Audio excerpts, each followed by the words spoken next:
Alright. Because you had Delphine Defender that Yeah. yeah. What's going on, guys? Sithis here, back at it with another live stream. It has been a really long time. Well, not really. It's only been maybe 2 weeks. But yeah, I'm back to streaming. I'm not going to be able to stream every day like I used to, but I'm going to stream as much as I can, Let's see.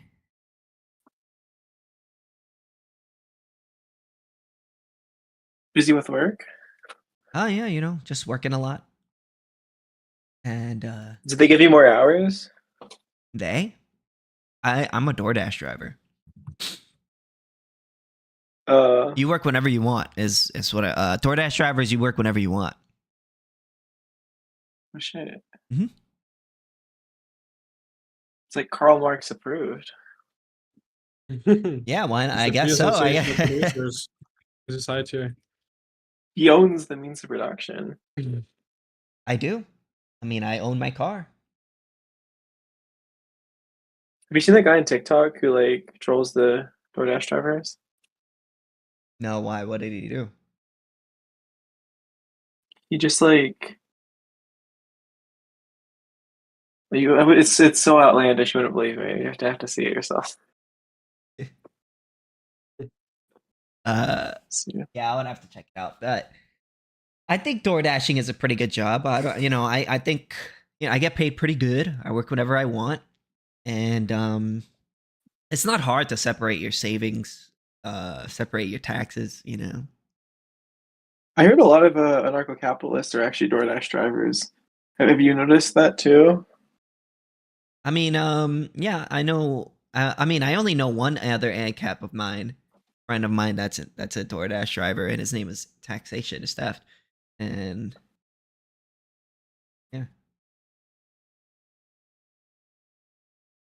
I feel like there's just something AnCap about DoorDash. It's like spiritually AnCap. I feel like it because you kind of work. You do how you work the way you want, when you want, and you're your own boss. But also getting it delivered, it's you don't have to do anything other than just click. It's high tier capitalism. Pretty much. Yeah. Wait, Pop Froggy, do you prefer Marine or the pink girl? Marine. What's the pink girl called? I don't remember her name. Like the shorter one? Yeah, I don't. I think Izumi. Is it? Well, hold on, let me see. Let me check.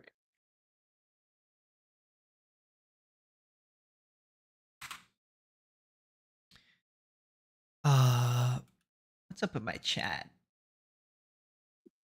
Anyway. Right. They called her Juju. Oh yeah.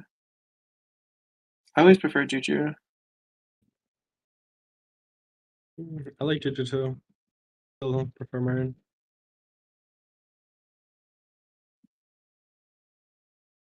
Do you prefer blonde Marin or the dark haired Marin? I think more just the character.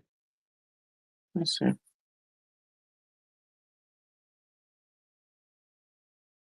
Wait, would you dress up like Marin? Probably not. I'm not sure he's into that. But I don't mean I don't mean would you portray Marin, but in the way that Marin is a cosplayer, would you cosplay? I don't think I could ever pull off dressing up like that. If I could, I would. I don't think I ever could. You could just be a anime boy, surely. I'm not turned off by the idea. It's just never something I really thought about. Okay.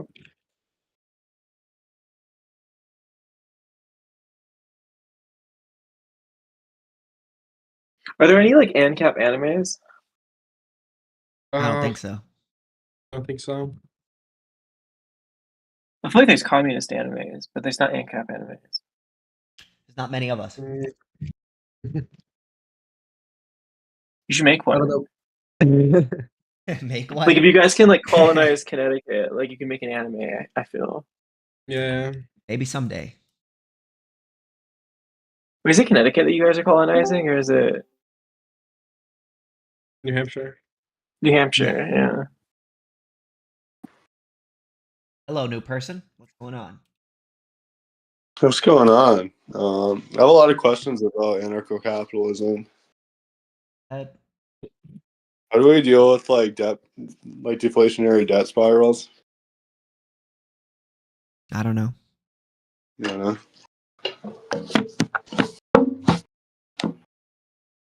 how do you Og, do you have something to say to that, or?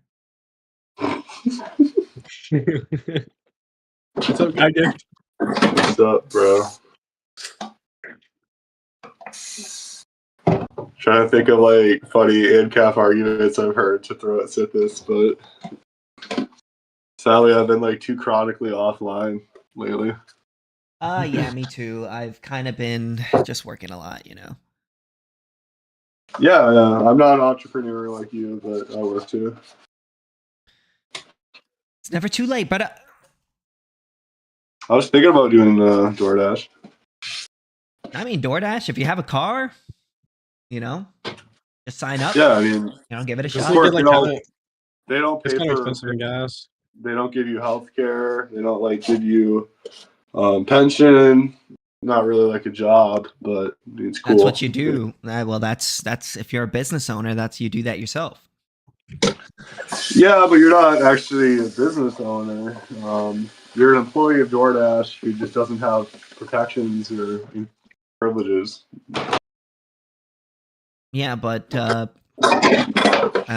would have to be okay with that. If you're okay with that, then But you're not a business owner. Like, why would you say that? I am a business owner. What do you mean? You have an LLC? An LLC? Yeah, like you have a legally registered business? You have employees? I'm confused. I mean, as far as I could tell, being a business owner is just a person who is using their own means of production in order to create or do some good or service that other people want. You're not. You're using DoorDash. I'm not using my car. Okay, so like I guess by this logic, I'm a business owner because I drive to work in my car. I mean, you drive to work, but you don't use your car to do work, right? Okay, my bad. I have a coworker. She's a really sweet lady. She's like 70. And in her spare time, she hauls around disabled people in her car for like Catholic charities, bro. Is that like? Is she a business owner? She gets paid to like taxi Yeah, I mean, disabled people around. Wait, hold on. I From actually my have a question. perspective, I would say so. I mean, you're Wait, using what your if own. like? Huh? Oh, I have sorry. a question though. Yeah, sure. It's just like, what if we have like someone in a like a wheelchair that they own? Is it like a business owner? Yeah, I guess so. They would be. They'd have to be a business owner. I mean, if you're also, I have a providing disability. if you're providing So, some like- sort of good or service and you're using your own means of production, I would say, you know, you're doing So I wear some sort of glasses business. to work, right? Without glasses, I can't help like the disabled children I work with read. Like, am I a business owner because I get paid for wearing glasses? Yeah, I guess so. From my perspective, That's kind of a silly statement to say, right? I mean, but the What? thing is, I don't really see the huge distinction between most business owners and workers. The only difference is the degree for me. Like most people use their own means of production. Yeah, some people use their own means of production to help themselves out with work, but like, Well, I mean, the like it seems degree, like everyone. the large. Wait, hold on. If you look at like a business owner, they're only using more of their stuff than your average person. You know. This is fine. Like all you've done is just like demonstrate that like I guess everyone's a business owner, right? So I wear clothes to work. I'm employed because I wear clothes, right? I mean, technically, if you want to say I'm the owner of like my own body, so therefore, like I use my body in order to do work. So technically, you're the business. Your body is a business, essentially. Yeah, I do want to say that. Yeah, this isn't like a very funny argument. Just like kind of haha, but I mean, yeah, but I don't. I think it's the whole distinction between like. I mean, then like, how would you distinguish between like a business owner and a person, like a regular like employee? Like, if you feel like mine is a bit weak. This isn't really like a thing I think about much because I don't like care much about the label. I think like pretty much anyone can allocate capital in society. I think like just in language we generally know what that means, and like I don't think that just colloquially people would consider you a business owner. Like legally speaking, they wouldn't. I guess like there's a definition that considers you a business owner other than like your vibes. That'd be cool. I mean, it depends on how you define a business owner. So if you have a different standard than me, I mean, put it forward. But well, I don't think anyone else shares your standards. Like you kind of just like made a word and call it like Ghibli Goop, and like you expect other people. I mean, it's to know better than Ghibli having Goop. not a standard at all, and then criticizing another person. I didn't say I don't have a standard at all. I just think like colloquially, when people say business owner, it means that they own either like a legally recognized business, they have employees. So wait, if let's say there's two people and they're both doing the same thing, and then one is legally recognized and the other one is not legally recognized, you would say one is a business and the other one is not because one is legally recognized and the other one is not.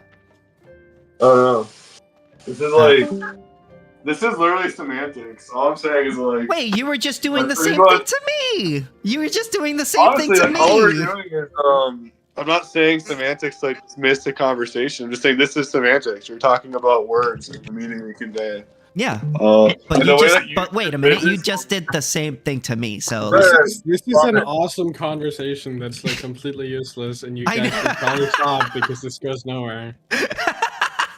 I think it's been demonstrated already, Doggo, that like Sithis uses words in ways that don't make sense to anyone, even the AnCaps. So I mean, but the word that in which you use to describe a business doesn't make much sense either, even from your own standards. So.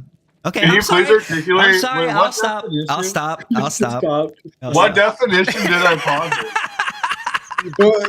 Both of you stop. This okay, like, enough. This is bad. Who cares about the definition of a business? Or I mean, like, who cares? Well, you care because, like, I guess most of your self-worth is the fact that, like, you're an entrepreneur because you have most of my self-worth comes from that I'm an entrepreneur. No, I just mentioned that I'm a business owner. I don't find self-worth from that. I mean, I find a little bit of self-worth, but I don't have. It's not like my full self-worth. I have like other things. What is the biggest accomplishment in your life, then? That's not. I mean, I want to talk about anarcho-capitalism, not fucking my, accomplishments in life. I don't get self-worth for being an entrepreneur. I'm like, okay, what do you get self-worth from? You're like, I don't know. It's a multifaceted thing.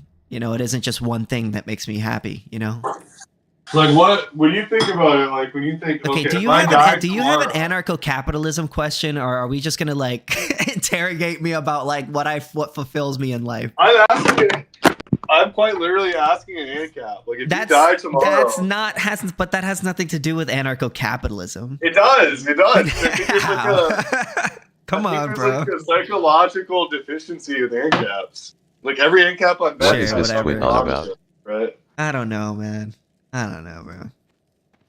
Do you have an AnCap question that I can answer? No, I'm just asking an AnCap. Like, what's the proudest moment in your life? You may be asking an AnCap, but it's not an AnCap question. It has nothing to do with it AnCap. No, it's not. So outside of being an Uber Eats driver, like, what's the biggest accomplishment of your life? What brings you value? That's none of your business. I don't want to speak about my personal life. I want to talk about AnCap stuff. Now, if you can't handle that, maybe you should go somewhere else. Okay. So, all right. I don't know. You like to talk about your personal life sometimes. I guess you don't want to talk about it with me. That's okay. Well, right now I don't. Because I want to talk about AnCap stuff. There's a time and a place, right? Okay. Let's talk about AnCap stuff. He is looking for any crack possible relevant or not. Anarcho-capitalist societies would you point to like inform yourself on how this thing's gonna work? What? Like, what existing societies would you point to like explain how this is gonna work? I can't point to one because there isn't an AnCap society as far as I could tell. But I mean, you could look at like places that have less regulation and lower tax rates and things like that, like economic freedom zones, and generally they do really well. So, you know, generally they do very well. So like countries with more economic freedom do generally do very well. But do you think it's like always the case that more economic freedom will inherently mean better economic outcomes? Well, yeah. I mean, if you allow people to be free and exchange goods and services, they're going to generate goods and services, yes. So the falsifier for your claim would be one example of where more economic freedom did not lead to better economic outcomes? No. No? So what's the falsifier?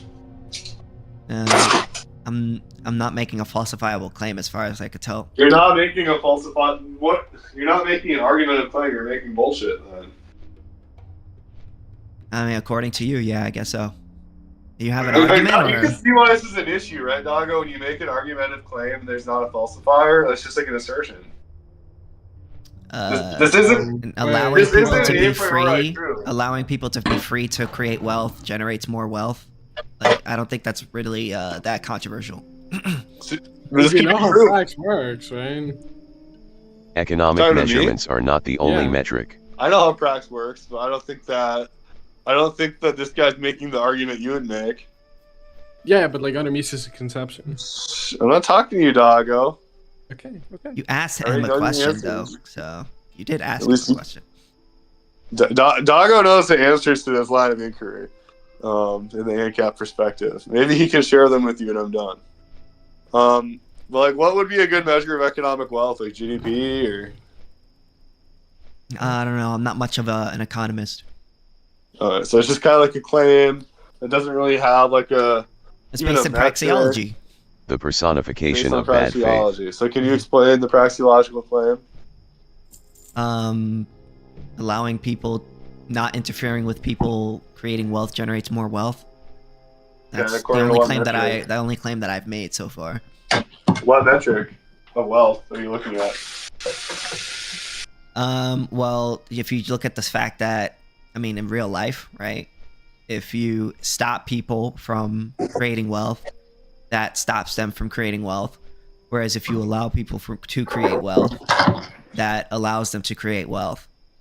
It doesn't seem like a praxeological explanation. You just appeal to real life, whatever that means. Like, are you giving me an example?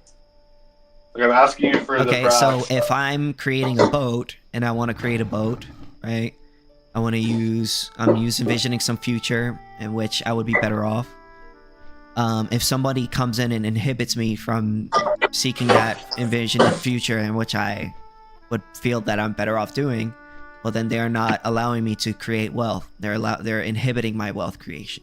No, they're not allowing you to create a certain type of wealth, but they could very well take whatever resources or capital you want to deploy towards the boat and deploy it towards something that would generate more wealth. But we don't have a conception, we don't have an aggregate to look at to actually analyze what wealth is. Unless you think it's like an unfalsifiable claim and wealth is like heterogeneous and like is an immaterial thing. Well, wealth is just a term that we use for satisfaction or what I call, or in other words, a psychic income. We can easily imagine a world in which people aren't allowed to voluntarily allocate resources and satisfaction is higher in the long run. Like, this is not impossible. I mean, I'm not saying it's impossible, but I'm just saying that fundamentally you're more better when people are able. Whoa! What's up with the interruptions, man? I wasn't even finished what I was saying. You said that inherently speaking, economic freedom leads to more wealth, and you're saying it's not impossible that less economic freedom actually leads to more wealth. So you have conceded that initial claim. A God gift Zachary is so bad faith. Ugh, this is so annoying. Like, you're not even letting me finish my fucking sentence. So if you want to talk to yourself, you can go ahead. But okay, you can answer now and explain how you didn't concede it. Or... Okay. Yeah, I could imagine some person having some brainiac ability, hive mind ability to somehow hack into everyone's mind and know exactly how to precisely allocate every scarce resource to possibly make everyone better off than they would be otherwise. maybe I could probably think of a scenario in which that could be maybe possible and maybe some crazy fantastical situation. But as far as I can tell right now, in the real world, when you inhibit people from doing what they want, in terms of allowing them to follow through with their praxeological visions that would then lead to them being better off from their perspective, well, then you're inhibiting them from creating the wealth that is satisfactory to that person. You're basically arbitrarily choosing what's best for that person based on what you think is best, and it's never going to be as good as the individual. If the Brainiac could do that, well, this is people confused, would be willing to pay him voluntarily. For society, so we're not looking for wealth for individuals. So we're looking at total wealth in society.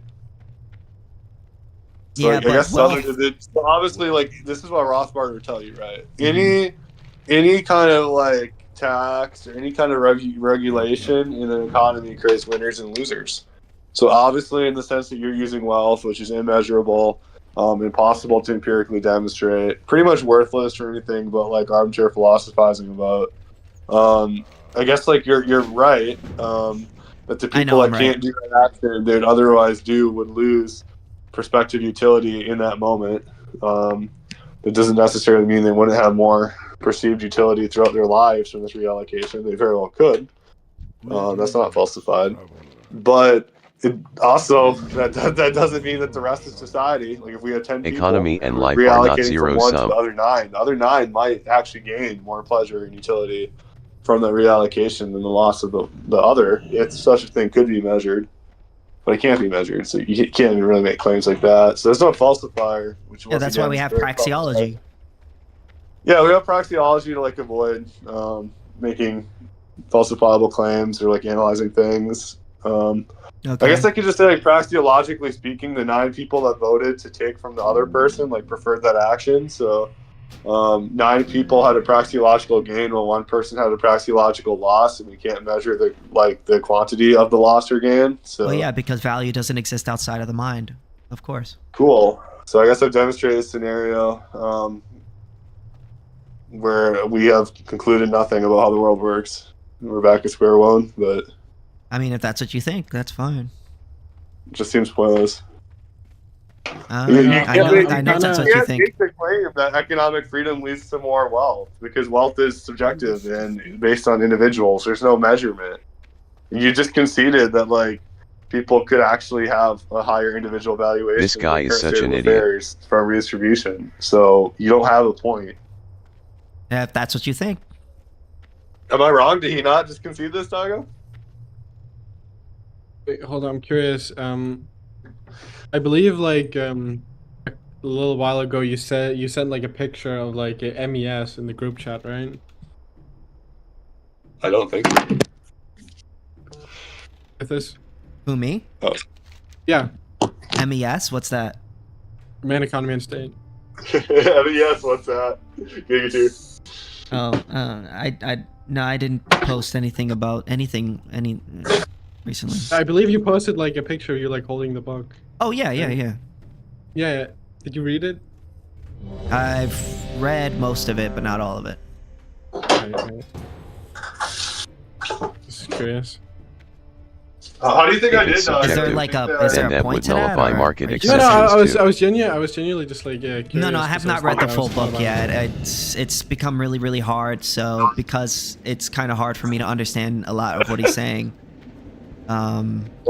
I kind of just read other books that explain, what he's. How would you rate Sithis' performance there? Was that Giga tier? I mean, I wasn't really trying.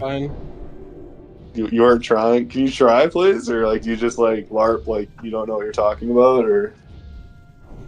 I mean, you could say I don't know what I'm talking about, but I feel like I've answered all your questions. You're talking like prop now. I can't read. I don't know. I'm not even trying. I'm just a stupid guy. You're not stupid, Sithis. I never said I was stupid. I don't think I'm stupid. Okay, then let's not pretend like we weren't trying, right? I mean, being trying and not being stupid is not the same thing. Sure, bro. But I mean, so I guess we're at the point where we can't make any arguments about wealth, which is fine. Property ethics. I guess this is like the hill you're gonna die on, right? Yeah, so this property ethics thing. Where's like the OT claim come from? The OT claim? Yeah. I mean, I generally believe in argumentation ethics. I believe in argumentation ethics. Like, what are the precepts of argumentation?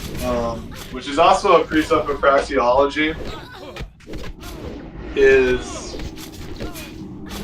holy shit! Am I actually tripping right now? Utility I don't think maximization. God gift because he's genuinely too bad faith to talk Do you to. agree? It's like when I'm arguing, I'm demonstrating. I don't even understand what you said. So when I'm arguing, I'm demonstrating a preference for that activity over other activities. At least like in human that action. moment. Yeah. So like, I couldn't argue against demonstrating a preference for one activity over other activities. Yeah, because that would be a performative contradiction, right?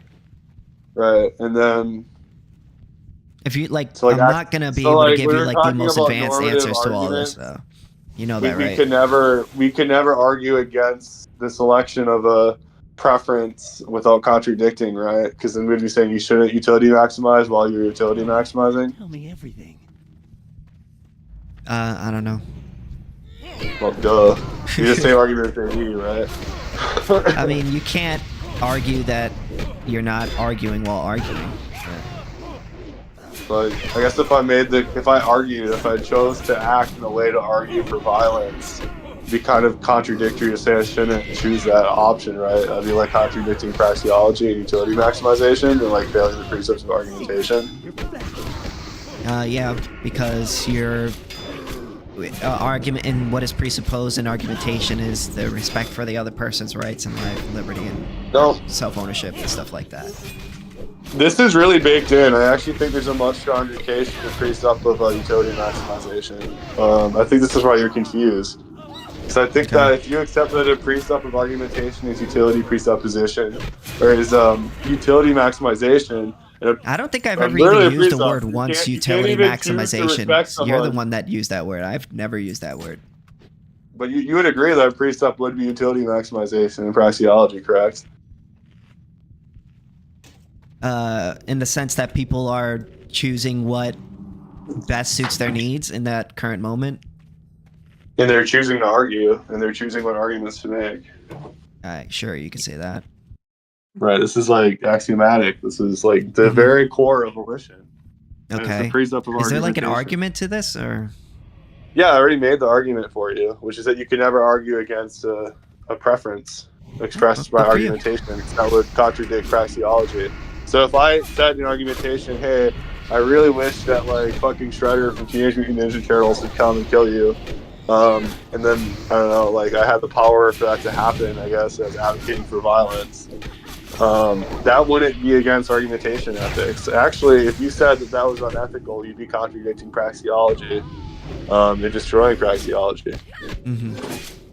So you'd be in a contradiction. Okay.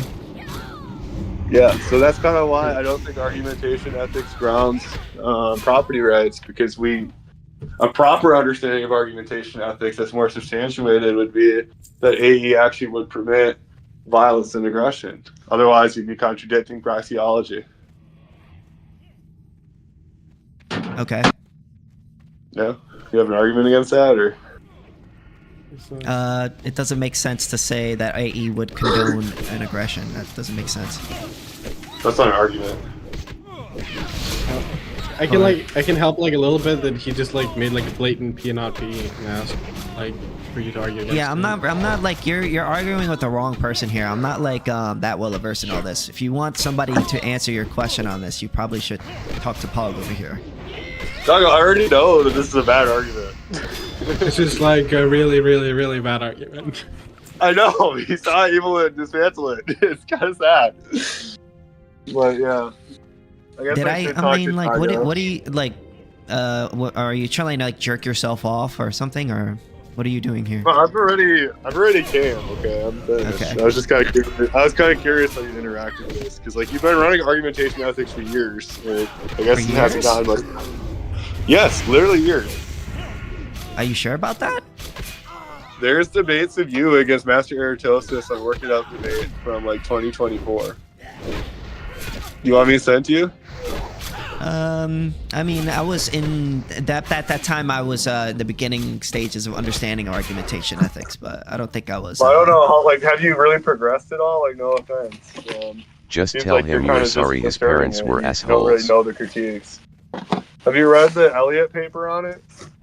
Are you here to like jerk off the fact that you know more than me about AE? Like, who cares? I already told you I finished. Like, stop assuming that I'm jerking off. I already finished. Okay. Like my. So, like, is there a question in all of this? Is there like a?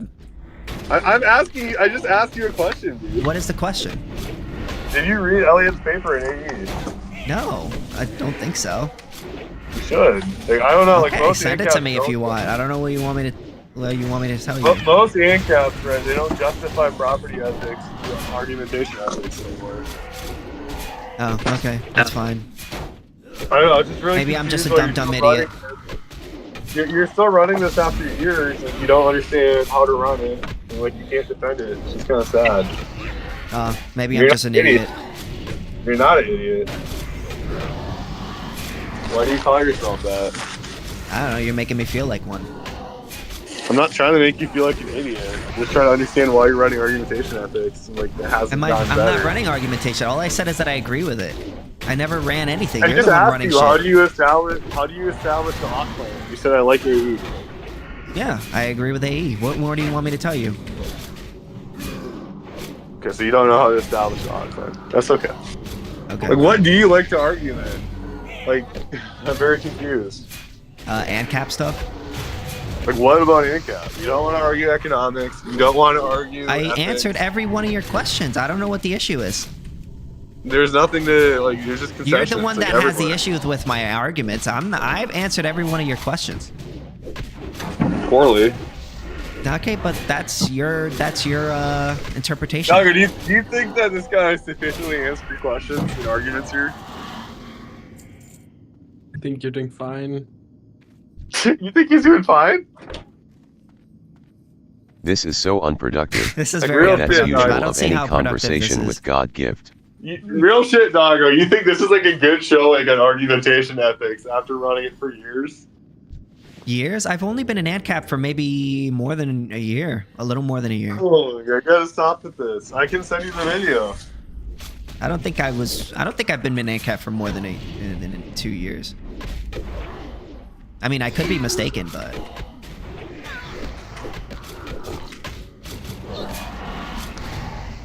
I think you're trying to, like, do this thing where, like, you're trying to, like, expose or do a gotcha or, like, haha, like, I don't know what you're trying to do here, but I don't think it's working. There's literally a video called Discussing the Morality of AnCap with KingSithis with Liquid Zulu from 2 years ago. Yeah, I was asking him questions about it. I was literally in that this video. Guy is cheap. In the video, if you actually watched it, I was literally asking him questions because I didn't know anything about AnCap. Alright, let's see. Let's watch this Lego debate from 2 years ago and see if you mentioned AE. I don't think I mentioned AE, but... we were just talking about whether or not taxation is theft in that debate, if I'm not mistaken. I don't think I mentioned AE. I literally... You want to bet money on this? The taxation is theft debate? I'm pretty sure I watched that debate. I don't think he mentions AE. No, I don't think I mentioned AE in the debate with Lego. I mean, you think I'm lying to you? You think I would lie to you about something like this? I remember you making AE arguments like a long time ago. Maybe. I'm not saying I've never done it before. I will find it for you. I will find it. I'm not saying you're lying, or I've never done it before. I'm just saying I don't really remember right now. I don't know. Ask Lego, I guess. That's fine. I mean, again, like during that time when I was debating Lego and when I was interviewing Liquid Zulu, I was literally like just becoming an AnCap. I didn't know anything about it. I mean, I even said so when I was interviewing Liquid Zulu. I said, I don't know anything. I don't really know anything about AnCap, and in fact, that's the reason why I interviewed him. And I listed a bunch of questions that I had for him. I'm not sure what you've learned. Like you haven't read MES. You don't seem to understand like how to argue. like AnCap econ stuff. You don't seem to understand how argumentation ethics works. You're projecting, bro. I've answered all of your I'm questions. projecting right now? I would have better answers to this stuff. What is this guy's problem? What is your problem, bro? What is your issue? Why do you have a problem with me? What did I do wrong to you? I don't have an issue with you. What did I do wrong? In my mind. I was doing dishes, and I thought it'd be funny to like talk. No, but like you're getting so like worked up. Like I did something wrong, and I don't think I did anything wrong. Wrong. It's just funny. That's all. Okay. I don't know what you want me to do, man. You want me to give you the most in-depth? Doggo sent a bunch of like links to you to read. Okay, that's all I'm trying to do is give you the read. I'll read them on my own time, bro. I'm not gonna read them all right now. I play video games. Yeah, bro. I don't know. It's like I'm hanging out, man. Look, I want to talk. The first two are like YouTube videos. There's like lectures, one by Hop. Yeah, Oh, I'm gonna get to it. I'm gonna read it. I'm gonna read or get around to them. That should be. But just not now, obviously, because. Yeah. That's fine. Whoa. Wait, who's this? I have Nate? that book. Why does he have? This is Ball. All right, should I just read this? you should. This is Ball. I Oh, love is this that book. who is this? Nice, that's awesome. I have that book too, man. Have you read it? Yeah, I've read it. I read some of it. Well, I mean, I listened Is to it it worth- in the audiobook. Is it worth finishing? I think so. I think it's a good introductory. I mean, it doesn't really lay much out other than like define terms properly and like in like a fiction way, like explain how to think about like the NEP. I think, it's, I like, think a really the best well-written- introductory book, from my personal perspective, would be A Spontaneous Order. I think that book was really good. I don't know what you would say, Pog, but I think that book was great. I don't know. I mean, like depends on like what the topic is. Talk about the Randy Barnett book. I think that was a Chase Oliver book. No. Or no, Chase Rachel. Sorry, I said that wrong. Yeah, Okay, it's Chase Rachel. Chase Rachel. There you go. I said that Oh, no, completely no. wrong. Shit. Hey, Chase Oliver has better praxis than any AnCap does. So. You should Chase Oliver supports. Isn't that civil rights. subjective? Isn't that subjective? I don't know. I mean, like he actually like did something in politics. So. Yeah, but like, isn't that subjective? Is that subjective? Is it a subjective reality that Chase Walker won over 5% in the Georgia Senate election? I guess. No, I mean, isn't it subjective that like that he did a good thing or a bad, or did a better No. thing?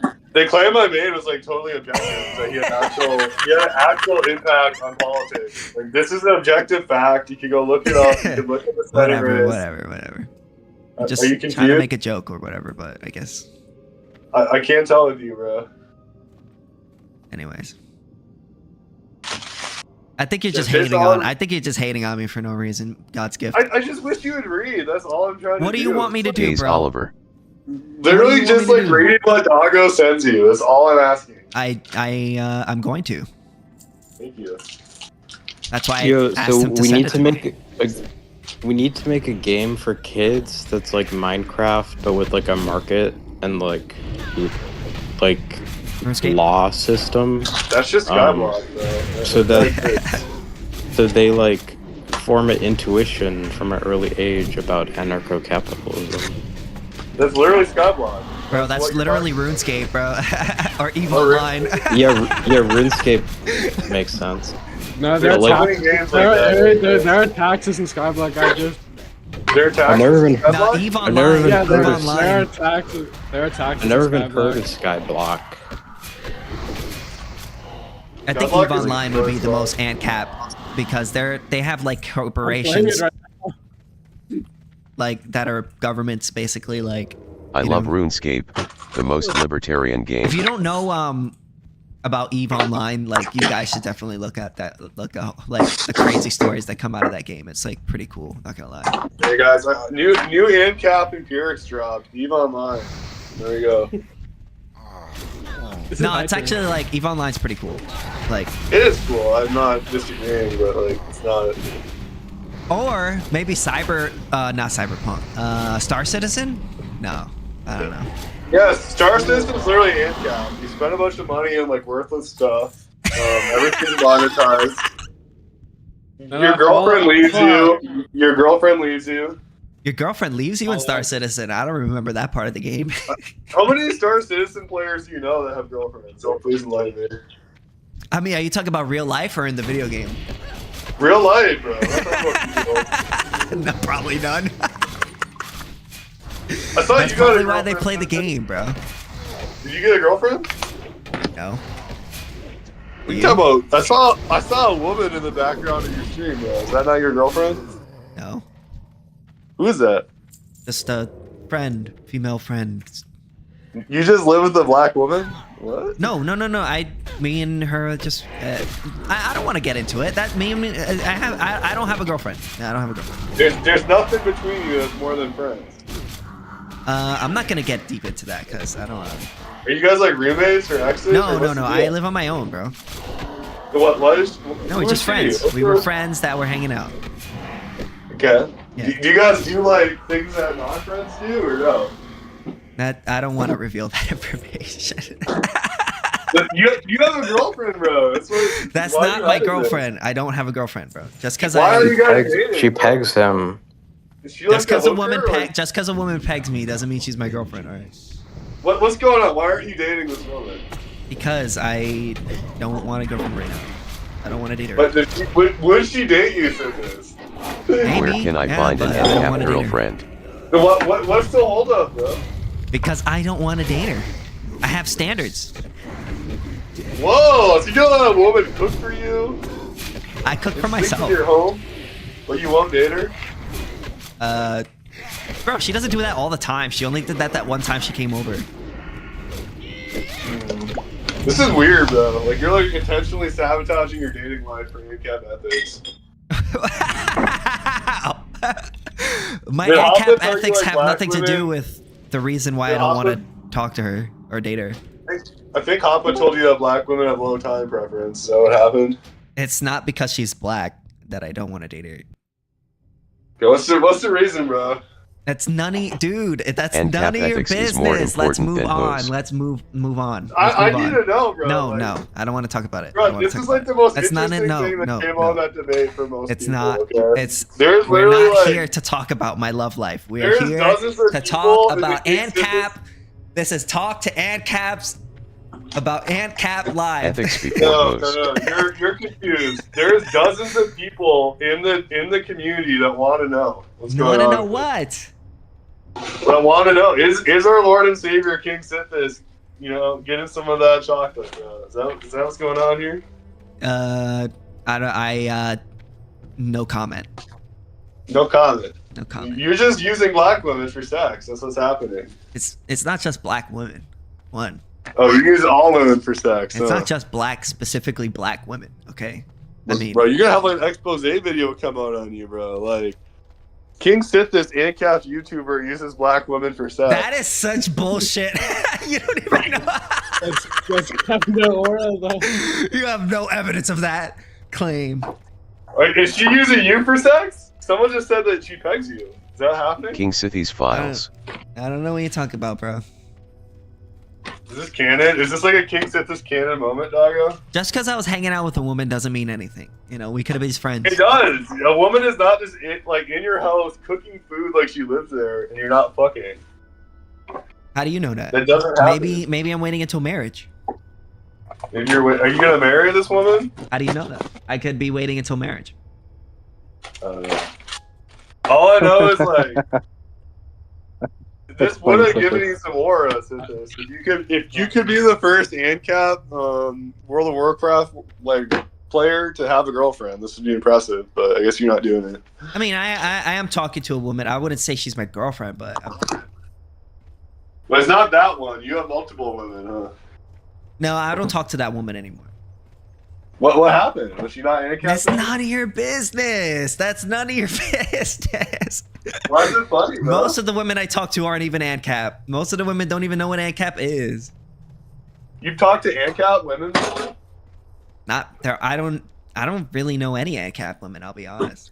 You just said most. So like this means that like I said there's most a women possibility- aren't. I said most women aren't AnCap. There's like a possibility of you breeding with the woman to create an AnCap child. Maybe there's one out. There's a beautiful woman, AnCap woman out there AnCap waiting women for me. always look mid, not And gonna watching But my you'd be live like, stream "Nah, right now, she's waiting for black." me. She's black. Her time preference is too low. I can't do it. Has nothing to do with skin color, bro. That's you, bro. That's you. I'm not the I one never that said did that. You said that. You're the one that said it. I never said that. You said that. Everyone's black on the inside when they're getting pegged by a black girl. I guess.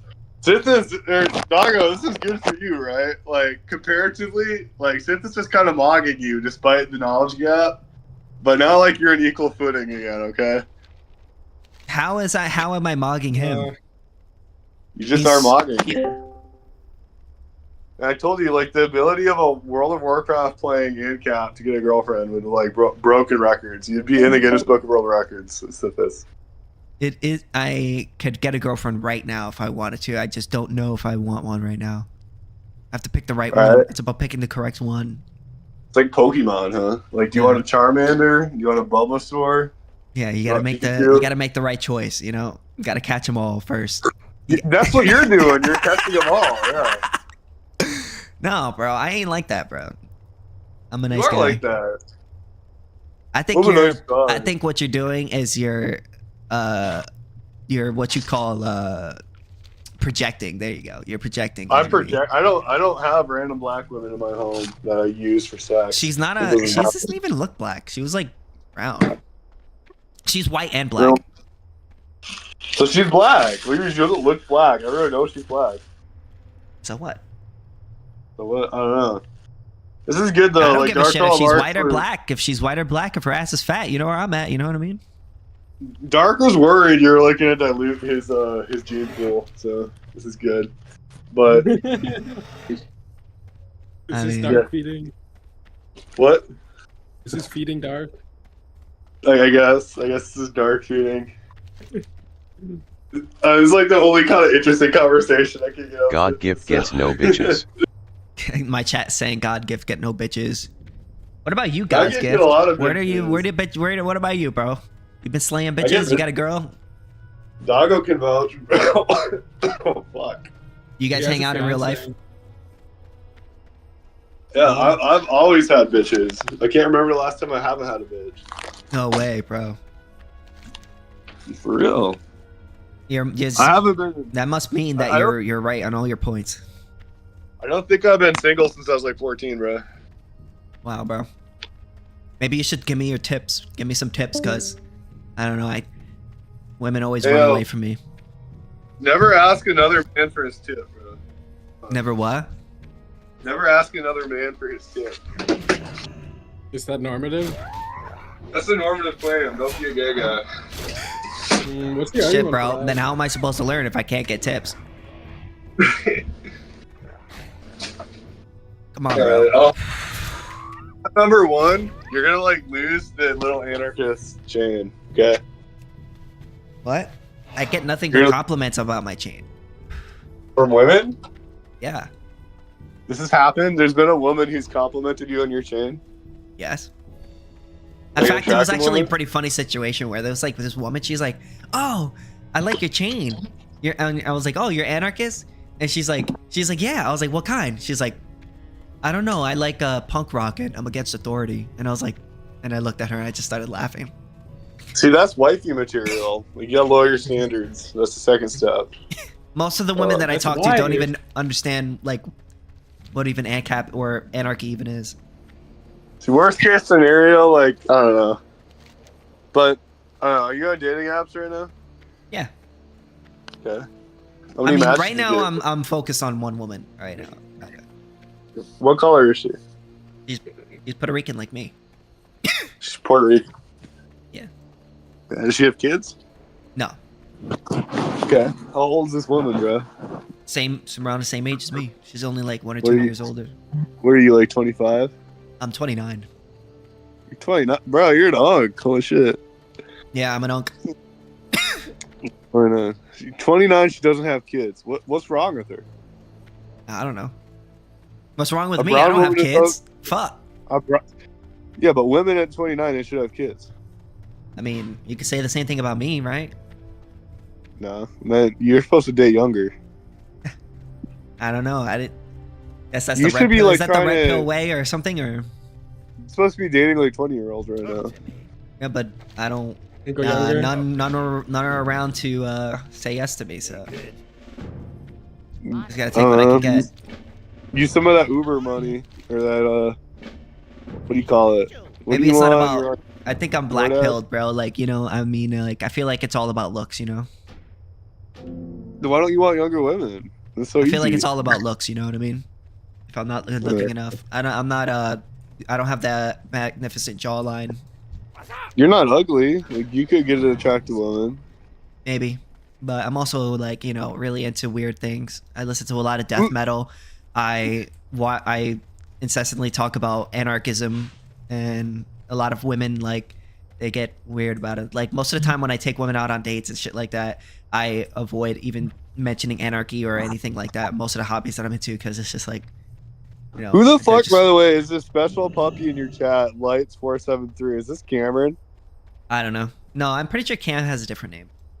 Whoever the fuck you are, Lights, you should come join the channel, bro. I'd love to talk to you. You're talking mad shit, bro. We're in the religion and politics Discord, so if you click that Discord and then go scroll somewhere to the bottom, you'll see us. This guy's like straight up just yapping in your chat. I mean, that's good. It helps me out with the algorithm. Okay. How many viewers do you have right now? I don't know. One. I would have The to only look. viewer you have is this Lights dumbass. It's Cameron. I'm live streaming on multiple platforms, so it's One. not. Okay. Yeah, it isn't like. Where's this guy at? Like, get him in here. You have to I have. don't know. his I'm account, pretty sure he might be on YouTube. Get in, buddy. I'm gonna go to your Discord. I'm gonna add everyone. Where's Lights? I don't think he can add everyone. I took that out. I'm pretty sure. Bro. Also, maybe it's Killer Gummy Bear. That guy's kind of an idiot. They could be the one watching you. We'll see. Hating on my boys on my chat. I found him. I guess he knows me. He's in Doggo server. So, Lights, here's the deal. I'm gonna time you out in Doggo server because I'm petty. Wait, Light? Yeah. Wait, is that the? What did Wait, Light it do might not be the wrong? same guy. It might not be the same guy. Is Is this? he, What did he do wrong? He's like is he Gigateer? Am I like challenging someone I shouldn't? I mean, I don't On see what he property did ethics, wrong yeah. to warrant. taking What, Doggo? He's gonna get you on property ethics. He knows ball. Okay, well, we're not gonna talk about property ethics, Lights. We're gonna talk about your bitch life. We're gonna talk about econ. So. He has like his own theory and stuff. It's like annoying to engage with. Oh, he's like Ace. Okay, I talked to. No, Puppy he's not. He's all not. the time. I don't know. He's smart. You saying Ace is dumb? Kinda. Okay, I got clip that, Sithis, AnCap infighting on the KingSithis live stream. Hey. Ace has been called Hey, dumb hey, by hey, AnCap hey. Doggo on Twitter. Everything's on my channel. What you clip is up to you. Sithis, What's up, brother? could you explain how pollution would be handled under anarcho-capitalism?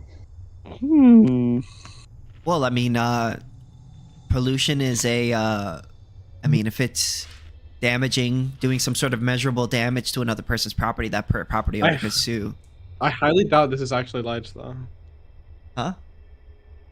Hold on. I just don't think this is the guy we're talking about. The guy in the I chat. think Sorry, you can continue. This guy seems too stupid, yeah. But yeah, that's basically how it would work. Like, if somebody is polluting in the air and it is causing significant damages to other people, then yeah, like they would owe those people restitution. So because of that, there would be like an incentive to reduce the amount of pollution.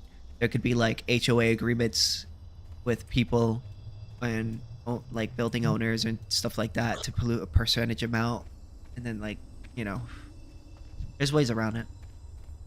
Yeah, like what if like the cumulative amount of like what's it called? Pollution in the air is like causing damage. You can't necessarily say, oh, this specific person's pollution is causing, this amount of damage to my property, and probably doesn't have any significant damage by itself. It's just contributing with the other similar amounts the other people or companies are using. What do you do? What do you do then? Well, to make an can't do accusation, anything. you need evidence. So, I mean, there's not much you really can do if you don't have evidence. I guess. Yeah. All right, now that that guy's gone, Wait, do you feel like, Pop, you don't think I handled that badly? I feel like I handled that pretty well. On what? God's gift. The entire conversation? I would say most of it. You need to be more firm, in my opinion, on like in terms of like getting him to stop being off topic. Yeah, that is My true, opinion. because I do feel like he was veering off of like AnCap stuff, and I feel like that's kind of like, why are we getting into my my personal life? Like, I mean, I whenever think he that comes in, he conversation basically is seems to better than insult the you, AnCap degrade stuff, you, and though. just mess the topic up. I mean, it is funny to. I mean, I'm not. I just don't like to get into my personal life generally. I just want fucking and shit like that. Like, I know it's interesting to you guys, but it's like personal information. I actually have the others. I can't speak for others, but I certainly do not find it interesting, and just find it kind of annoying and petty, especially the way he's going about it. Personally, but yeah, I mean, I would just say that yeah, there's a lot more interesting stuff that we could talk about, and personal life is not really one of them. Yeah.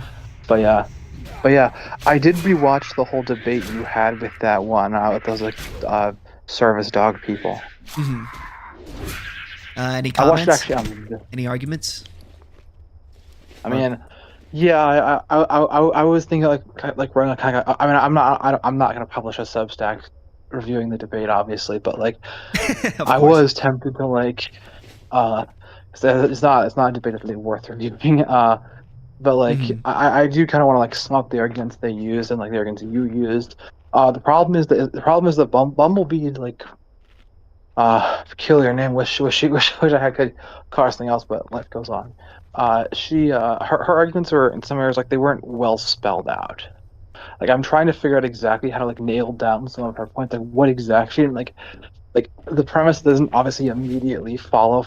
The conclusion doesn't follow from the premises that she laid out in some cases, and it's like I am assuming there's hidden premises there, and trying to figure out what exactly she meant is a little confusing. So obviously, no, she talked about the whole like public-facing business. She's obviously talking about the laws, and that is how the legal rationale used to like refute the whole "it's my property, I can not allow people to come in if they want."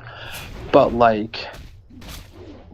She was just kind of like appealing to legality and just making a bunch of conflations, but like she seemed to also be making a social contract argument as well. So it's a bit of her argument was kind of a mess, and like, or rather, that's harsh. It wasn't adequately explained, and I'm not 100% sure exactly what like she was trying to exactly say. That's what kind of, but like you could look at various versions of it. I mean, like the argument, one possible interpretation of some of the stuff she says that basically she thinks the regulations the government provides are necessary to have a functioning free market system, and therefore by virtue of participating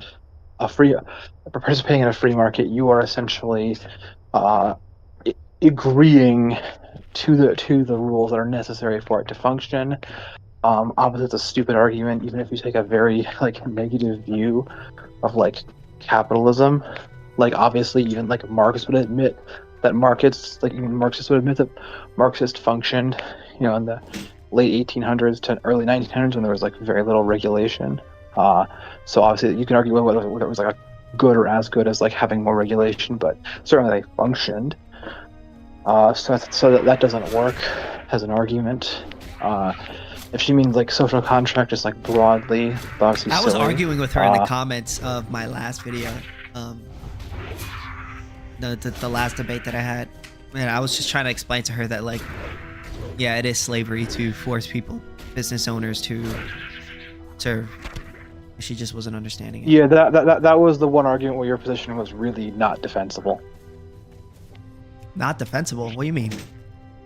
I mean, I already explained it in your server. I was talking to Solid Zulu about it, and like I pointed out like why, not only under her definition, but also just like in general, it's not an accurate argument. Well, so under her definition, legally, she was basically arguing that like people need to be punished for for refusing services to service it. Yes. Yeah, I guess the jail part would be the slavery, wouldn't it? Yeah.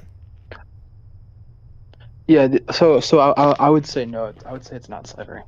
I'm gonna take the controversial position that outright forced labor is not itself enough to constitute slavery. Like jury duty, for example, is slavery, even though it is like literally, in a more literal sense, forced. Well, I would say slavery is when you treat another person's body like it belongs to you, or their property as it belongs to you.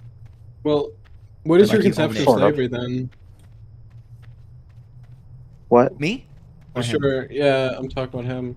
Okay. What's your like conception of slavery? Does it have to be like cattle, or what's going on here? It doesn't have to be chattel. Yeah, but like chattel. So like I would count debt slavery as a felony. So I would consider it broadly as, in some sense, sharing someone's property, but like I would say there's a combination of several elements. At least a theoretical ability to control someone's labor. I said theoretical because in some cases there were like slaves who like their whole lives were disabled and therefore like never technically were forced to work, and but like they would still be slaves and they wouldn't be forced to work and like they can kill themselves, for example. But like I would say that it also involves like basically like a specific kind of control over someone's like life and body, where like basically it's not just simply like you're not just like making laws that you're enforcing on them. You're having a specific like totalitarian control over them, where you issue more like discretionary commands over them. And then I would add as a third aspect that there's I'm actually a little less confident with this one, that there's essentially a certain level of like heavy social dishonor and stigma that's like associated with that. I don't know if the term social death has been used by other scholars on the subject, but that would be broadly how I would classify it, because like there's the debate about how to define it has been going on for hundreds of years. People couldn't agree on it in the 1800s either, and people today have a really hard time agreeing on it too. But the whole idea that you're essentially kind of like socially alienated, you don't really have a right to like really any right to control your own family and so on and so forth. That one's controversial because debt slavery would not necessarily fall into that category, but still. How does jail not fit under this definition? What? How does jail not fit under this definition? Being actually put in prison would be. He said jury duty is not slavery, but you're forced to work for a court. But if you're threat, what's someone like if I say, for example, like if I say, hey, you can't litter, or you're going to go to jail. Not necessarily realistic given the actual punishment typically issued, but like that's fine. That I was just like, law would not be. Yeah, that's fine, right? I was just like, I was misunderstanding what that's a far more defensible position. I was like, yeah, because I would agree. I with misunderstood what you like, said. Yeah, that's fine. Yeah, I'd agree. Like if you're put in prison, especially if you're forced to work, you probably you are a slave. But like you're not a chattel slave, but you are a slave. Yeah. But like if you are someone who like has to like if you're a citizen who has to not litter under the threat of going to jail, you're not a slave until they actually like put you in jail.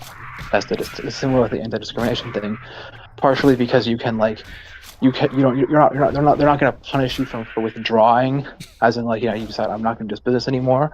They're not going to get punished on you. You have sort of an exit option that say a slave would not have. That was actually her argument. Bumblebee's argument, and I agree that was a key part of her definition that I agree does get her out of that implication.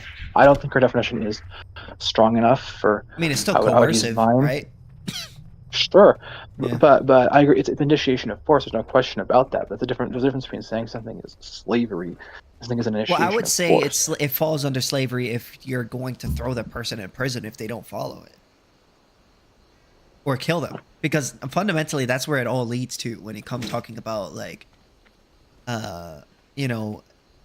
making something illegal. Like if you say like it should be illegal for someone not to discriminate or whatever, then you would say then then you must be basically saying like if this person refuses to pay, then they're gonna go to jail, and if they refuse to go to jail, then like they're gonna get shot. Like that's kind of like the entailment of that position, right? Yeah, but that's like kind of like assuming property ethics to be true. I'm not even like disagreeing with like.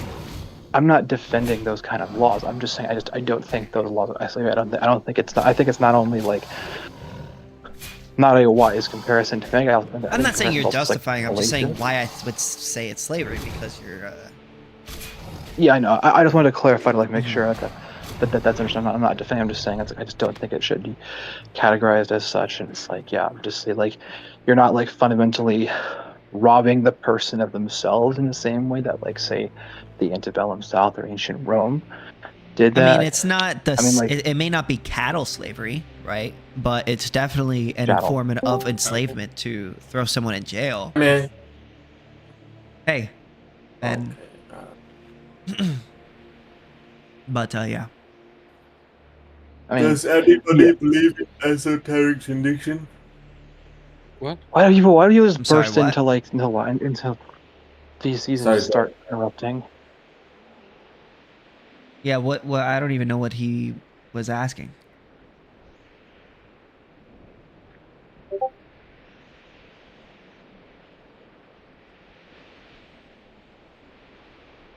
Okay. So I think the distinction is that here was that like the fundamental conception of like things that are broadly agreed upon to be slavery, or even that have like some level of agreement, like debt slavery, chattel slavery, prison slavery, so on and so forth. Even serfdom, whether that should be called slavery is a controversial, but it's like very similar at least. I would say that the common features that you're not only you're not only like required to work under specific conditions, like i.e. if you do X you have to like if you open a public facing you have to serve everyone. That wasn't what happened. It was you have to work, you have to stay here, and if you don't, we're going to use overwhelming force to drag you back and possibly kill you in the process. Whereas like a person who is like under anti-discrimination laws can choose to like quit the business, and they can like they're not going to be dragged back or punished for that. So I'd say based on that, I don't think it's remotely. I don't think it fits even in like a broad category of slavery, not just as not chattel slavery. Yeah, there's different degrees of slavery. Yeah, but in my view, that's an essential element. I think there's more to it than that, but like I think I would consider that to be an essential element of what it is to be a slave. That makes it disanalogous to. It just seems like you're taking like a concept of like how do I? I'm just taking it to its logical conclusion. Like, where is this going to lead? Where is it going to lead? The policy. Lead to like a policy in question is going to lead to people being required to serve everyone if they open a business in the countries that have anti-discrimination laws. Yeah. That's an endorsement of slavery. Okay. Don't agree. That definition. I don't know. I just don't know how else to put it. I mean, it's like it's sort of like. Are you familiar with the concept of like the non-central fallacy? No, but you can explain if you like. Yeah, I'm gonna do a slightly like my versionized, how the heck you say that, of it. I'm not gonna give exactly how the Scott Alexander, or whatever his name was, when he initially introduced the concept. Not gonna be exactly the same. So I've talked to Cameron about this, but essentially it's when you take like sort of like you take a word that has the central example of it, is something. There's certain like connotations and so on that comes from that central example, and then by virtue of trying to apply the definition from that to another to the non-central examples, you're trying to apply the connotations without actually really arguing for like why it's appropriate to like make the comparison between like that and when you kind of are arguing like the central principle is that it's wrong to make people do things they don't want to because initiating force. But I don't think that's like the fundamental, like, yes, all slavery does involve initiating force, of course, but it's a lot more than that. Like the central issue with it is, in my view, would be a little bit deeper than that. The more of like essentially the more absolute control over the person, and the impossibility of exiting, the so on and so forth, the right to commit all sorts of like violence on the person kind of randomly, not even having like any kind of like really set of rules that like has that, the fact that you're kind of reduced to like a permanent or temporary underclass with heavy stigma, degradation, etc. I would say those are kind of like the features you typically see, which I would say that's typically associated with the term. Yeah, and therefore trying to take that and apply it to, other examples. Because keep in mind, a lot more than child slavery is covered by my definition. Wait, would you consider like illegal immigrants in America like as slaves because the state could they're considered basically like an underclass, and the state could apply like force and deport them at any time if they wanted to? Again, an illegal immigrant can, let's say, if you're talking about an illegal immigrant like working for a business, they're not being legally. If the government was like basically saying, "Hey, we're going to deport you if you don't work here," I still don't think that would quite fall into it. They would need the underclass definition. Deport them for any reason, right? Regardless of whether or not they work. Just like they have like temporal control over in this region over them, where they have like the ability to deport them for any reason, right? Because like if they're forced to stay, and they can be randomly yeah, they can, like, a force can be applied to them at any point if the state wants to and deport them, right? Force can be applied at any time if the state wants to deport them. Yep, I agree with that. Yeah, because of the law the unjust law they violated. Yeah, it's just like curious on like whether or not, like on your conception that would like count as slavery, because like it seems like they're treated as like an underclass here, and like the state can, if they want to, like just apply force to them. And deporting is like being in possession of them for like a large period of time. People who are detained, or if you're talking about people who are being detained, No, you could maybe make that argument. Detained, but just like being like in the country as an illegal immigrant, because the state has like de facto like a control over them, because they can do whatever they want to them in regards to like deporting. Yeah, but it would lack the third element that would. Yeah, but they don't have like labor, though. Yeah, but they don't have like any rights to do any action on the land. So the state can control what action they do on this specific land, right? What did that apply to like Native Americans a little bit too, or? Now we're in the past. Sorry. I don't think like retroactive slavery is possible, so probably not. I don't know. Sorry, continue. Explain the Native American thing more. I don't understand that. I don't understand what you were saying. What? Repeat that? I was asking this to explain the Native American thing because I was confused about it, but if he doesn't want to explain, I can. That's fine. I don't know. I forgot why I was thinking. Dude, just forget what I said. Yeah. There's neither a theoretical nor actual like forced labor aspect of it, which I would consider to be an essential aspect. So forced labor is like an essential. I see why it. Let's say it's not like labor, and it's just like. Well, I mean, like you already like conceded earlier in regards to like someone could be like a slave and like have some disability where they never work. Right? Yeah, so that's why I said even theoretical. Oh yeah. So like just now, I said like a little bit ago, a minute ago, I said even theoretical, because I felt the need to like making sure I'm not contradicting myself, and it's obvious that I'm not contradicting myself. That's why I added like there's like a theoretical. It's like obviously like if you have like a disabled slave, for example, like obviously they can't work. They're not going to be expected to work. The only work that's going to come is from other people to them, not the other way around.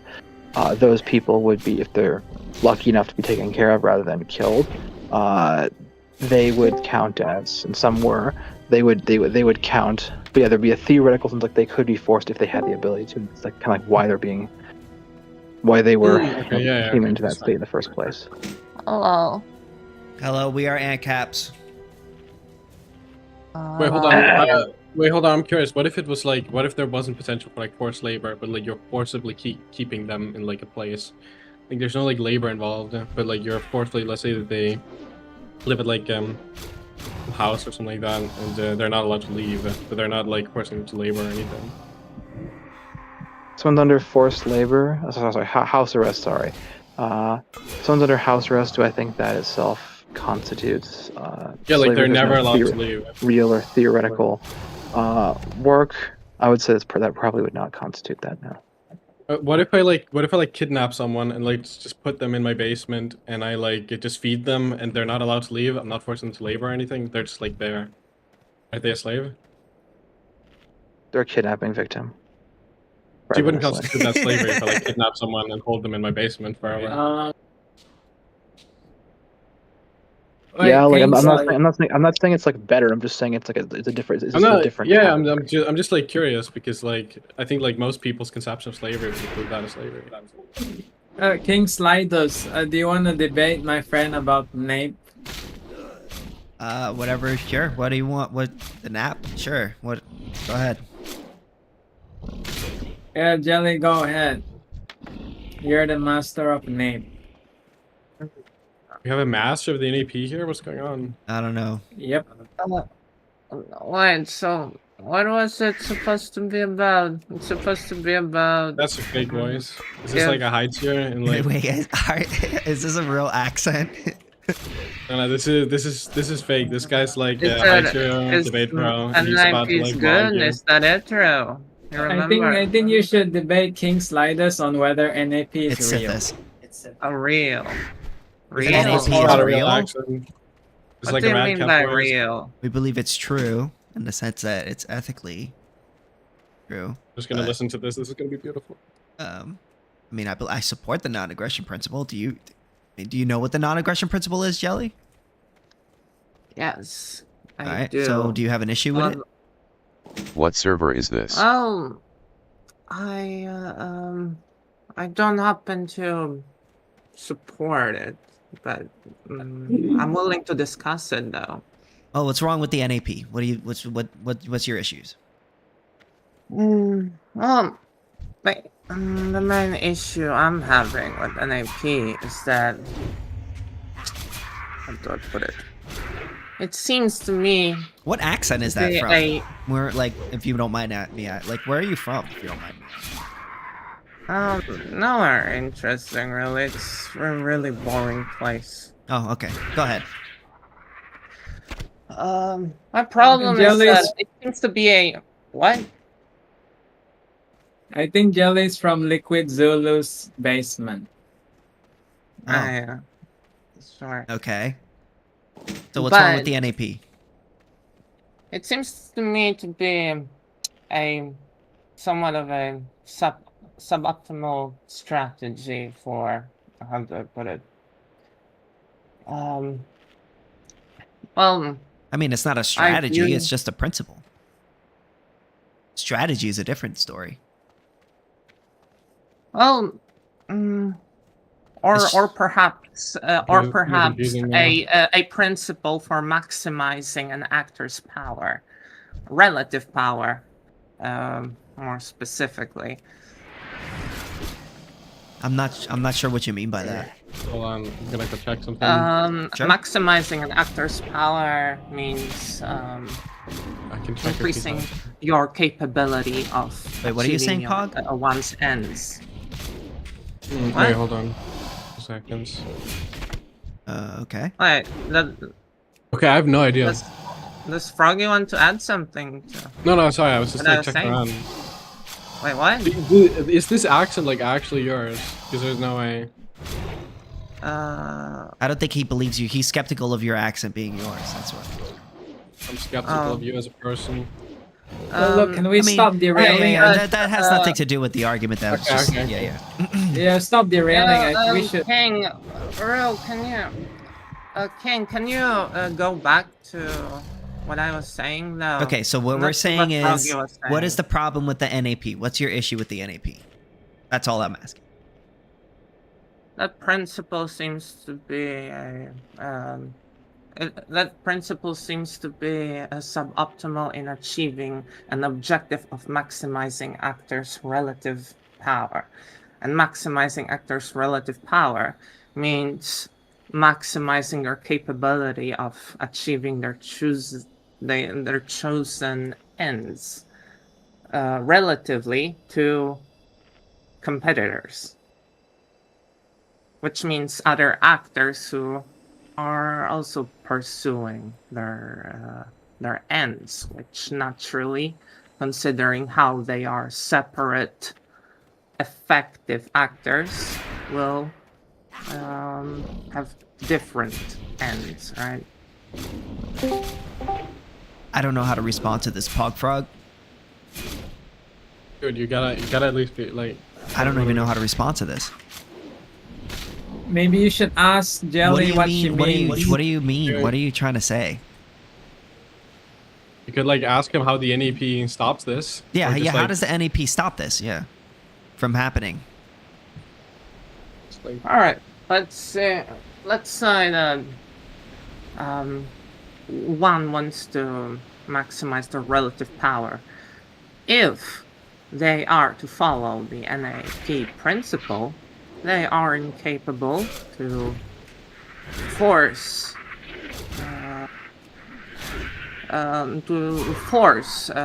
people to, let's say, fund them, right? Okay. They need to rely on them being their customers. They have to rely on having them as the clientele of their, how is it called, rights enforcement agency. And when it comes to warfare,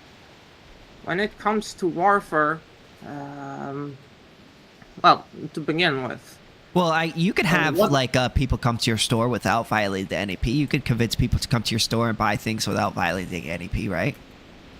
absolutely, I can. So what's the issue with the NAP? However, the thing is that you don't have to rely on them being. Well, yes, you can have actors in your territory buy service from you, but you can also force your clients and your competitors' clients to pay you instead, and effectively. Yeah, but that's no longer competition anymore. It's a competition for. It may be a strength competition, but it's not a competition for a better service. Right? If you want to maximize people's goods, their well-being, but you want for people in the market not to compete over their strength. You want them to compete over which product is the best, right, for each individual consumer. And the best way to achieve that, is to follow the non-aggression principle and allow people to generate wealth and provide goods and services without coercion. You don't need coercion. I agree. Yeah. I agree. However, in the scenario I described, the conquering actor is competing for man stock to generate surplus product from it, so it can extract said surplus product to militarize. Yeah, but that person had to. Competing actors. The person whom they stole it from are now worse off because that person stole that from them.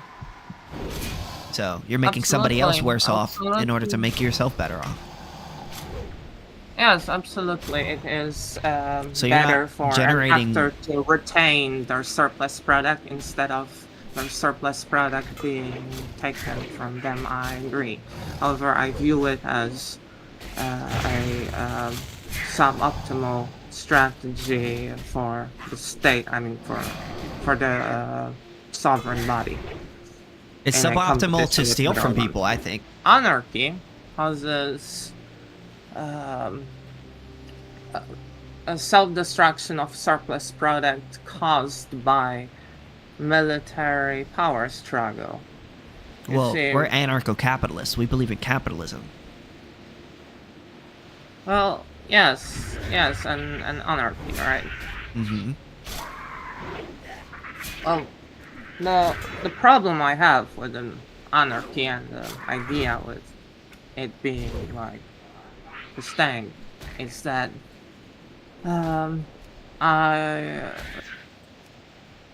well, to me, anarchy just seems like an event which would cause self-destruction of surplus product caused by it militarizing itself against Whereas when you more have a state, they could costly steal and money. Excuse me.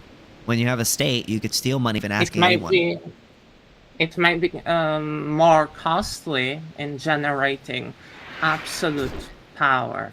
However, I'm speaking here of relative power. When we are speaking of relative power, harm to your competitor is a profit to you. Not if the people who are under you, who are paying for your services, see you doing violent things, and then they choose to go to your competitor instead. If you're providing KingSithis is now live streaming World a of service Warcraft. of protection, Talk to and then AnCaps you're live. using your men to violate the property rights of other individuals, the people who are buying your services are going to move to the company that is not violating property rights. That's just kind of how it works. So that's what would be the check on a lot of these private businesses. Whereas with a state, they have ultimate authority. They could basically choose to start a war, and they could force people to pay into their system. Whereas a private business, they can't really do that. So exactly, I agree, which is why I view letting them just move without any sort of exit bond as a suboptimal strategy, a leakage of power by letting your manstock escape. Well, the private businesses could come together and have some sort of agreement with each other.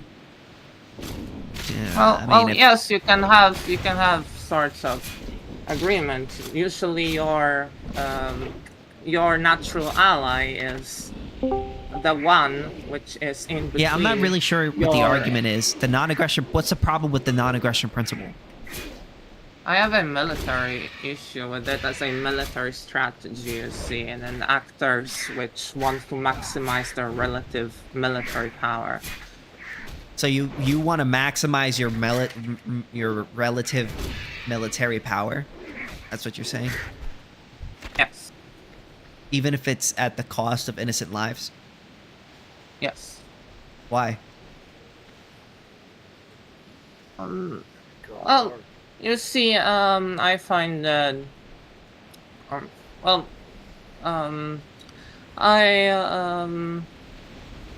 like optimization. I don't like to see just because you like optimization. Yes, I like the optimization of competitiveness in between. Well, wars are anti-competitive, right? Because they stop people from competing with each other, right? So if you want competition, supporting a state and being against the non-aggression principle would go against that person. It's a competition in maximizing each actor's relative military power. So, and military power is why is military power so good? Like, why should we maximize that? Well, because you see, military power is the final argument. If you compare any other sort of capacity. So we should be putting all of our money into the military, essentially, you're saying? Not necessarily. Well, obviously, if to ensure that all the resources are put into the military, then you will have no praxeological incentive for your manstock to outcompete one another in the provision of resources, in the production of surplus product, which is why okay, but what's so good about having a big, gigantic military? Is it just simply because what? What are you going to do with it? Let's say we have the biggest military in the world. Now what? What's so good about that? Yeah, we're gonna kill outcompeting other actors in maximizing relative military power. Yeah, but what's so good about that? Why? Well, who cares? I can have relatively more power than any other actor. Well, why does that matter? Because I I like winning a relative, the competition of relative power. You see, not the absolute power, the relative power. If there So are it's two just because you competing like actors, it, you like winning, really? yes, it is my preference. So you like winning, so we need to violate innocent people's rights because you like winning. It is my preference. I know it's your preference, so This basically guy what you're sounds saying retarded. is we need to violate innocent people's rights because it's your preference. Because, like, that's what you like. Well, you need or maybe even have to do what your preference dictates. Just because you And- feel like it, you know, we should violate people's rights. The rights come from. You said we. You have to do what you prefer. No, I'm asking you, like, what's wrong with the non-aggression principle? You're saying, oh, the issue is we can't maximize... I view it as a Whoa, excuse me. suboptimal- I'm not speaking. I'm speaking. So you said it's suboptimal in maximizing the military capabilities. I say, why is that great? And you say, because it makes me feel good. I like winning. And I was like, okay, so you feeling good about winning justifies violating people's rights? Yes, it does align with my preference, indeed. Okay, got you. Well, the thing is, I would say people have rights. People shouldn't be treated as ends. And just because, you know, your preference tells you one way or another, fundamentally, the non-aggression principle isn't about preference. It's about what could be justified without contradiction. And you can't really justify aggression without contradiction because the presuppositions of your actions in argumentation presuppose that you believe that in self-ownership as well as other ownership and property ethics.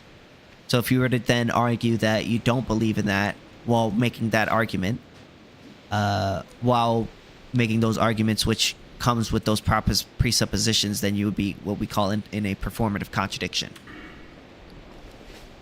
Well, I would have asked.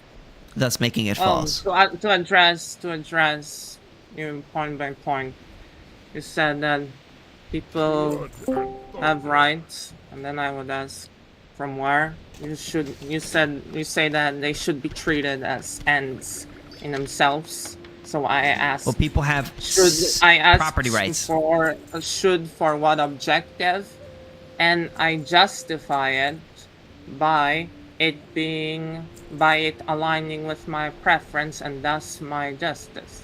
Yeah, well, your preference leads you into what we call a performative contradiction, making it false, because you can't justify it without falling into a performative contradiction. Every single time that you use your body, excuse me, whoa. Every single time that you use your body, you're basically presupposing that you ought to have the right to own yourself. And that basically means that you believe that that means that you believe it's self-ownership. Then, if you engage in an argumentation, you're basically with another person. You're acknowledging that other person is a self-owner, which means that you're acknowledging self-ownership within yourself as well as the other person. So if in engaging in argumentation, you were to argue that you don't believe in self-ownership or that you don't support self-ownership or non-aggression principle, you would fall into a performative contradiction. For what objective? I'm not sure how. That has nothing to do with what I just said. I demonstrate that I ought to own myself. Ought for what objective? There's no objective. You just have the right. You just own yourself. That's just what it is. So just ought for no objective. Yeah, you have the right to own yourself. It's just a fact. It's just a fact of reality. It's an axiom. But isn't it that you ought for not objective, for like no objective Well, yeah, you ought whatsoever. have the right to own yourself, while also it being the fact that you do own yourself. You do own yourself because to argue that you don't own yourself would make you fall into a performative contradiction which would make it false. Well, yeah, because I demonstrate that I ought to own myself, but By ought using to your body. own myself, Mm-hmm. ought to own myself for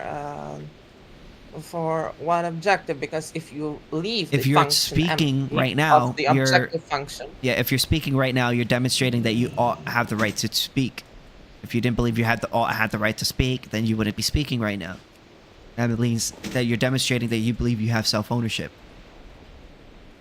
yes, but you see, ought only exists in the context of an objective. Otherwise, it's saying nothing.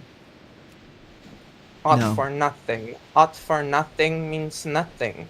No, it's just an ought. It's just It an just ought. leaves the. It just leaves the objective function empty.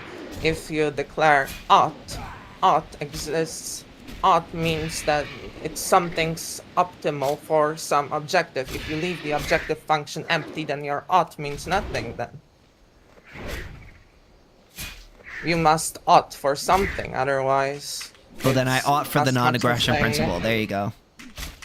Wait, what? Then I ought for the non-aggression principle. I don't know what to tell you. It's just, it just Well- is.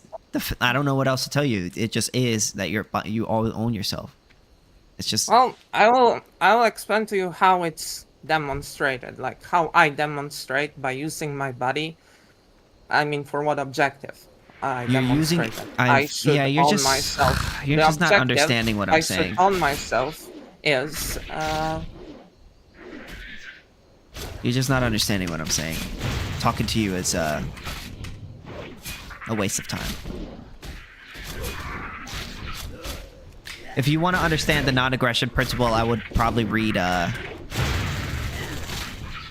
Just go on the internet and look it up. I don't know. Well, I think you should unmute him, and maybe you guys can come to some conclusion. Maybe there's some language barrier or some semantic issue. I think it's in your best interest to unmute him. I'm not in a meeting. Wait, that's how you. That's how. Wait. What a waste of time. Indeed, very much so. That person was not understanding a word I was saying, right? Yeah, y'all were talking in circles for like 30 minutes. Hello, Superman. I'm a huge fan. Thank you. I was only half paying attention because of what's it called?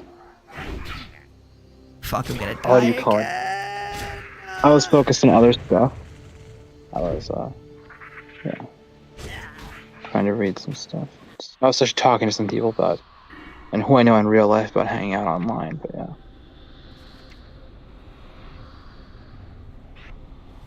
Yeah. I don't know. Yeah. I did encounter a possible issue that is indeed relevant to AnCap and the framework behind it. You're talking about the Blockian proviso, correct? Mm-hmm. So essentially, Slide this. I think you should unmute No, him, and maybe there's no, some semantics. no, It's a no. semantic issue, right? No. But we're here to discuss. I'm trying to learn something. No. If Nape is all I've bullshit. tried.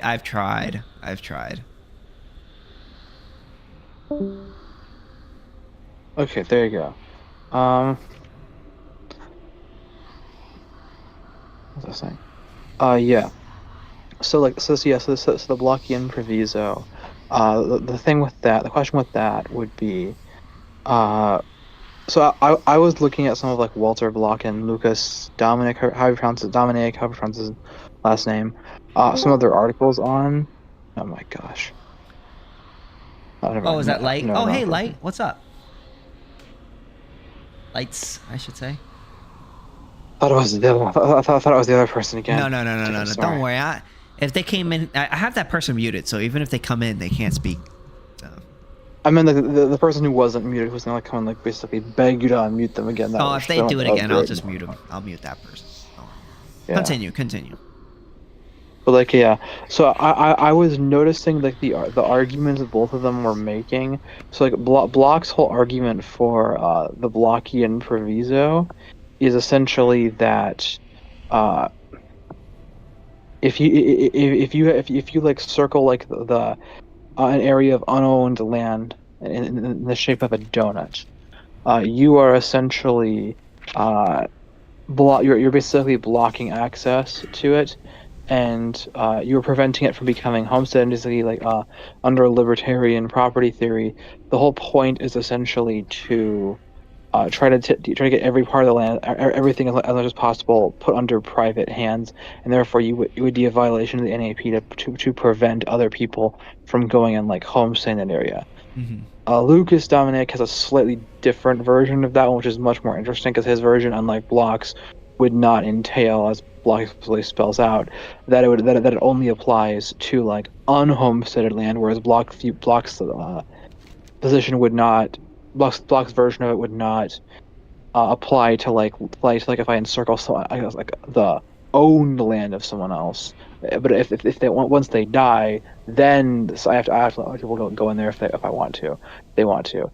And he kind of seems insofar as he seems to like make an argument for it. So like, well, if you don't have land under private control, then that creates like conflict. But if the area is blocked off until someone else can come in there, maybe like through like, for example, like coming down from the sky or up from the earth, without going over the encircler's property, that wouldn't create any conflict. They just wouldn't have they wouldn't be able to use it. And once someone gets to it through some other means, then they would be able to then make it private. I'm not sure if there is actually any issue there.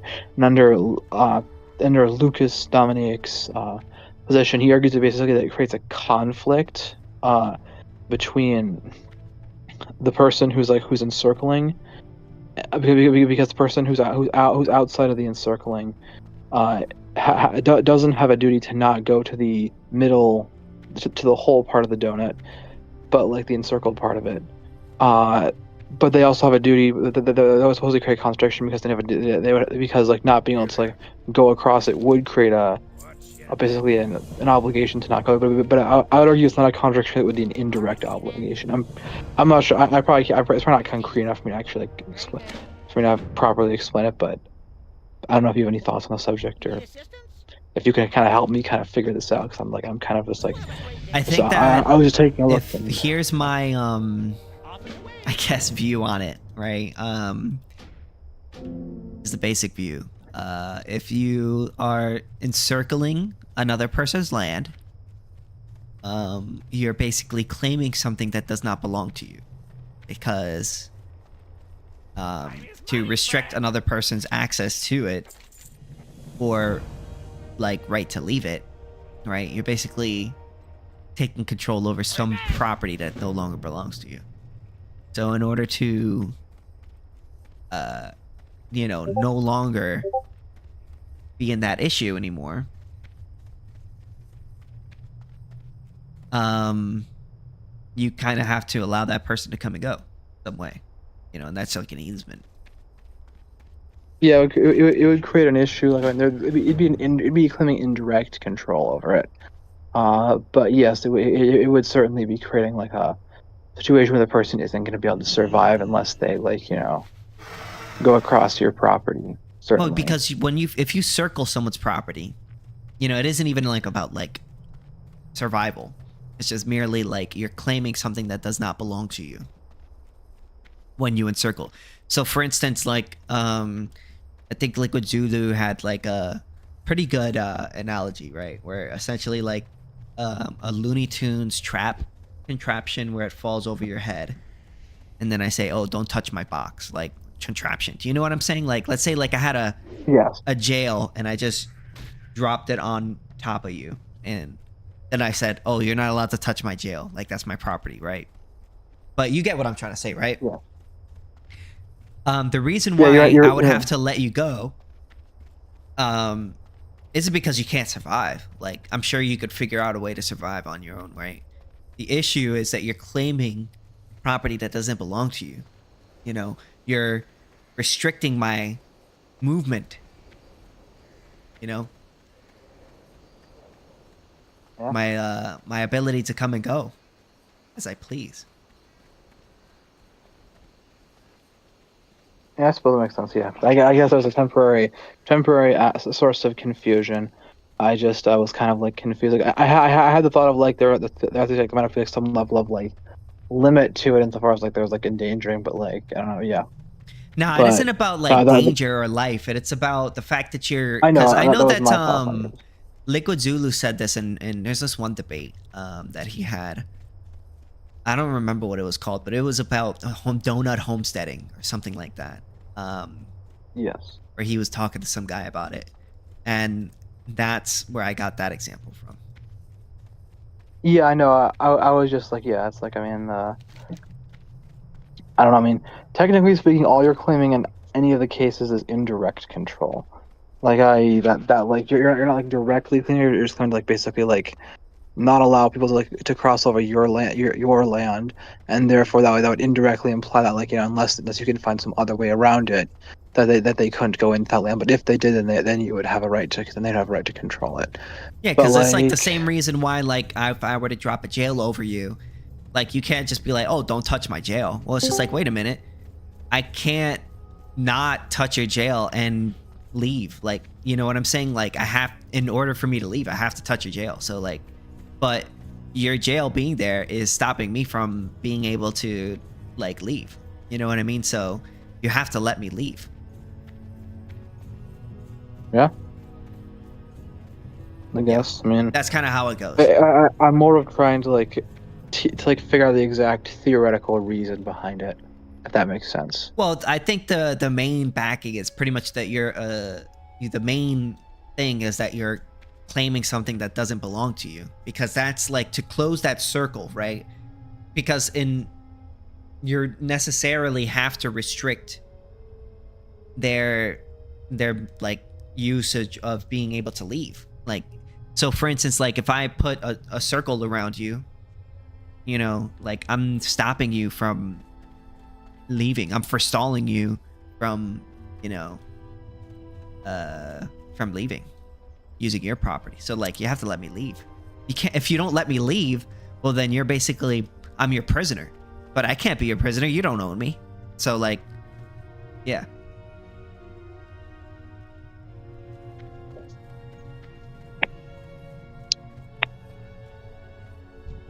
I know I'm not being like 100% precise, but I'm sure you get what I mean.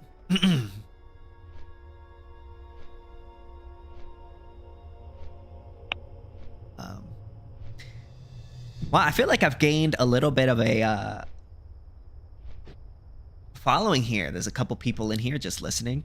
Light, anything you want to say? What's up, man? About donut homesteading? I didn't catch all of it, but I don't really the blocking proviso. If I remember correctly, Walter Block saying that he's against the idea that any land that's circled isn't. You're not allowed to circle any land, and say that this circled land is unowned.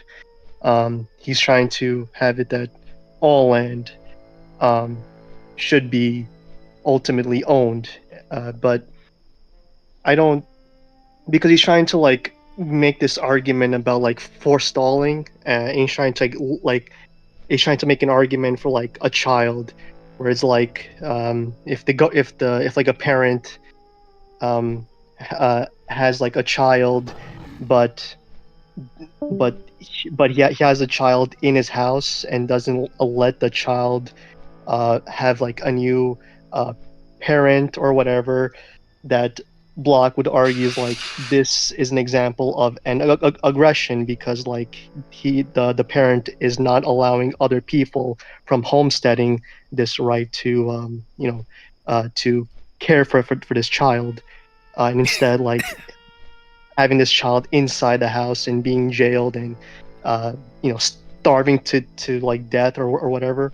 And I think that's like his ultimate goal with his proviso when it comes to like land. He's trying to say that, well, we can prove that this is the case, that when the owner is preventing other people from homesteading this circled land, even though he doesn't own this land.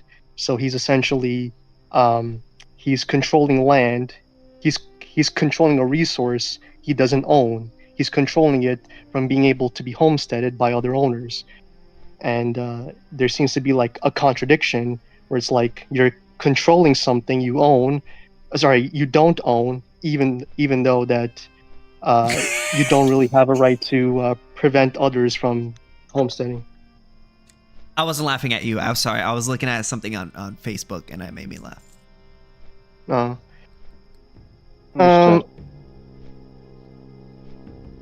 I don't. It's been a while. But I don't like agree that just because you're circling land implies that you own it. I don't, because I know like Zulu would like make that argument. Well, if you're excluding people from this land that you circled, you just automatically own it. But it's not really clear to me like why that's the case. Like you. Well, he would say maybe that would be a way of homesteading it. Like your encirclement would be homesteading what's inside of the circle, I guess, right? Well, but like exclusion like by itself is not really like a homesteading rule. It's more like, I'm using a resource and I'm preventing others from using this resource. But like if there was like a way for someone to like enter this hole, they'd end up using the land in that hole. Well, I would say they now own it because they're using it and they're showing that they're able to they're excluding people by their use, and they're showing it's not very clear to me that just because there's showing to be exclusion right now by this circling implies that you're an owner. I mean, it's like what if he found a way to like dig a hole underground, or he came from above or whatever. Would you say the encircler would have more of a claim to it than any second comer? Or could a second comer have a better claim to the encircled thing?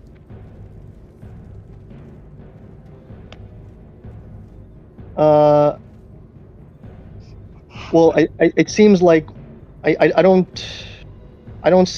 see why you can't just say like no one has a claim to it. Like. Well, I would say like when you look at like how Stefan Kinsella looks at it, it's like the encircler is kind of making his claim to it, and then whoever's comes second would be a second comer, basically. Like he would have more of a claim to it than any other person, unless like there's like some other, unless you feel like encircling itself isn't enough.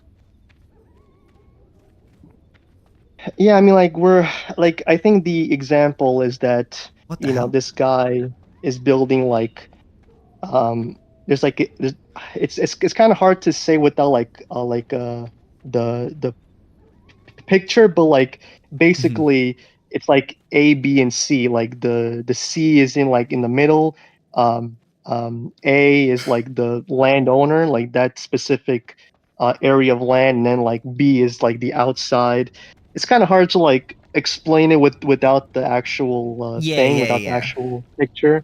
So how about we just say like thing on the inside would be person on the inside, the border would be just a border, and then the outside would just be outside.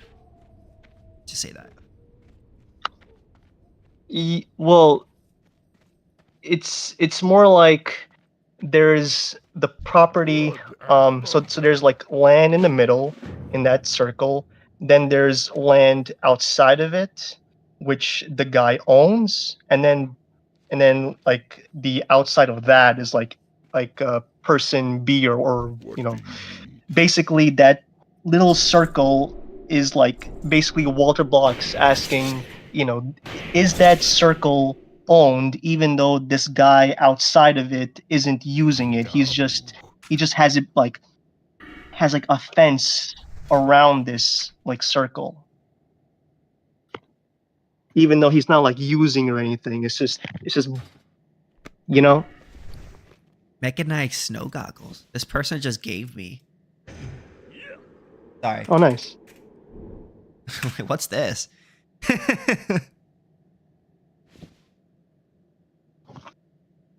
I'm guessing this is a. Oh.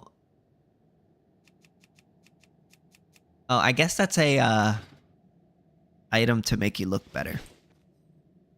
Ooh. A cosmetic? Yeah. I'm playing World of Warcraft, so. Oh, I see. But I'm a real AnCap. I'm playing on a private server, all right? Hell yeah.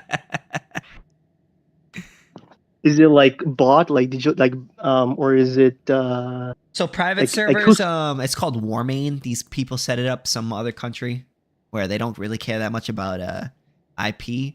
And if you download it, you could download the client from their website, and you create an account on their website, and then download the client, connect to it, good to go. You can play for free. And there's like that's cool. Thousands of players like on it. Like there's a lot of players on this. That's cool. Like, cause like I used to play like RuneScape a lot, and then like I know like RuneScape has like its own servers. Like the other people made their own servers because they're like tired of like the company making all these bullshit ass updates, and they're like, you know what? I just want to keep it simple. I want to keep it old school. I'm playing the Wrath of the Lich King. Like this is the Wrath of the Lich King era. So like people think like that's the best era. Like, but then there's like classic WoW. Like the original version, but I like Wrath of the Lich King, like, so. And this one is just staying on Wrath of the Lich King. It's not no real change, no changes, no nothing. It's just, they've made some small changes to make things like easier for you, but other than that, like, it's pretty much just like you could play World of Wrath of the Lich King for free. You know what I mean? It's really great.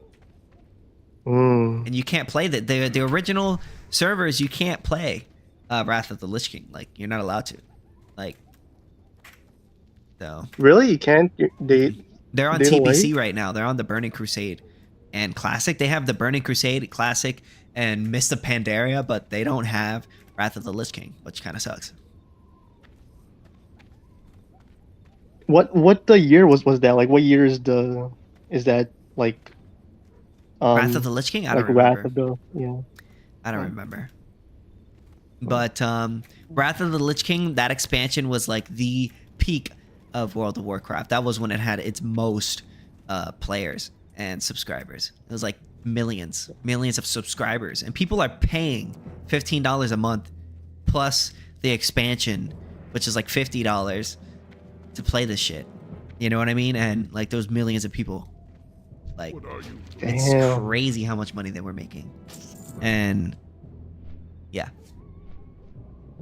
Yeah. How do you? Sorry. What were you gonna say? I was gonna make a joke about homesteading the area around a World of Warcraft video game to kind of subtly remind everyone of the topic. But yeah, I mean, I guess like the issue, like even if you indirectly like. I think this might be a good analogy. Like if I homestead a house, like if I create a house and build it, right? There's air in the house that wouldn't really be my property, but like I'm indirectly excluding other people from breathing it, that's not the same thing as claiming it's my property. It's just an indirect exclusion by virtue of having like property in the house. Therefore, people don't have a right just come into my house to breathe the air, because like would easily create some kind of rule. Oh, that'd be creating contradictories. No, it wouldn't be creating contradictories. It'd just be an indirect thing. So similarly, like if you homestead the area around like something, you're just claiming a similar indirect control, rather than what's it called, like actually like creating any kind of contradiction or creating any kind of like conflict or what have you, which would be indirect control. So yeah, and conflicts wouldn't arise unless someone could like circumvent it anyway. So it seems like it would resolve conflicts and that it would not actually cause problems. I mean, obviously, it's theoretically unacceptable to like obviously allow like people to homestead the area around someone or like trap you under a jail. I'm just not sure the typical like the theoretical rationale used for the Blockian proviso actually like this principle like Block and Dominic actually like holds up as like a explanation of why that isn't acceptable, if that makes sense.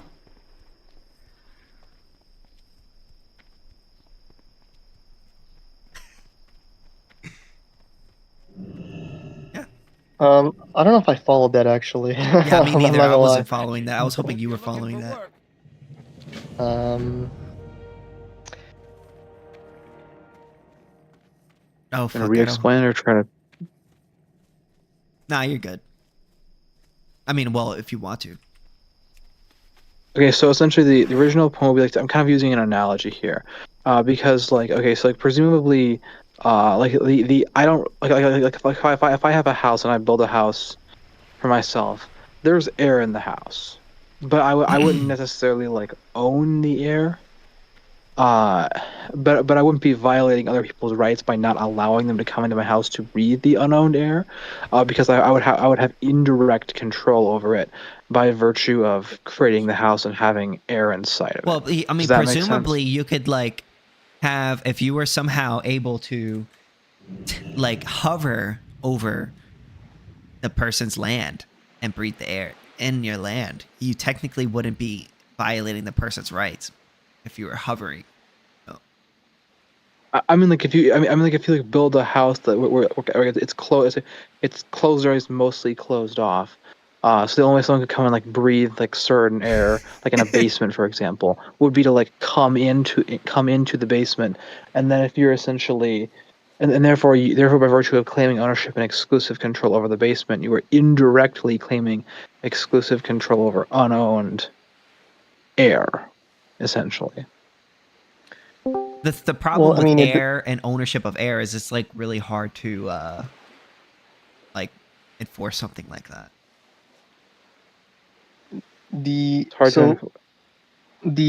So air kind of requires context.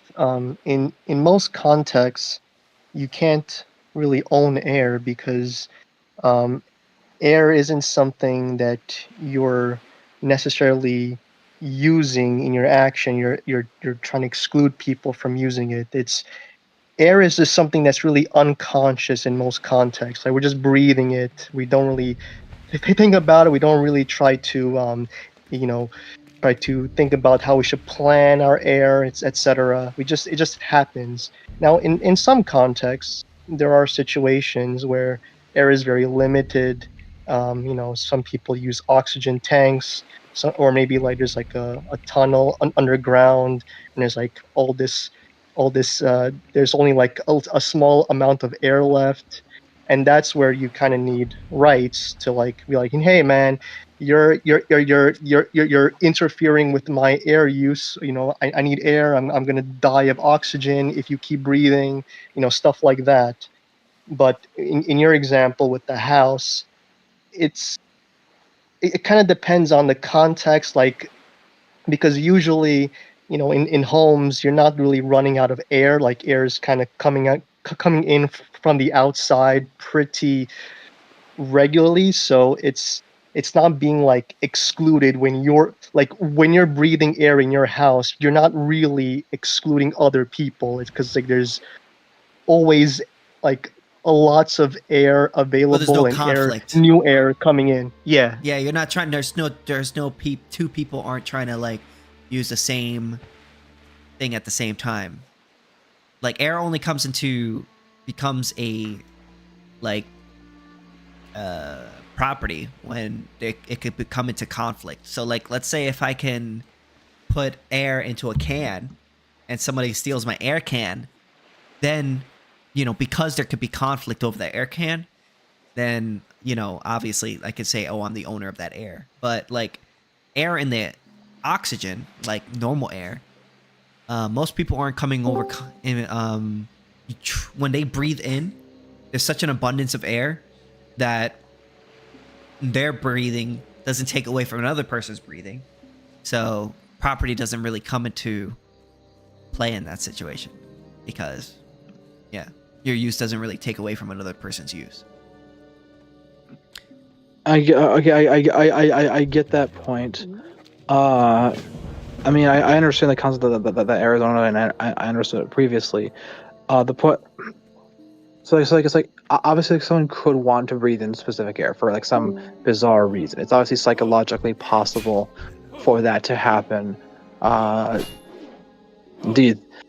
I mean, so there could, but like, not be, it's probably going to be rare in most cases. Like, you're usually not going to be obsessed. I want to breathe that particular particle of air in this specific location. But theoretically, you could want to. I don't know. I mean, ownership of like specific air. I guess like, yeah. I guess you could make the argument that, oh yeah, if you bottle it up or if you keep it in a house, I guess theoretically you could say, well, you know, I guess I own the air until it comes out or what have you. Maybe you could make that argument. But like, I don't know. What I was more trying to say is like, I was more trying to make a point about like having indirect control over something. Like if you indirectly control X resource, so you owned, let's say, resource A, and thereby and by virtue of owning resource A, you kind of exclude people from unowned resource B. I'm not sure it's really the same thing as claiming ownership over resource B. Since it's an indirect rather than direct exclusion. If that's more what I'm kind of trying to get at.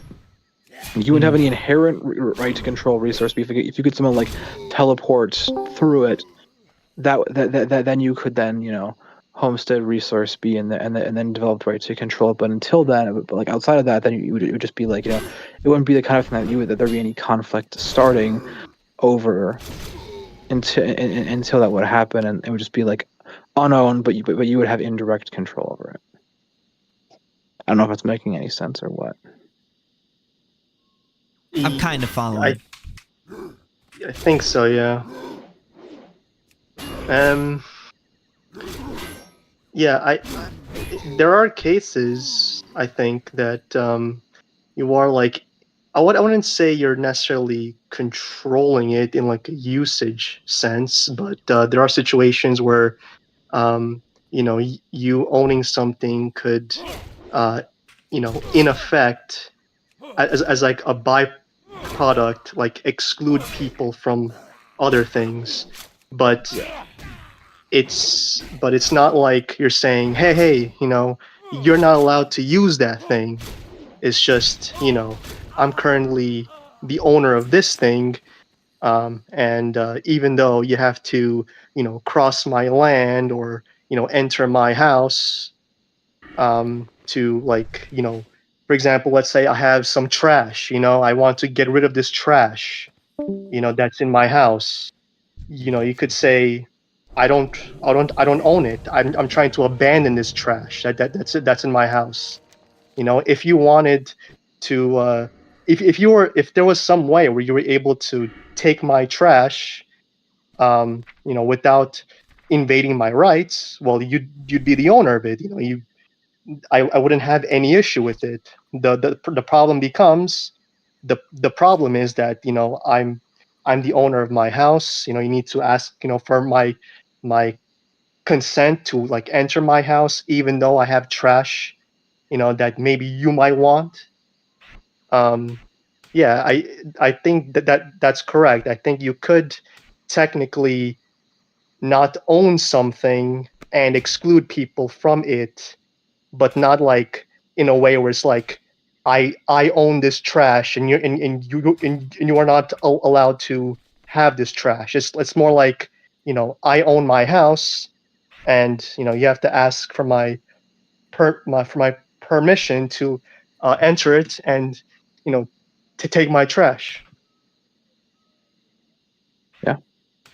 Yeah, so I would say I think that based on that fact that you aren't actually claiming if you encircle, if you donut homestead an area, the stuff in the middle of the donut, you're not necessarily claiming ownership over that. You're just claiming you're just basically gaining indirect control intentionally or not over it. Yeah, I think that's I don't have an issue with that per se.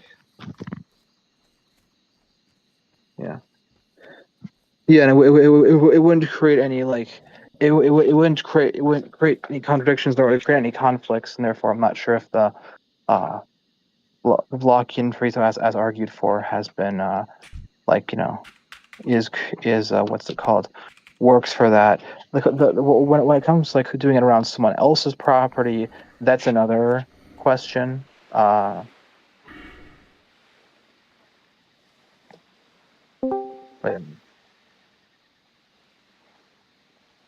Whole other topic. Hello. Yeah.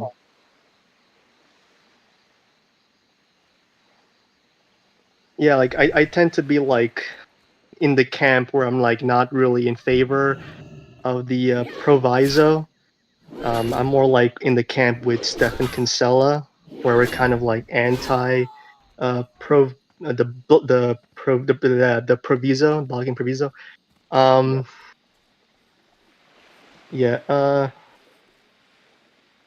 I still think there's value in saying you're violating rights when you're encircling a person and his land, and you aren't allowed to let him leave or let people in that he's trying to bring in his house. Yeah, I think that's when you're starting to engage in conflict. But when it comes to things that are unowned, yeah, I'm not in that camp where there's any conflict occurring if you're encircling unknown things. Yeah, what happens if, for example, you surround my home, but look at what you home to the area around it, and then and you let me go in and out, but you don't let me bring guests in. It would trample over your property. It would. Don't do that. That's me.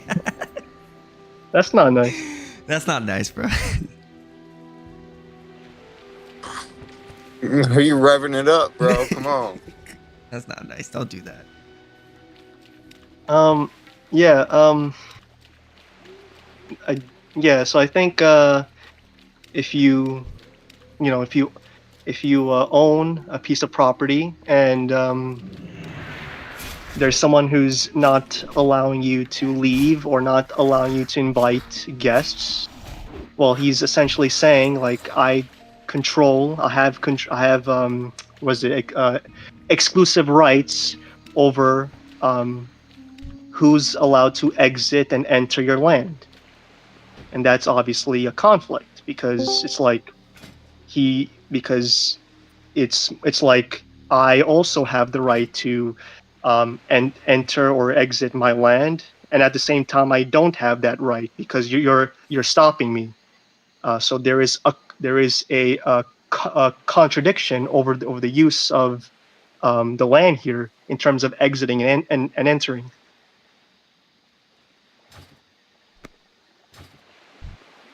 Yeah, I mean, there would be an apparent contradiction, but again, it would be indirect control, as saying, hey, you can't cross my land to get over. But yeah, I don't know. I mean, it seems stronger.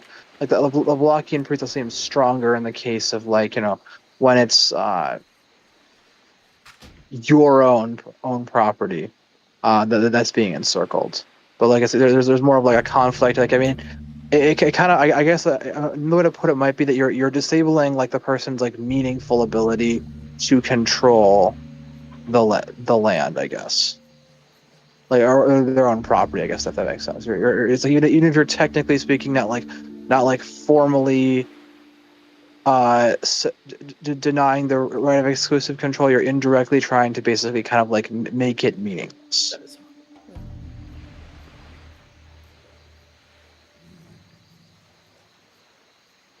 I'm not sure if I got that like last part. I think you cut off a little bit. Yeah, it happens. I have not the greatest internet. I was saying if you take the land, if you encircle someone's land, even though technically speaking, you would only be indirectly asserting control over their property. You would in practice be making their right of exclusive control over their own property, decide whether people go on or not, meaningless, and therefore you would be essentially nullifying their property in a meaningful sense. If that makes sense. Is that Space Ghost? Yes. Oh, I just realized you joined. Good to see ya. Good to see you too. Hey, Space Ghost. And we got all the gang back together. If only Pogfrog was around. Shit. He was here earlier, though. Hmm. I think he probably got annoyed with the conversation that I was having with the other person and left. Oh. What was the Are you talking about conversation about? I don't even know anymore. It was just that, but it was. I was trying to defend the NAP, but the person like wasn't understanding anything. He's like, you NAP, can't make. what's that? They're like the non-aggression principle. Oh. Then they're like, oh, you can't have an ought without an objective, and I'm just like, I don't know what that even means. I don't even honestly. know what the fuck that even means. Yeah, I didn't even contend with that. Yeah. An ought without an objective. Yeah, I don't know. I couldn't really. I couldn't really like. I checked out after I heard him say that. I was like, an ought without an objective? An ought just an ought. No, but you can't have an ought without an objective. It's like, all right, I think I'm good with this conversation. Oh yeah, he got muted and stuff as well. Yeah, I just blah, blah, blah. Now Yeah. like there are some people like, you know, I'll like debate on with if I feel like they're doing it in good faith or at least, you know, just doing it to have fun or whatever, but then there's some people that I feel like they're not understanding at all what I'm trying to say, and then I feel like, there's no point. You know what I mean? You know, like that guy earlier, God He didn't seem gift to was understand like, anything I was saying. Like, well, God's gifts, he I could tell he was kind of just like messing around. Like he was understanding what I was saying. He was just trying to be like a contrarian to what I was saying. So like, okay, I could engage with that. But that other person would like, it didn't seem to understand anything I was saying, like at all. Oh. yeah. Yeah. It seemed like English wasn't like his first language. I think could have been like a language thing or something. I don't know, or maybe he's just like really stupid.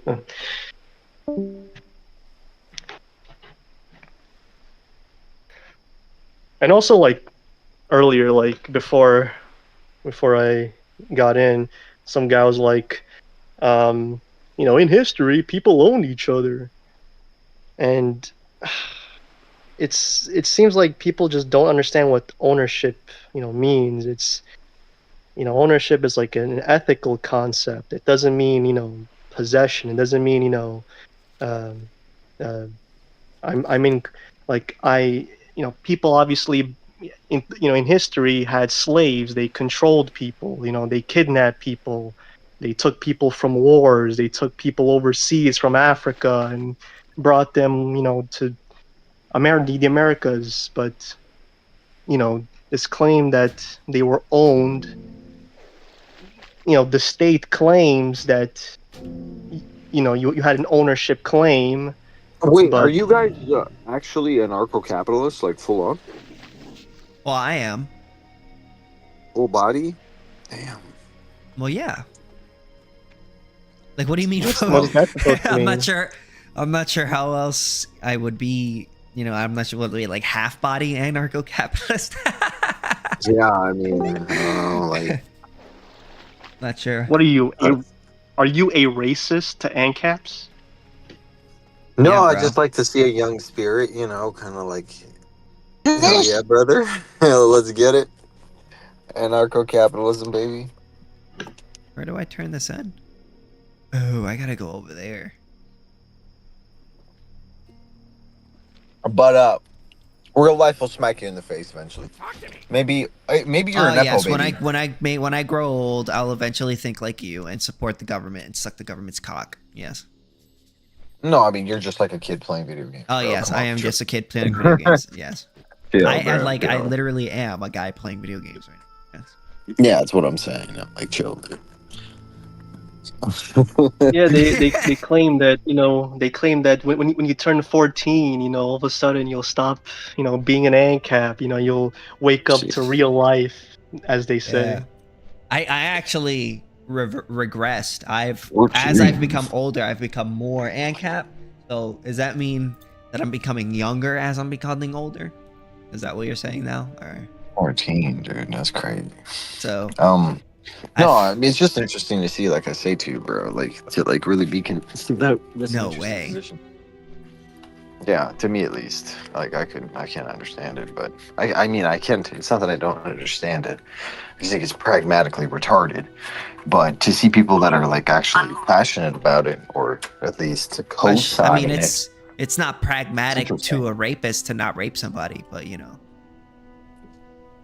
I'm not gonna hell support yeah, rape. that's well said by an ANCAP. I like that. Straight to the rape analogy.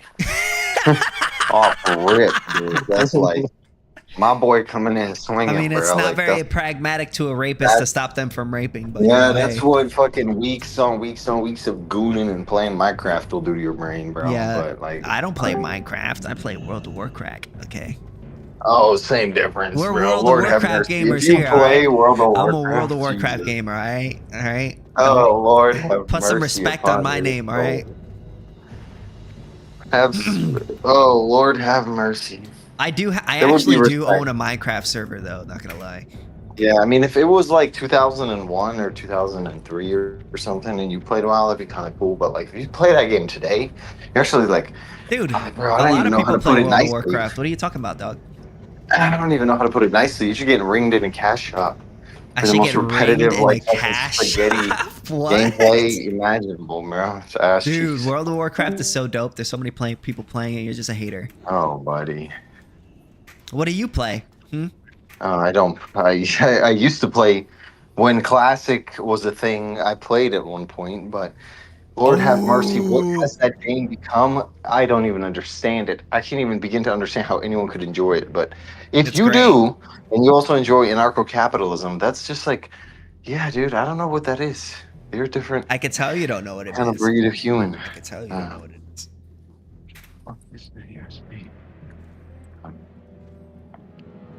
Yeah, that's crazy. You really like when you play like retail World of Warcraft. No, I play Warmane. It's Wrath of the Lich King. Oh, okay. Well, that's a little bit more respectable. Okay, I can get down with that. Yeah, I play on a private server. Okay, that's cool. That's fine. Unless they shut it down. Then I have no choice, but... Yeah, I mean, private servers. I mean, I've played a private server before, but it's a waste of fucking time. I mean, it's the most colossal waste of time ever because it depends on the server. It depends on the server. Nah, it doesn't depend on the server. It's any given day they can just nuke it, bro. Maybe. Look at what happened. Yeah, at but there's good some old that's been Turtle around for a Wow. while. Just because something's gonna get nuked don't mean it's not fun. It's not worth playing on. I mean, I have fun. Yeah, dude. What do I'm you having like? fun right You now. gotta be like 16, 17. What are you? How old are you, bro? 29. You're 29 and you're AnCapping and fucking playing private servers? That's that's an interesting lifestyle choice. Yep. What's your issue with ANCAP anyway? Yeah, what's the issue though? Like, I don't see what the problem is. So, as like a independent person who has like a opinion about stuff, I think it's an interesting position. It's like makes for a fun conversation. Um, However, uh, to take it seriously as some sort of disposition that a a governing body could have, or like a disposition that could maintain international Bro, are you having a logistics. stroke? No, I'm trying to speak, but like I've been smoking a lot, so my fucking throat's a little parsed and it's early in the morning. But yeah, it's just like AnCap and let me put it like this time: AnCap and international logistics do not go together. It's just that simple. Who cares about international logistics?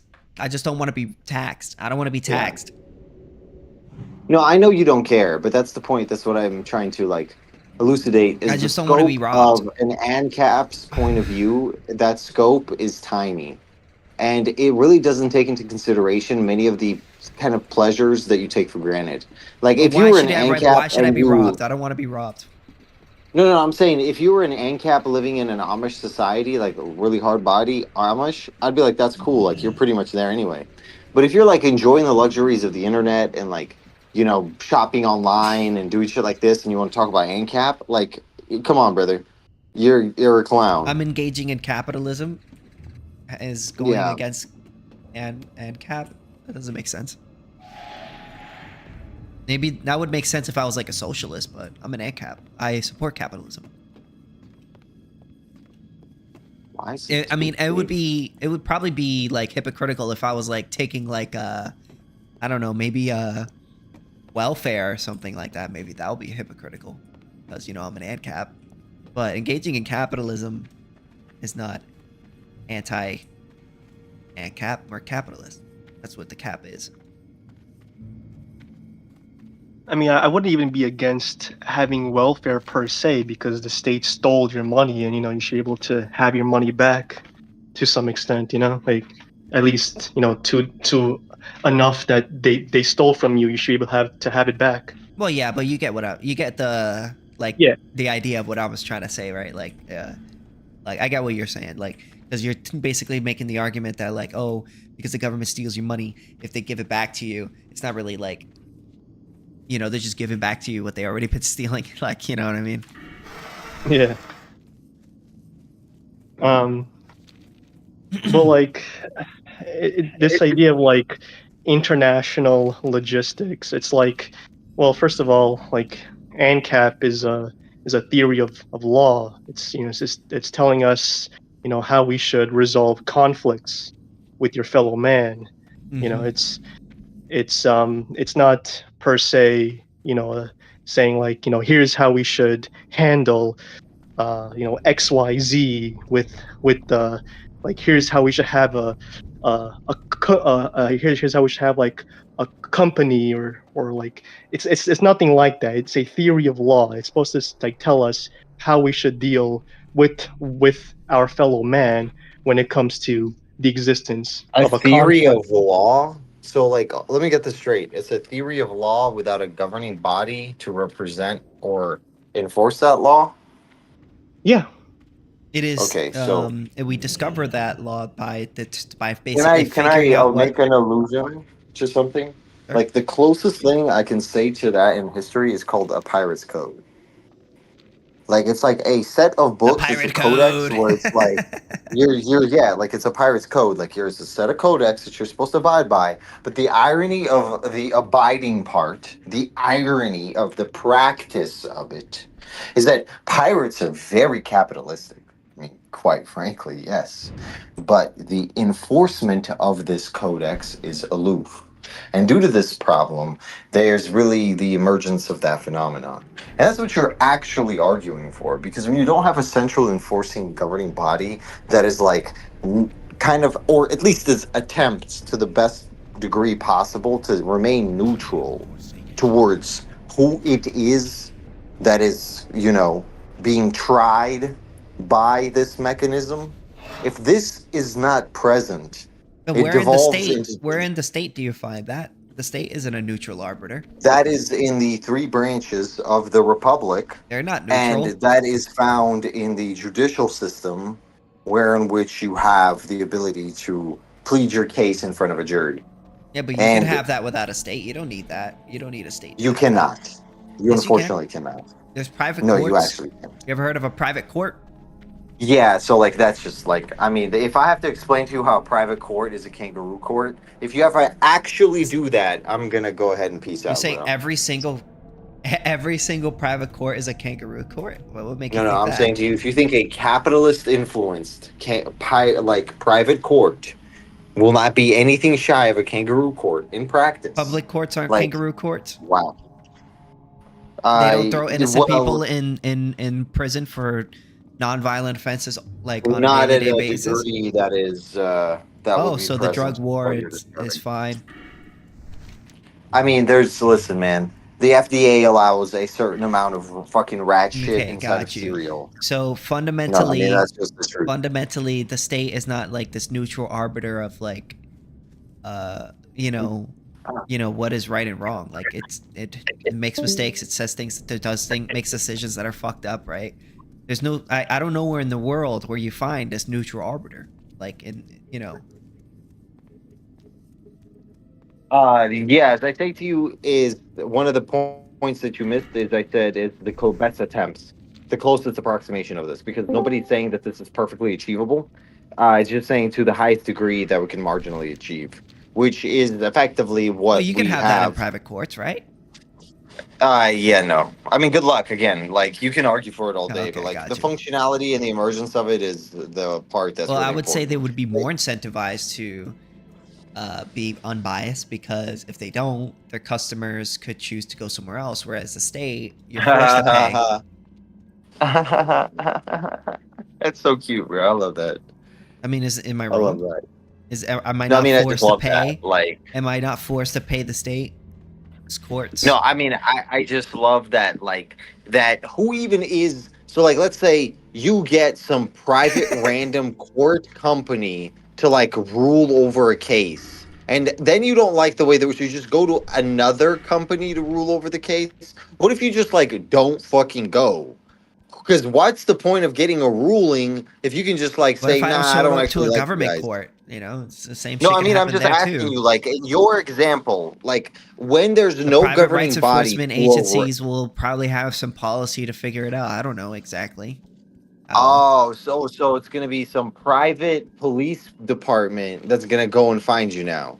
No, So is that like just like a fetish? You just take like every would be single done- thing that exists everything would be naturally done and you just privately, throw the word as opposed- private in front of it? As opposed to having some sort of state that forces people to pay, you know? Yeah. Yeah. No, I got you. That's like cute, bro. Like every single thing, just throw the word private in front of it. It's a private. Yes. It's a private bridge. Yes. You never heard? That's a Wait, private you never heard of a road. private bridge? It's a private lake, dude. That's a private park. That's a Yeah. private hospital. Everything's private with you, dude. Hell yeah. Everything should be private. Yeah, 100%. Hell yeah, dude. Hell yeah, dude. I Privatize everything. I like the way where Right. you're going with that. I privatize everything. Hi. Are your parents like well off, dude? They're middle class. Just middle class? Yeah. I would say they're normal middle class. I grew up in a normal middle class family. Why do you still sound like a little kid? I don't know. Maybe I didn't hit puberty yet. How is that relevant? I mean, like, And now we I'm just devolving to wondering. insults now, or no, I'm just wondering, like, you have like a very young voice. I don't know what to do. I don't know what to tell you, man. Maybe I just didn't hit puberty hard enough. Do you think that has anything to do with your anarcho-capitalism disposition? I don't know. You tell me. I think there might be some like actual correlation here. You think so? Yeah, I think it's not negligible. Gotcha. Yeah. But besides that, I would point largely to maritime logistics, insurance contracts, broadly speaking, things that you take for granted that give rise to a lot of the technology and the industry that you see around you, but you think is just emergent domestically. But the imports of a lot of refined minerals, the imports of a lot of raw materials do not and are not sourced domestically. And so this thing you call capitalism that you take for granted, only really exists in a well-defined regime of government. And to do without that is to think that like piracy can somehow rule the day. But no, that's ridiculous.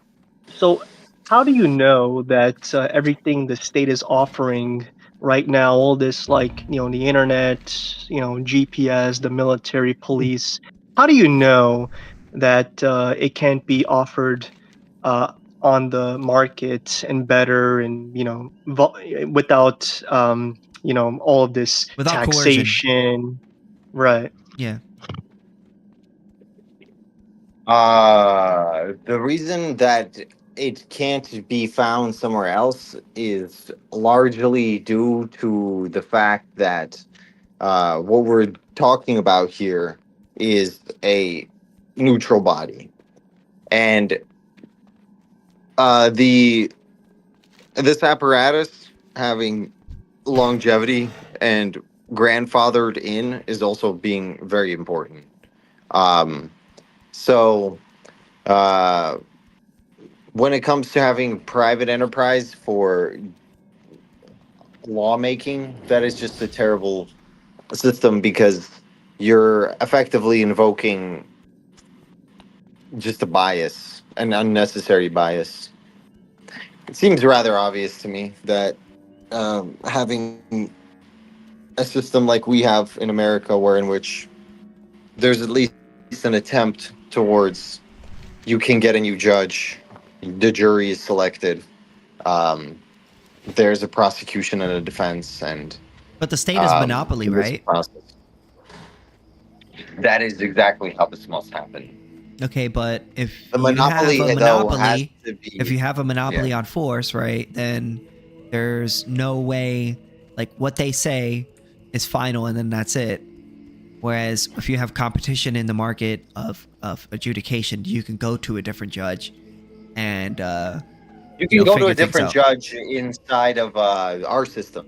I So, understand like, that, if but you don't like like what the judges, only to a limited degree, like fundamentally, like whereas under a private system, you could have multiple different judges and you could, you have can competition. have so like here's the thing in America, like when it comes to criminal suits is like when you get caught doing something, right? Okay, Yeah, but you can well only that's appeal like 3 problem. times before they Hear me eventually out. moves That's on. a criminal suit. That's something completely different. If you're talking about like trying to take somebody to court for whatever fucking reason you want, you have 50 plus states with 50 motherfucking You would have different more. sets You of could have laws. more competition if it was a private market because there would be more. No.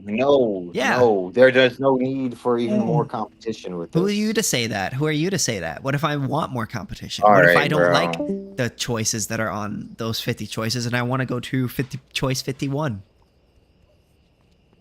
Hell yeah. Well, Why should I be limited because you think it's oh, there's too many. That's like saying like there's too many ice cream shops.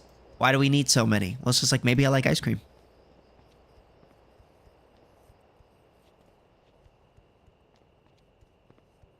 all right. Well, why impose? if that's how you feel, bro. Why impose, man? I just think it's a little bit ridiculous to think that AnCaps gonna work. But I guess it's a fun talking point, you know. You can Limited be like, limited government. Limited government is not enough. We need to get rid of it. Yeah. Yeah, I don't think you really get it, brother. Maybe I don't not. think you get it. So are we gonna have like what's up with currency? Because like no government, no currency, right? What happens there? You can have We just money start without a government. bartering with each other. You can have money without a government. You don't need a government to have money. Okay. You can have money without a government. This guy said. I'm pretty sure in I'm pretty sure in the history of mankind, gold and silver became like pretty much universal money in all different. Like you had it in England, you had it in Asia, you had like gold and silver seem to be a very popular money that just emerged spontaneously. Yeah. So Yeah. how do you hedge against anything? Why How do would you pirates? account Why for would risk? pirates like trade with each other with gold? They were outside of the government, right? They use. No, I'm asking like how would you hedge against risk? So like you have all these things and like you have gold. How do you like hedge against risk? Like for example, That's up if to the you banks to are figure out.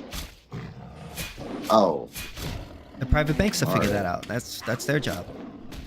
yeah, because everything's just private. It's just worth Hell the yeah. throw the word private in front of it. This is like this is kind of interesting. It's cute, bro. This might you might get yourself like a boyfriend doing this, dude. Keep it up, I'm not gay. My boyfriend is.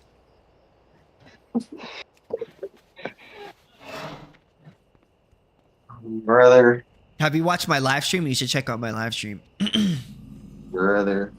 Does your dad know about this? Like, is he My aware dad, that you act yeah, like he this? knows he knows that I'm a ANCAP. And 29, playing video games, playing World of Warcraft, and capping it up. He's like, hell yeah, that's my son. I mean, yeah, he knows what I'm up to. He's not like oh my god, like all over my life and all that. I mean, He's a proud dad. oh yeah, my dad's proud of me. I don't disappoint him in any way. I have nothing to bring him shame. Like I haven't done anything. I pay my own bills. I live on my own. I mean, I don't commit any crimes.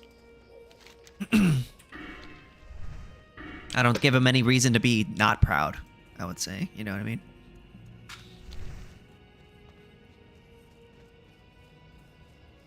And also like being an ANCAP means you're fully against crime, whereas this guy, he seems to love aggression. He seems to love crime. He thinks that we Also, should my have dad, crime. he also agrees with me a lot on everything that I say.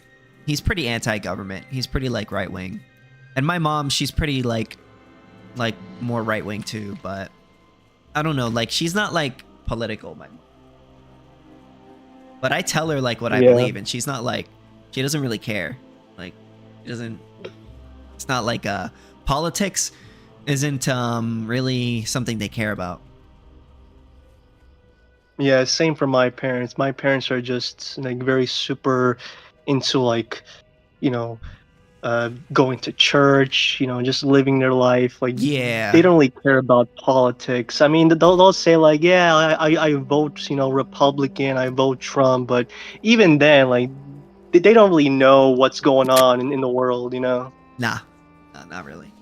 My parents, they kind of keep to themselves, and I do talk to my dad about like, oh, I'm against the government, and he'll be like, yeah, I hate the government too. I hate all these taxes, and like he agrees with me, but I mean, he's not full ANCAP though, Yeah, I think I'll like still like a lot of people think that if you're against the state, you're just against any sort of structure, any sort of structure in society, any rules. It's just like basically if you're an anarchist, it means that they think that you just want to do whatever you want whenever you want, with no consequences, no social nothing. It's just, but that's not really what the ANCAP advocates for. Like the ANCAP could, in a sense, say that he advocates for the government but not the state. If you say that, when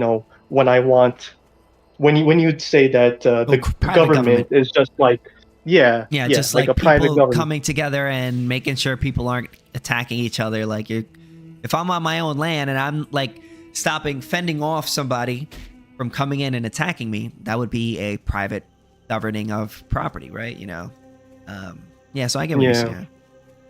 100%. Yeah, because I think people like this guy Chad Status, they'll I think their issues, like they think if you're an ANCAP, it just means that you just want individual, just isolated, in like people just doing whatever they want on their own thing. Like they don't have any like social structure. They don't have any, like they just do, they like whatever they do, they're just on their own. That's what they think, I think.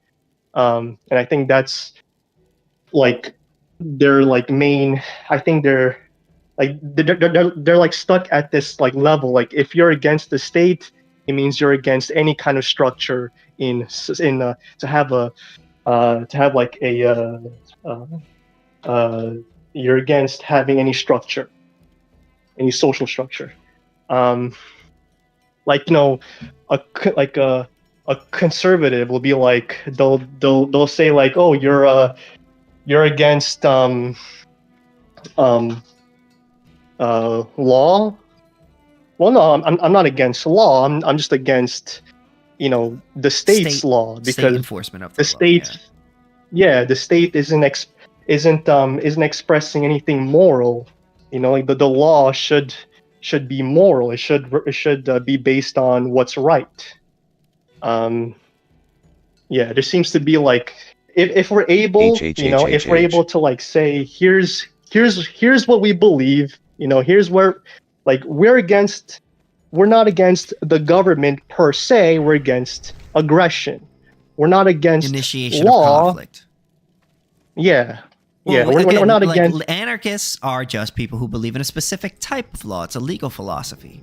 Now, just anarchists are just people who believe in, well, anarcho-capitalists, I should say. We believe in a specific type of legal philosophy, the non-aggression principle. We just believe the non-aggression principle should be law, and all those who violate it are criminals. And that's it.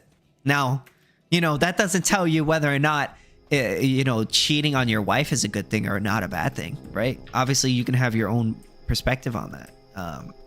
But AnCaps basically is just the idea of you don't have the right to initiate conflict. And that's the law that we believe should be, that's the objective law, essentially. Yeah. And nothing more, nothing less. Nothing more, nothing less. Yes. Yeah, it's doesn't tell you whether or not cheating on your wife is wrong. It just tells you whether or not, if you stabbed your wife, whether or not you should be prohibited from stabbing your wife or something like that. Yeah. Like, also like, ANCAPs are not like against, you could have a situation where it's like, you have a society, a covenant society that says, we don't want to associate with drug users, with people who cheat on their wives. If you want to associate with us, you need to abide by our values. If you want to step into my business, I don't want to like deal with like bad people, with drug users, with whatever.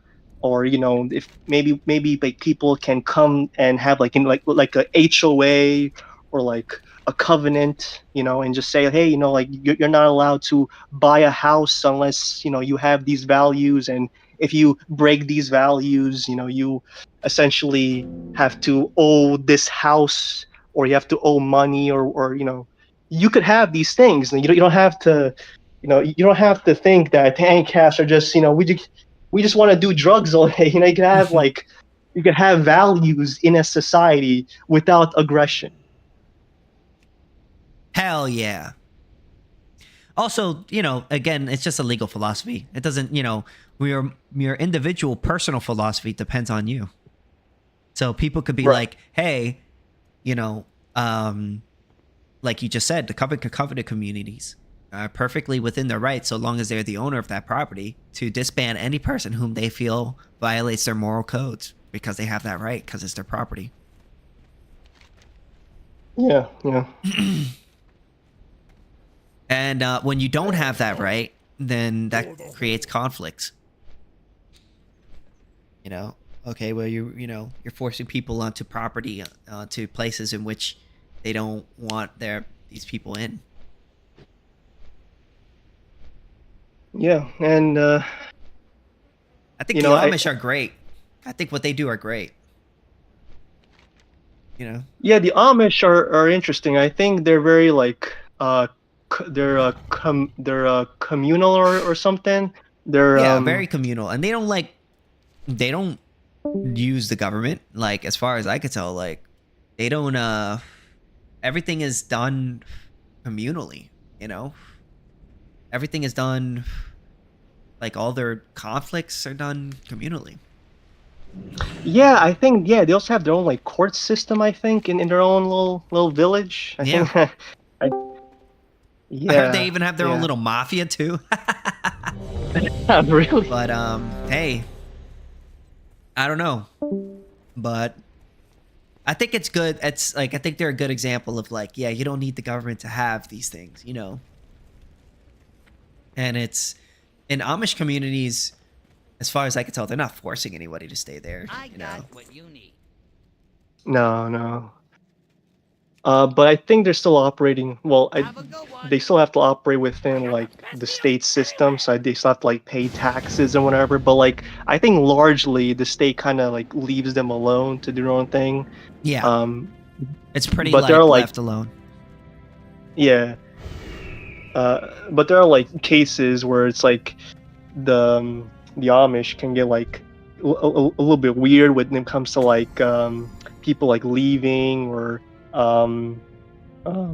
what's the I don't know if they have any like child issues there or something. Maybe like the state sometimes gets involved there, but like, I think largely they're kind of like they're like no one really they don't really like enter and cause any issues with the Amish. They're kind of they're very very peaceful people.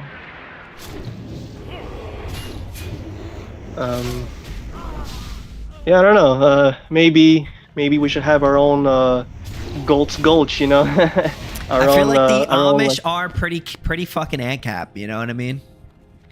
And the Mennonites and all these like religious communities, these are proto AnCap villages, basically. Like, a lot of people are, it's all privately owned. Everything's privately run. I like the idea of it, Yeah, I'm curious, like what they actually think about like the state. Like, what's their?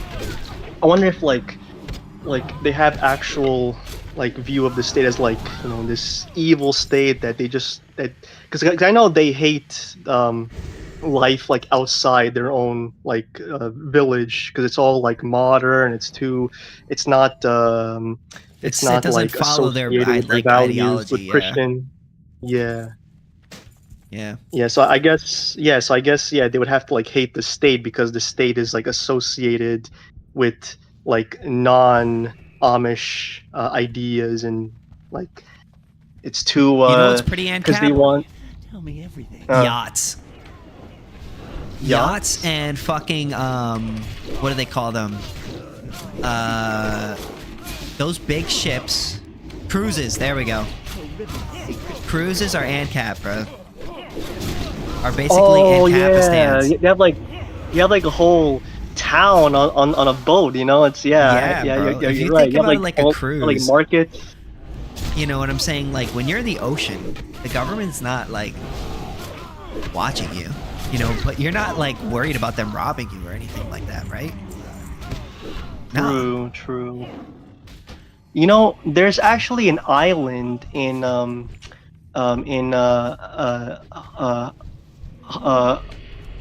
it's I forgot what it's called. It begins with like an L, but basically there's this guy that like owns the entire island, and like he's the one that's paying for all the costs to like live there, the tourism, the infrastructure.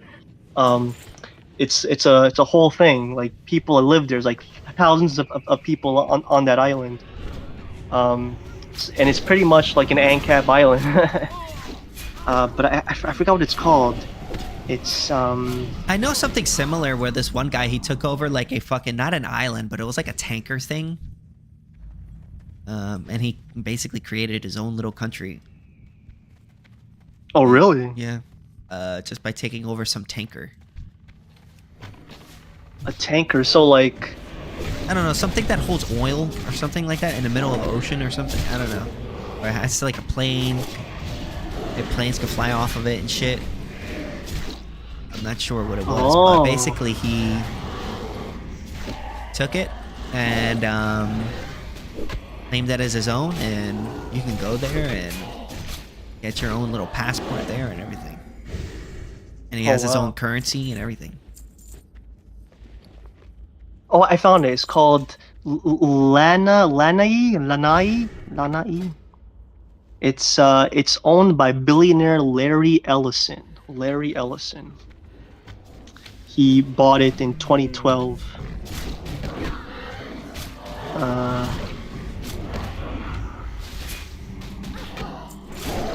Yeah, it's in Hawaii.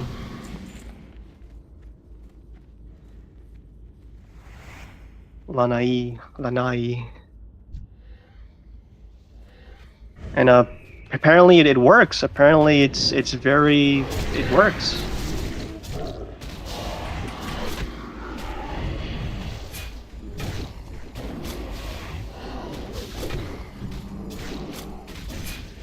But yeah. Yeah, but cruises are pretty much AnCapistans. A lot of people hate on me for saying that, but I think it's true. Yeah, cruises. I don't know why people would say like that's not that wouldn't be like AnCap. You have your own like little area to sleep. You have markets. Well, they're mad about everything. They're just mad at they're mad at the world. They're mad at themselves. I guess they. I mean, it's essentially a cruise is essentially a little mini city in one boat. You know what I mean? Like, you have hundreds of people on that thing. I guess like maybe that's the only, because like I know they like some guy tried to do like seasteading for a while. But I guess that's not really working out. I guess you could have boats, I suppose, like cruise. I guess that would be like the only. I think that would be the more. You just can't call it seasteading. You just gotta call it a cruise, and then just say, this is AnCapistan. Yeah. No aggression. Anyone that commits aggression will be tossed off the boat.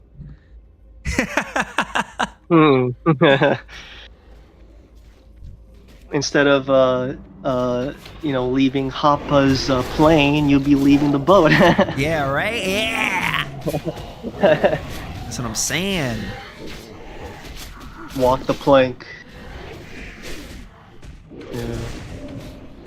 Yeah, maybe. I think I think we should have like our own like ocean. Like most of the world is it's like water. Like most of the world, like 70% of the Earth is like ocean, and like most of the world, the state is like nowhere to be found. It's like I think there's like a potential really to be like far away from like these states without going into like Mars. What's up? You could.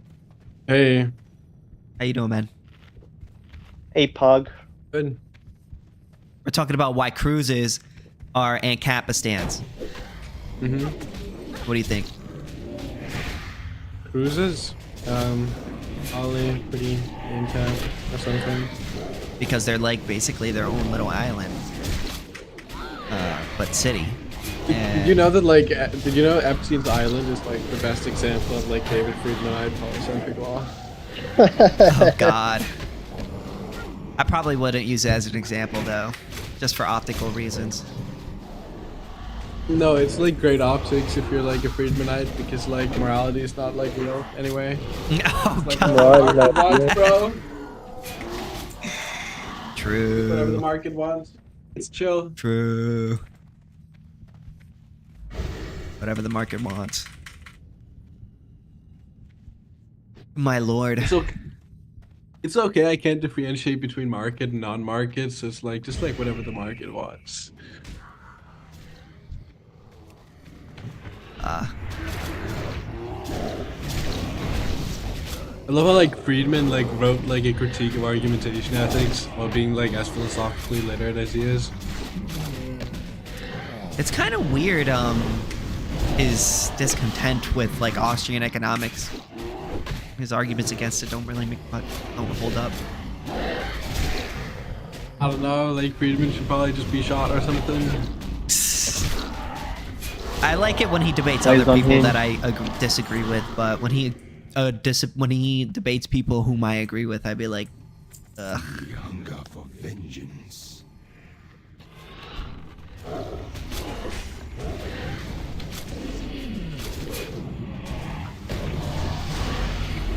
Yeah, I'm not.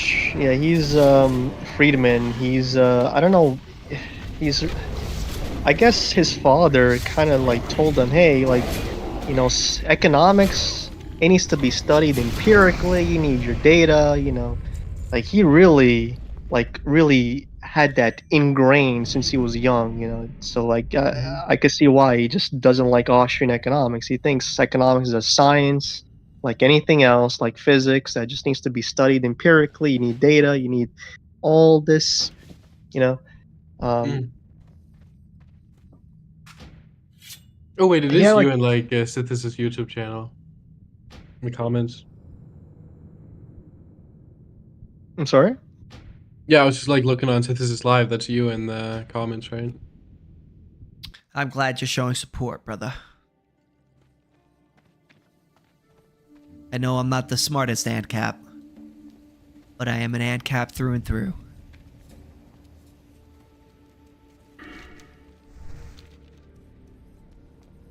Did we ever resolve the whole blocking and proviso issue? I don't know what the No. issue was, I'll be honest. I'm like honestly agnostic at it on this point. Like, seen like some pretty good points being made against it. But like, I don't know. I'm not convinced on like. I don't know. Like, I'm pretty convinced like the maniac is like functionally retarded.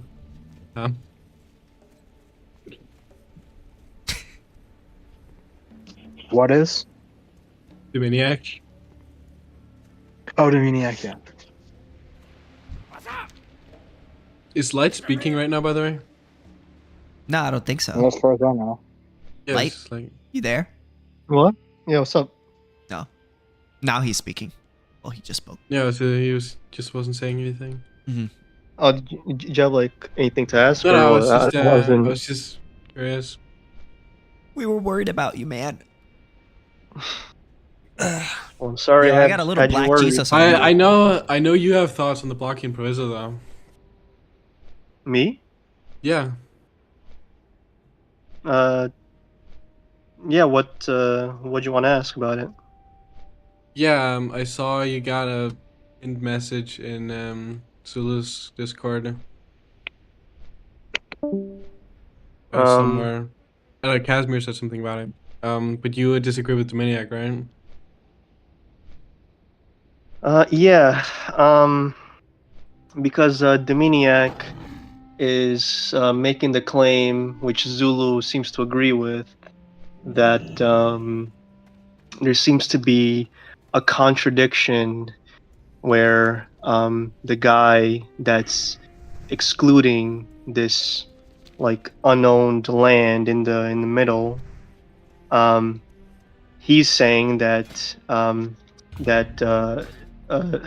it's been a while, but I think it's like you're right. Okay, yeah. Other people have a duty to not walk through his land to get to that unowned land in the circle, but at the same time they do not have that duty because he doesn't own that land. And so Dominiac's like, well, there's a contradiction here. But I don't think that it is actually a contradiction, because he's not saying that you have a duty to like not get to that land. It's more so I just happen to be in the way. But if you find a way to get to that land without interfering with me, you're more than welcome to use that land. You know, he's not saying I own that land, I have exclusive rights over that land. It's like I just own the area that you're trying to use to cross it in order to get to that circled land. But if you find a way to get to that circled area without interfering with my rights, more power to you, you know? Well, I'm pretty sure in Sulu's course he like lays out how like if it's like unowned land in the middle, and he then what's it called, homesteads around it, then he would just like homestead it, right? Because he's bordering all of it. Yeah, but like Zulu would say like he owns it merely because he's excluding people from it, but I don't it's not exclusion that creates rights. The homesteading rule comes from use, not exclusion. It's well, exclusion is used though.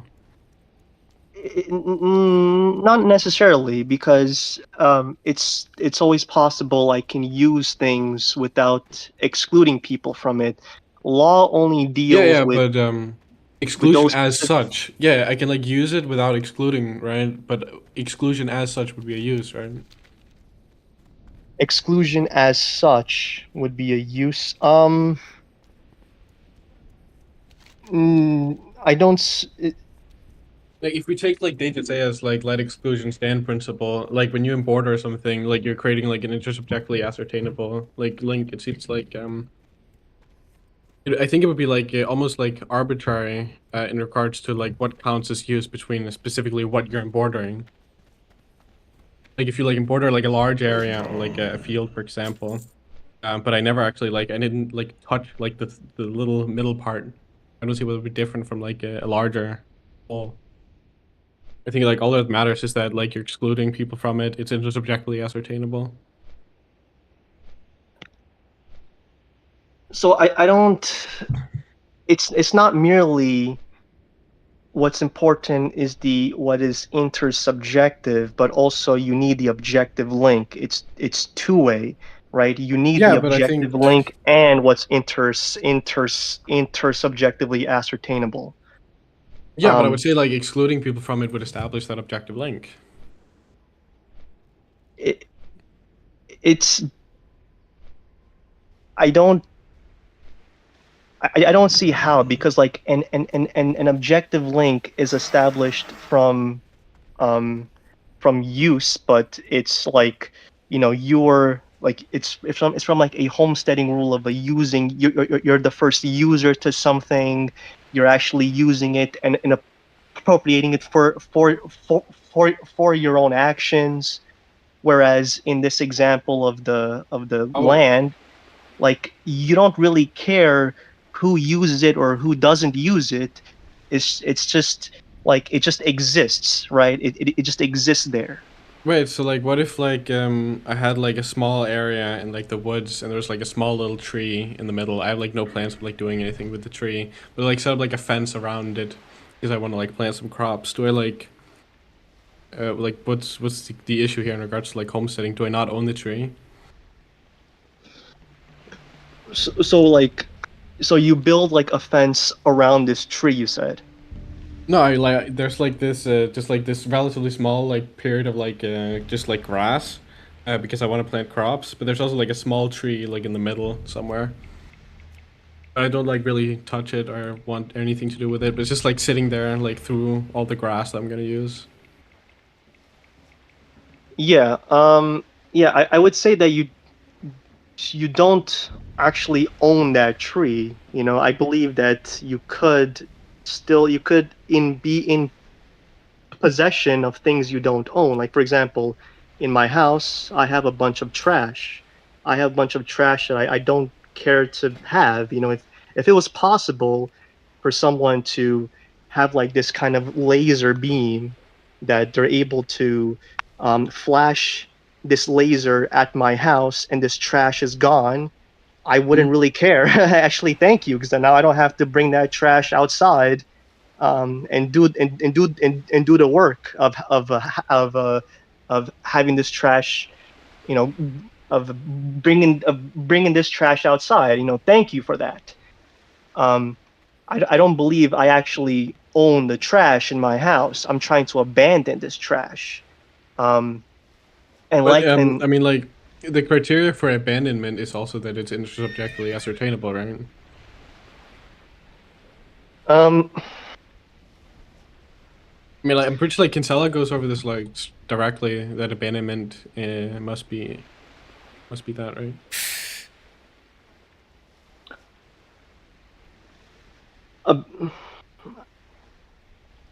it depends. I think. Do you have like an example of like of something where it's like? Well, he gives like an example when he goes over like contract theory, for example. Like a contract is an act of abandonment, for example, and that must be intersubjectively ascertainable for the other person to like take up homestead at the same time. I believe he also gives like an example, like for you to like properly abandon something. I can maybe try and go find it. Yeah, it's abandoning in favor of someone. Like I'm abandoning a book in favor of Sithis, for example, would be an instance of that. Yeah, but that would just be like in regards to contracts. Let me find this. Yes, that was more Kinsella's point out. Love that guy. I just want to pat his bald head. Yeah. For all his contributions. Hold on. I mean, if you encircle an area and it's relatively close, I think an argument could be made that you've sort of like made it an objectively, intersubjectively verifiable link between you and it. But like, what if it's a very like big space where like, you know, like if you were like plop in the middle of it, you'd have to like walk miles before seeing any evidence that someone else has claimed it. Then I think that'd be where the blocking proviso would have room to operate, or just be like an area of controversy of where it should operate there. Yeah, hold on. I was looking back to like contract theory, and I looked in Sulu's course for a second just to check, and he says like, yeah, where a property is simply coded back to nature, right, for someone to homestead it, recall that such abandonment must be objective and intersubjectively ascertainable. But yeah, hold on. There's nothing said in the original, like, what's it called, 2003 paper. I believe Kinsella goes over this in the. Hold on, this might be in a different paper.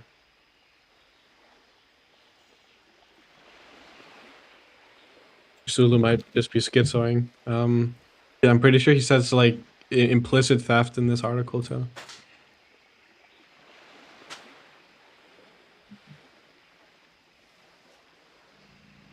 Yeah, implicitly committed theft.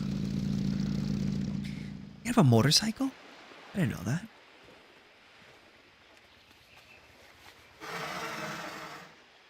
Alright, let me try something.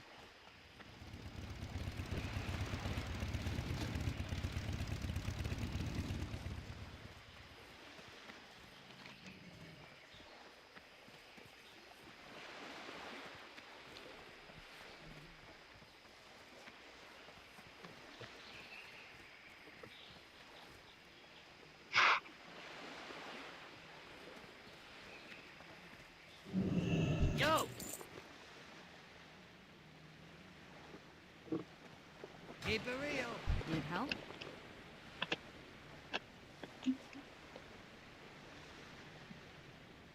Have a good one. Hey, yeah. Help you find something? These are better if you.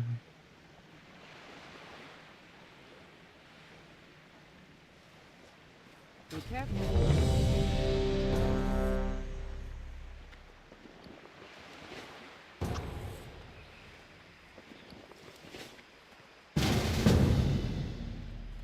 buy and trade.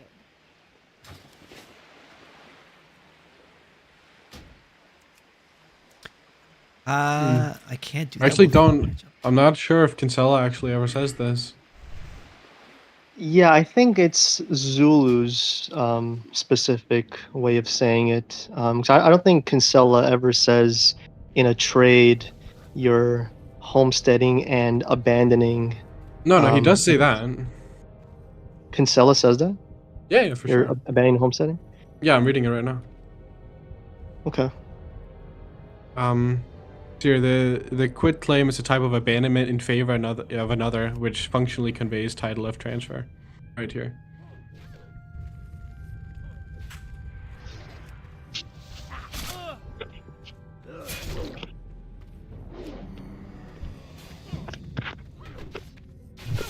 It is now subject to reappropriation.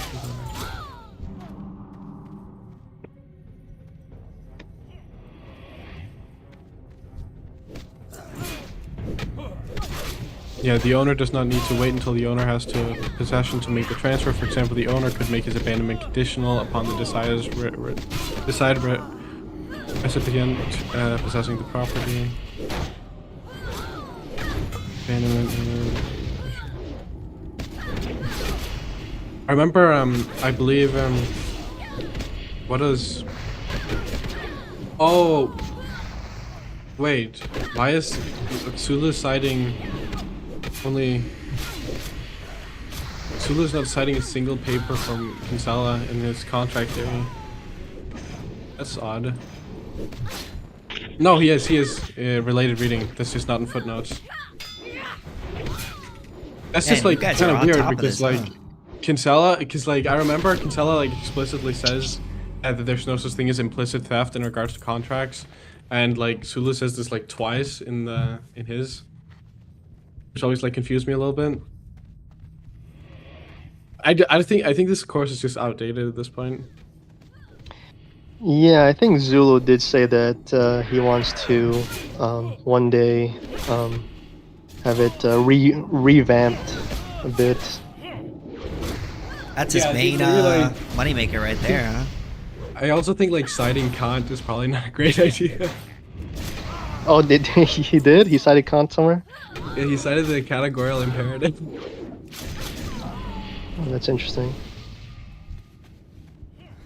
Tell me everything.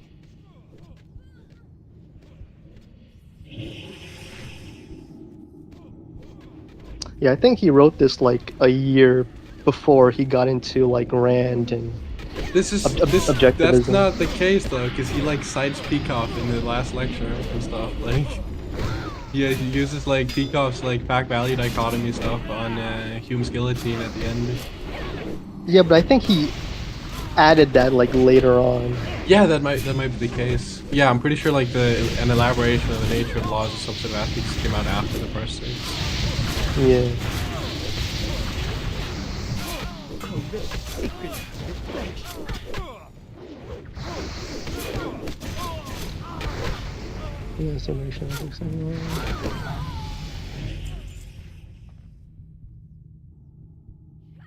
A fist weapon? I don't know you can have a fist weapon.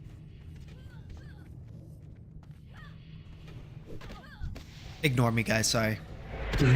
Yeah, I did remember because like Kinsella, Zulu holds to Dejasea's theory of like what counts as possession, right? And this Kinsella does too, meaning that you just have to embroider it. Possession and embordering they mean the same thing when it comes to land. I'm pretty like Kinsella would, like at least in how he lays it out in the Thoughts on a Latecomer and First Comer, that he would probably like agree with Zulu on the large area of homesteading. Maybe, yeah. I don't know if I agree that exclusion as such creates property titles. I have to go over my notes on that again, but well, I mean, like, it seems pretty clear that if you, like, go by the Dejasea's theory about, like, embordering, and that embordering means the same as possessing property, and homesteading refers to the initial possession, seems, like, pretty clear.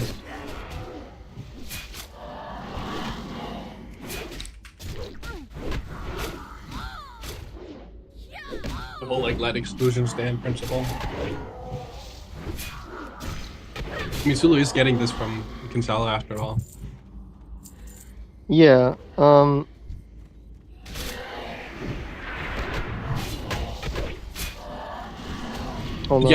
I think your point about like the blocking proviso is like pretty good. I'm kind of like agnostic on it right now.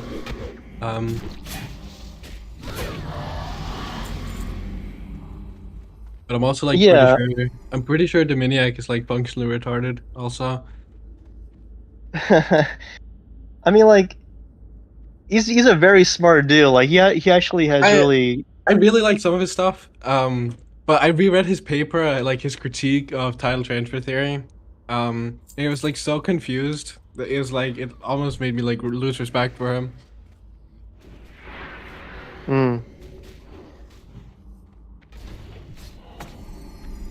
He does have some great stuff.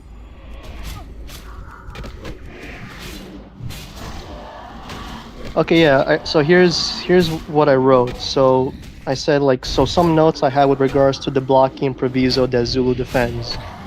Zulu holds the position that by mere exclusion of some area of unowned land, he claims you own it using de Jusse's principles of ownership of lead exclusion stands. Yeah. But this principle already presupposes property rights. It is not itself a homesteading rule that is generating property rights. Zulu treats it as ownership generating as such. Homesteading requires one goes out into nature and make use of the unknown resource as the first agent, appropriating it for one's action and embordering it, which would establish an objective link of prior appropriation and its exclusion being intersubjectively ascertainable. Zulu's position using Dominiac's paper at best gives the latter but not the former. Property rights require both. Mere exclusion as ownership generating can justify might makes right and forestalling of unowned land by states without establishing an objective link. My view is that the owner of the donut homestead doesn't automatically own the unowned donut hole until he's made use of it as he did for the donut homestead. There is no contradiction to say it may be impossible to get to B without crossing A, but entering B is not the same thing as crossing A. One may in fact be a necessary condition for the other. Entering B requires crossing A, but it doesn't make them identical. You have no duty regarding B, and you do have a duty not to cross A. This simply entails, I'll just like put it in the chat, so I don't have to read the whole thing. Yeah, that's fine. I'm fine about like the whole blocking proviso thing. I'm just like in regards to like de Jusse's theory, I'm kind of like curious on like why it would imply that it presupposes property rights and it isn't like homesteading generating. It's not ownership generating, sorry. Yeah. It's just like why would it imply then? I put it in the chat if you want to read it later. It was like notes I had in my. Yeah, I mean like this principle already presupposes it is not a self-homesteading rule that is generating property rights. Bordering and such establishment exclusion. I don't see how, because I mean like the whole point is not mere exclusion as ownership, right? Is that you're creating this intersubjectively ascertainable exclusion link, right? That if no one else has been there before, and you're starting excluding people, and it's intersubjectively ascertainable, I don't see how that could like justify states.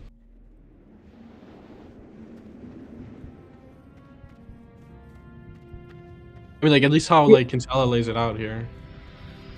Yeah, like I agree that exclusion is intersubjectively ascertainable. Like I agree with that. Like having exclusion, you could show people, hey, if you tell people you have like a fence, or you tell people, hey, you aren't allowed to enter, I'll use force if you enter. Like obviously you're showing it is exclusive. I just don't buy that that is both necessary and sufficient. I think it's necessary, but not sufficient. Mm. I just don't like when we're talking about use. I think we get to like on like what counts as like specific like homestead. Because would it just be like I intend to use it in the future, like the tree, for example, if I like am border to this area and I'm about to cut this tree down? Would I like first be homesteading it when I begin cutting it down, or like how would this work in regards to like land ownership in the first place? Because it can't just be like only when I touch something, right?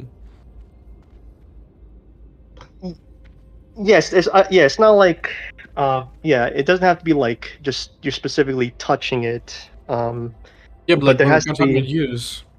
Yeah. Because like it seems like if I am creating an intersubjectively ascertainable link, and I start I'm excluding people as such, right? It seems like my use could be like, it might even be the case that I'm not homesteading it, but it could be like, it seems like regardless of the reason why, it seems like I can just like homestead it on like whatever reason. Like if I intend to have it on my use, because like the same reason with like the small tree, for example, like I'm about to cut down, because obviously it wouldn't be like at first when I like touch it, like what would count as like use. Mm-hmm. Yeah, I mean, it would depend, like, what's the action occurring here? Like, what is the action using this resource? What is the, like, what ends are you achieving? But it could just be, well, I don't want anyone else to touch it, for example. How about that? Like, I think it, like, looks... It like brings me pleasure to look at it, and it would like hurt. It would like I really wouldn't like if other people like started like destroying it. So what I do is that I create like an intersubjectively ascertainable link around it. I border some land, and I start excluding people from it. But I never like touched it. I never went over it. It seems like it's still like in a course of action here, right? Yeah, I think that's fine because so you are you're using the tree as a means towards your own ends, and you're expressing your exclusion. I think that does make sense. Yeah, but like what if that, like, let's say in like the donut homestead, like this area in the middle, what if that's just like it makes me feel good? It's like if the end is just like a certain like number of pleasure that I get when I see that large area.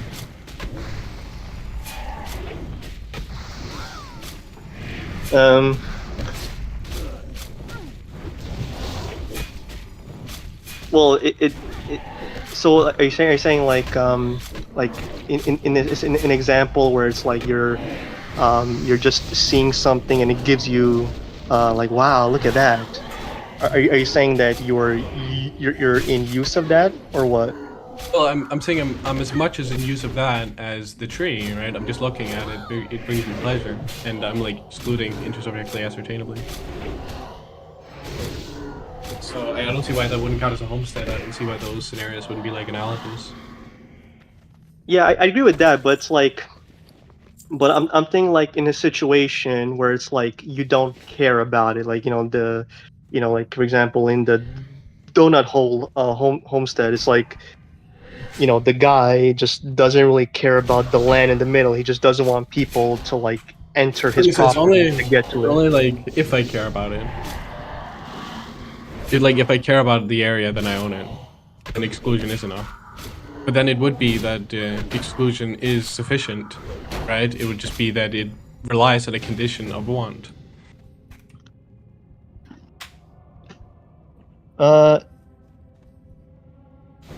Sort of. It's like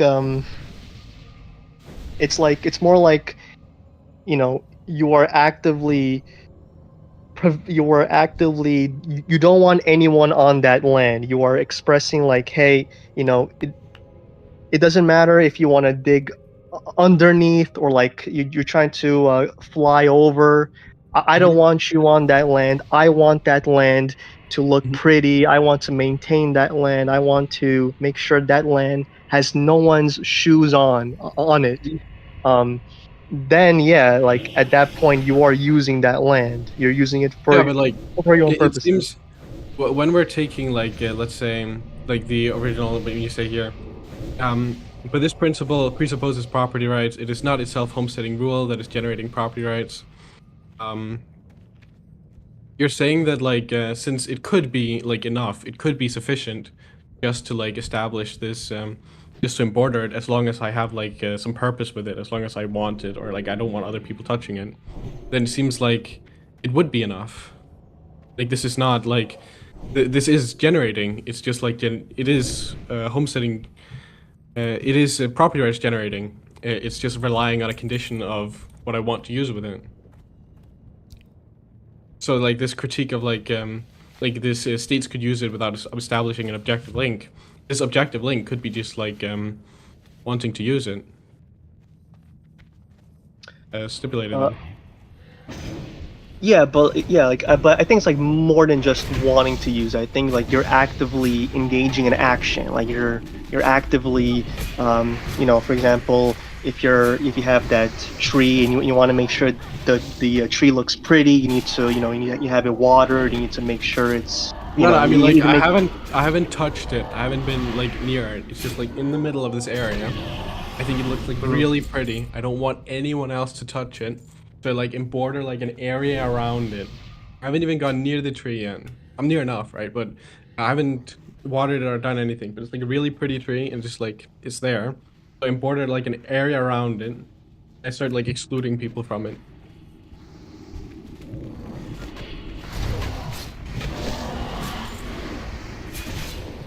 Oh, I see. Okay, yeah. Because like it seems like even like earlier when you talked about like let's say just like this flat area that I think like looks pretty, that it would be like enough as long as I like wanted to use it. This would be like enough to establish like a course of action, like this objective link, right? Because then I don't really think there's like a contradiction between these two theories if that's sufficient. Yeah, I mean, you could definitely say you are using it if you just wanted to just for it to like be there, existing, and be like, wow, that looks pretty. I love watching it. You know, you're using it as a thing then where it you is just look at. generating property rights. Then exclusion as such is generating property rights. It's just based on a condition. You mistake making you correct your undefined ought for a Well, misunderstanding. but then it wouldn't be exclusion I'm as such, disappointed that because you if have it's to exclusion retreat to as such, it wouldn't matter whether it's like you're using it or not. Yeah, but like you're saying I have to like earlier you said like well I think it would be like kind of implied by like the later critique when you say here when you say like mere exclusion as ownership generating can justify might makes right and forestalling of unowned land by states without establishing an objective link. And it seems like why wouldn't states be able to do the same thing by this like just thinking it looks pretty? I'm pretty sure like dictators think that. Well, so states don't they come to ownership. Well, states don't own things. They come to they have control over it through like conquest or like wars, and also you cannot own things by multiple people owning it. You need to have like I one know, single right? individual. Yeah, that's fine, right? I was just like, let's say we just like have like it just seems like this critique here at the end by mere exclusion as ownership generating would justify this. I don't really think this like critique makes like a lot of sense like on the like basis. Oh no. So okay, so here I was just saying that I was just saying that exclusion is not merely exclusion that creates ownership, because if that was the case, then like anyone who comes in and excludes me from my property, like like a thief or a robber or whatever, now he owns it because he's excluding me from it. It's not merely exclusion as such. There's more to it than exclusion. Exclusion is important. Well, yeah, but like And like Zulu doesn't claim this, or they just say,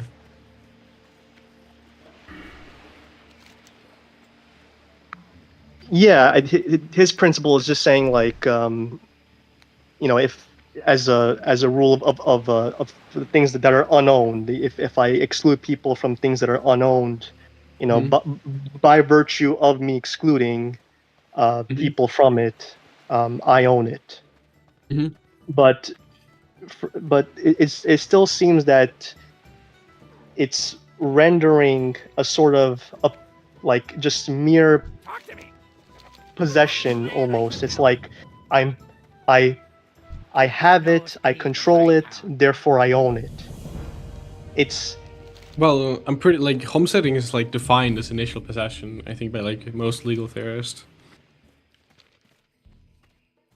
there is involvement of initial appropriation there, possession, but there's also a matter of like using it for one's own actions. It's not merely well, look at it like this. I mean, like, if you are excluding people from the land, then you need to have some reason to do it, right? Yeah, sure. Wouldn't that reason be a use? Just like me looking at the tree? That would be the reason of excluding other people? And like whatever reason I'm excluding people would be a use of that area? Me excluding people implies I'm using the land, is what you're saying? Well, I have some reason to exclude them, and that reason would then be like a use, right? Because, or else I would have no reason to exclude them, right? If if them coming in wouldn't contradict with my use.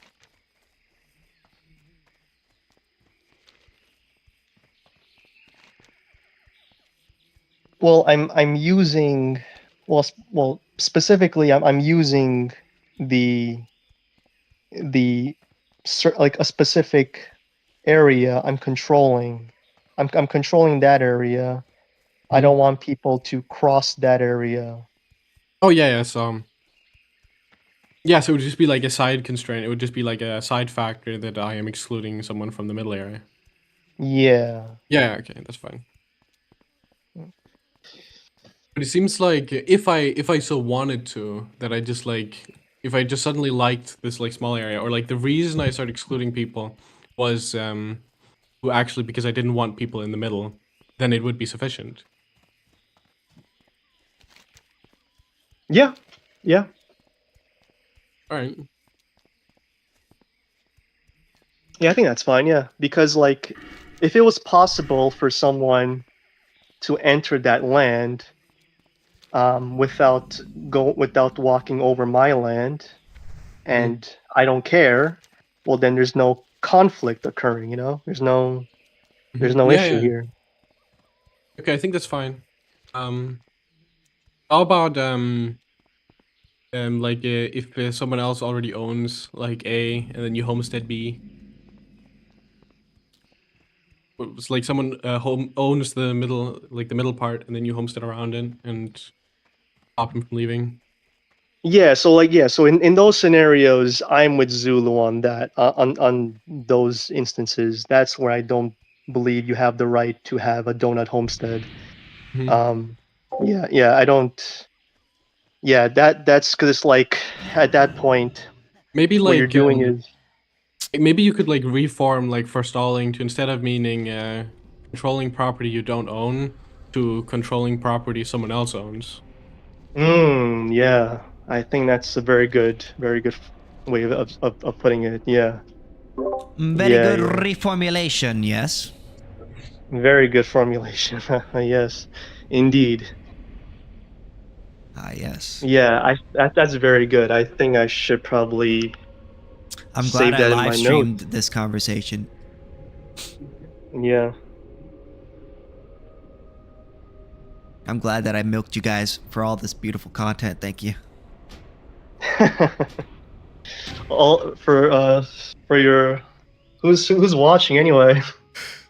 I think everybody who was watching joined in. Like, I don't know. Probably, maybe somebody. We have one viewer. But the thing is, I'm live streaming on YouTube, Twitch, Kick, and TikTok. So That's true. That is true.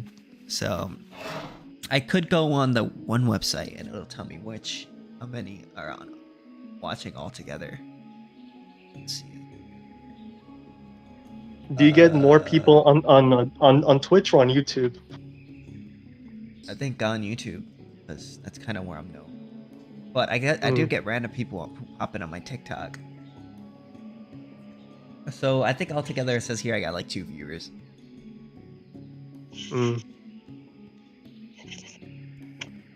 Damn, do I look good doing it? And then with like the blockchain proviso, you would like in regards to like children, you would just like use the causationism. Yeah. Oh wow, I'm surprised you know about that too. Yeah. I'm pretty big on that as well. Oh right. I should probably tell you I'm AnCap Doggo. Oh, are you? Oh, so this is like a different account or something, or? Yeah. I kind of forgot it. You don't know who I am on this account. Oh shit! Yeah, we've You sounded before. You sounded the same. I was like, maybe it's not AnCap Doggo.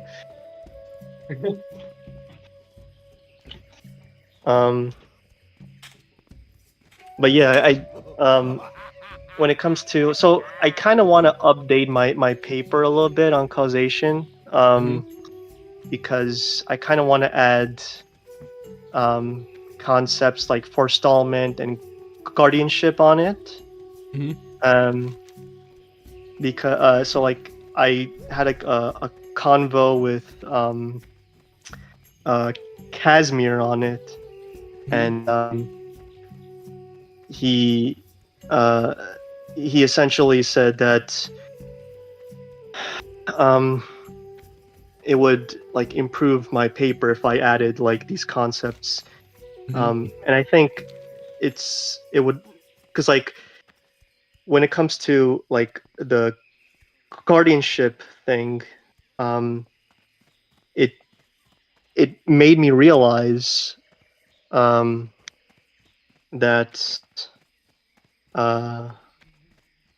like you are in control of property that you don't own.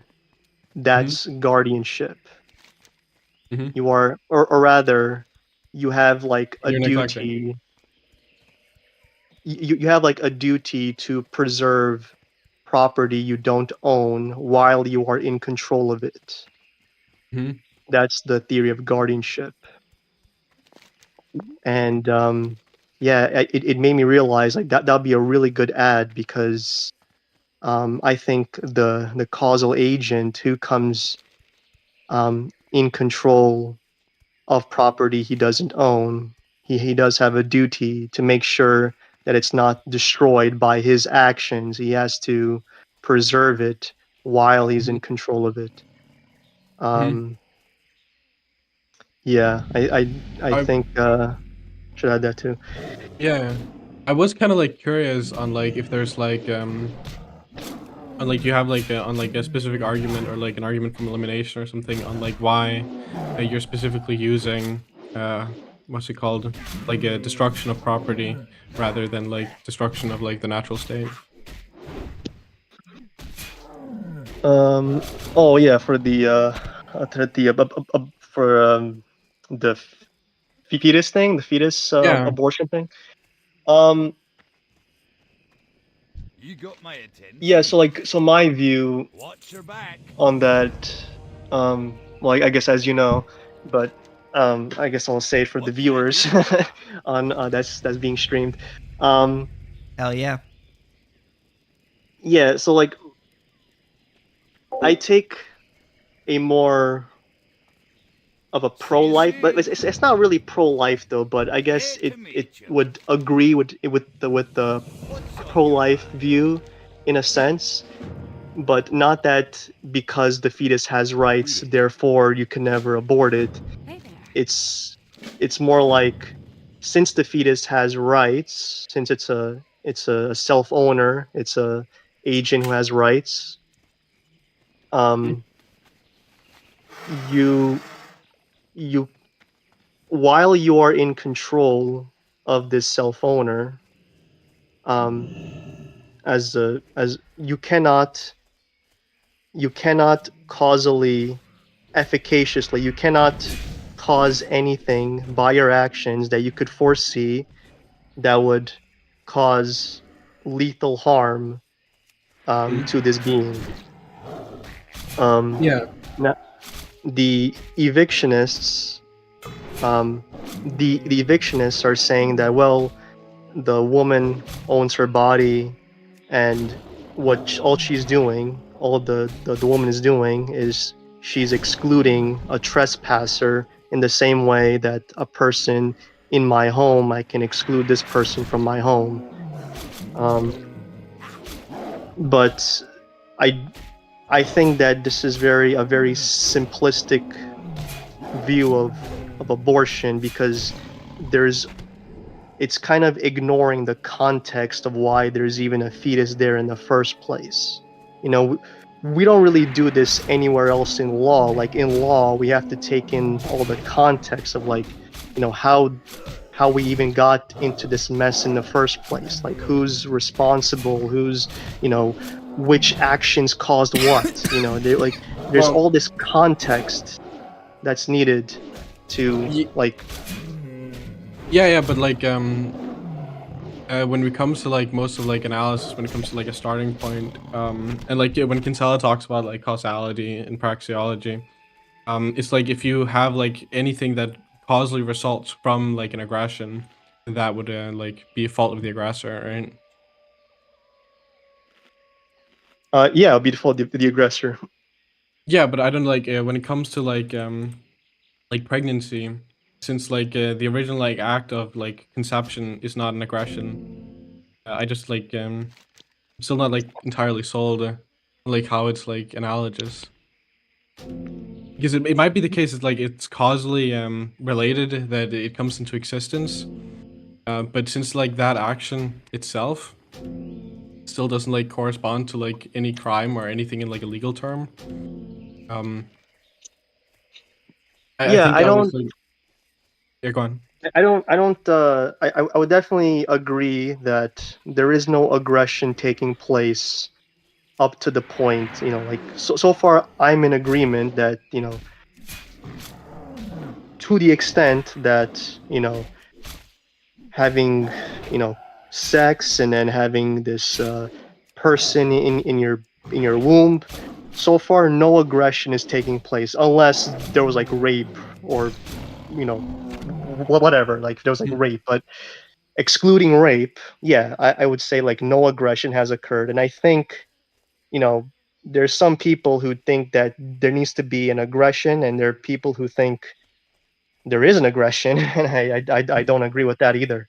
Um, but I don't think that there needs to be an aggression, because, like, like, there are like instances of, like, me there's a person outside, like, in the snow. I bring them in. I take care of them. I'm their new care taker. Like, I get to, like, feed them. I get to, like, make sure I keep them alive. Let's say they're not conscious. Like, Mm-hmm. so far there's no aggression occurring. Mm-hmm. But, if let's say I decide to leave them in the middle of I don't know, let's say I leave them in the middle of the ocean. Well, now there is an aggression occurring. Even though I decide to, like, I don't care to, care for this person anymore. Like, there's still an aggression occurring here, because it is from my actions that I caused this person to die. Like, I'm in control of his property, his body, and it is from my actions that I caused this person to die. Well, Even though I wanted to abandon my care for this person. Yeah, but like when we're talking about like things like causing something, when you like you like start from like conception, right? Yeah, you are like causing it to like live. But, like, wouldn't it like necessitate like from you causing it to live, you would like cause it to die? I cause it to live, therefore I cause it to die. Is this what you said?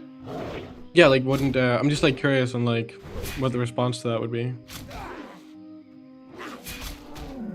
I'm kind of confused. Oh, okay. So I see what you're saying. So like, if I bring a person to life, I doom them to their death. I guess is what you're saying. Yeah. The The anti-natalist argument, yeah. anti-natalism view. Yeah, yeah. Yeah. So let me think about that for a second.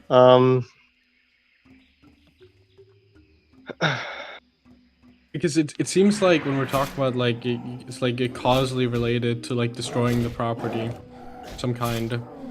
It seems like if the principle that matters is that you are causally related in bringing it into existence, and thus you are causally related into like destroying its property.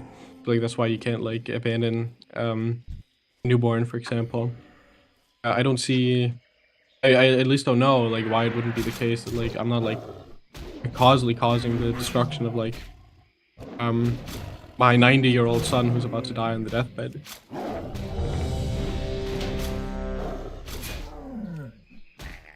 So I don't I don't think that. Okay, so it's not merely causality in like a very in a very broad sense. You know, you could say that the mother of Hitler caused the Holocaust in a sense, where like she gave birth to Hitler, and Hitler eventually killed 6 million Jews or whatever. No, there is. So I emphasize proximate causality, and now you could argue, well, everyone already knows that when they create a child, people are mortal beings. They're gonna die. Everyone knows that when you create a person, well, they're eventually gonna die. Whereas in the case of Hitler's mom, Hitler's mom doesn't know that. Let's say we have like yeah, I'm just like, let's say we have like a 4-year-old child or something like that. It can't like sustain itself. I'm curious on like when we're talking about like proximate cause. I feel like just like the same way I don't have like a proximate cause to the destruction of my 90-year-old son on the deathbed. I don't know, like wouldn't it be the same case because it's like so far away? I don't know if that's the right term. That like conception, like bring it into life. That seems like making the cause like pretty broad.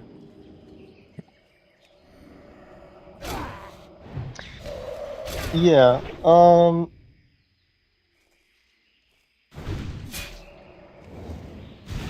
I haven't thought of that.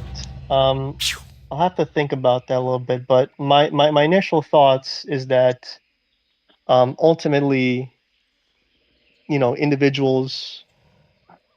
So at some point, the individual child will be like his own adult self, and he is responsible for his own life, his own body. Um,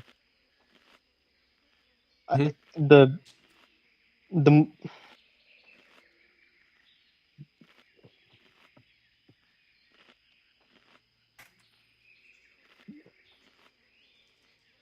I'll have to think about that. I don't know. I have to yeah, I'll have to think about that. I'm not sure. That's fine. I think there is something there. Yeah, that's fine if you can't figure something out right now. Yeah, I'm just like curious about like the principle. It sounds like interesting. Not Yeah. not sold on it yet, but sounds interesting at least. and it would be the case that this like if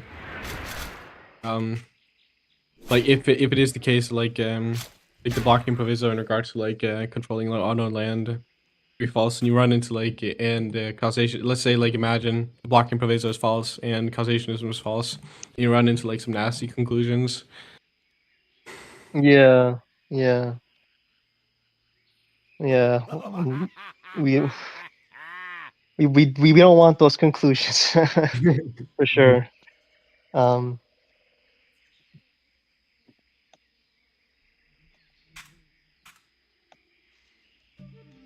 I think even more like I think they're already like pretty like far more like nasty conclusions there can be.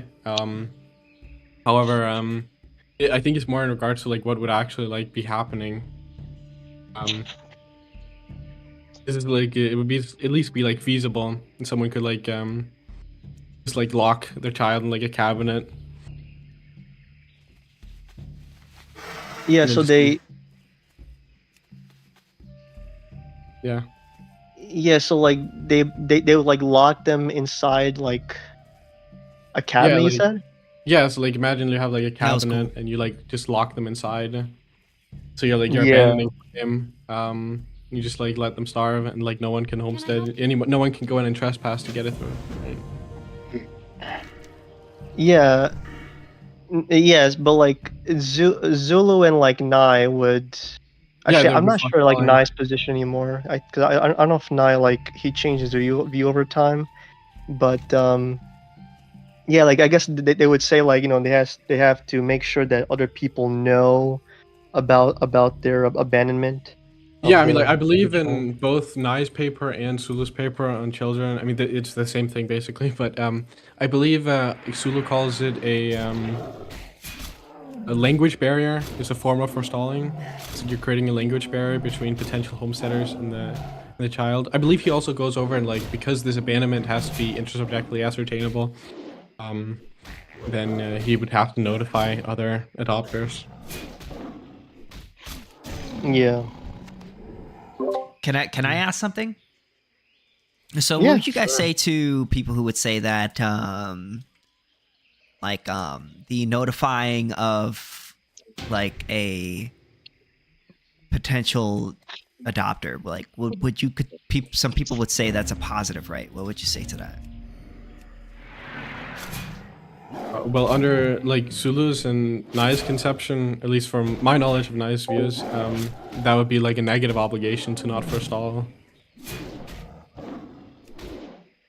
Well, I mean, are you forestalling by, like, is that I mean, the argument it lays out is that if you're not communicating it to other potential homesteaders, then you're creating like a language barrier between the child, the unknown property, and other potential homesteaders, and that would be thus a form of forestallment. And if you don't communicate, you're grassing, so this would be like a negative obligation.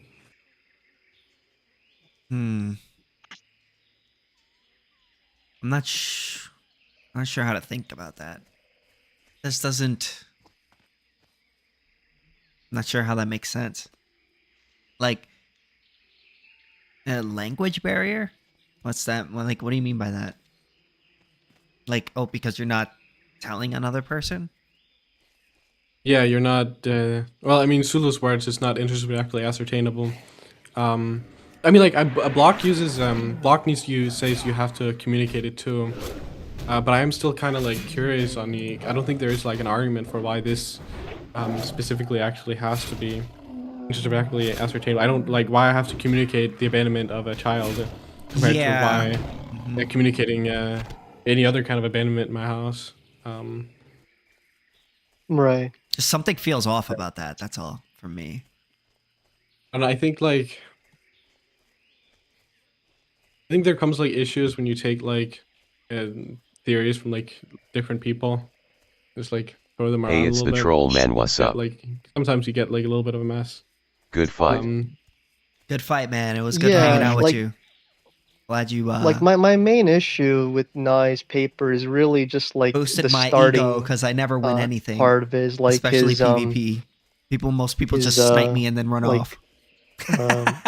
Omission theory is like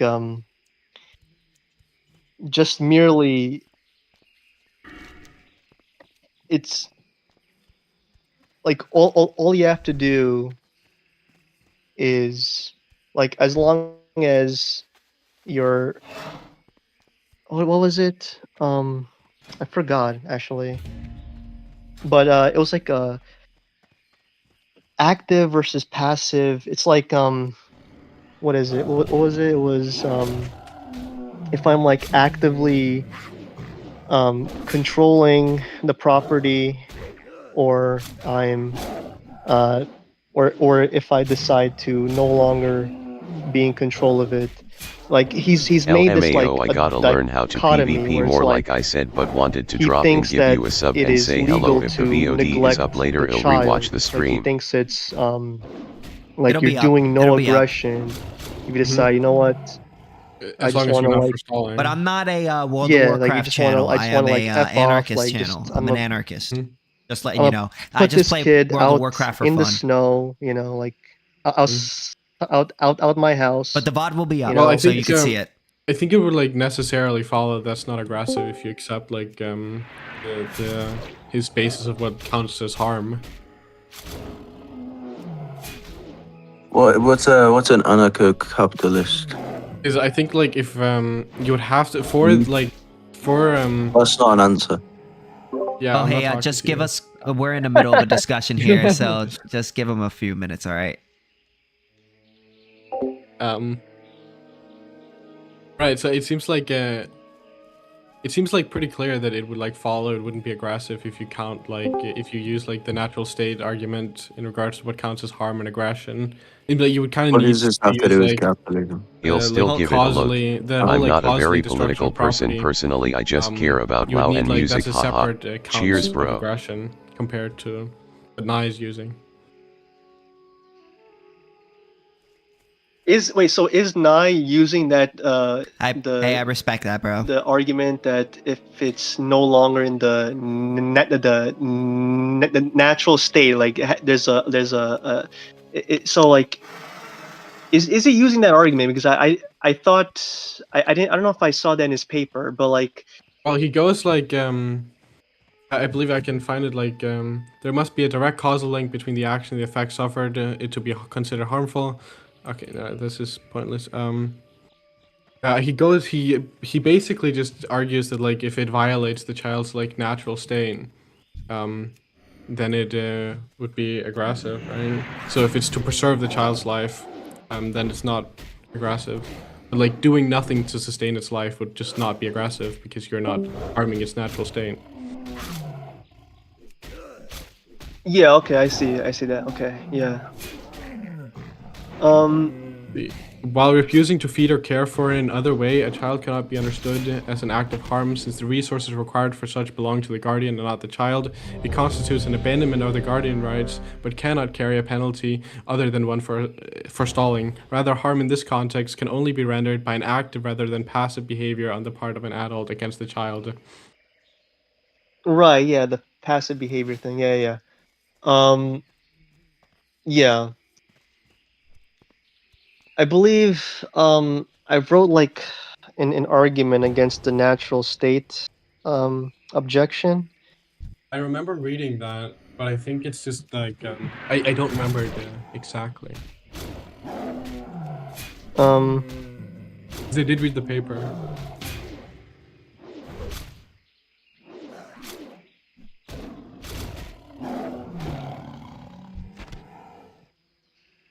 I'm supposed to like have a discussion with Nye one of these days on my paper, but I don't know. Yeah, I was gonna ask about that because I really want to watch that debate. So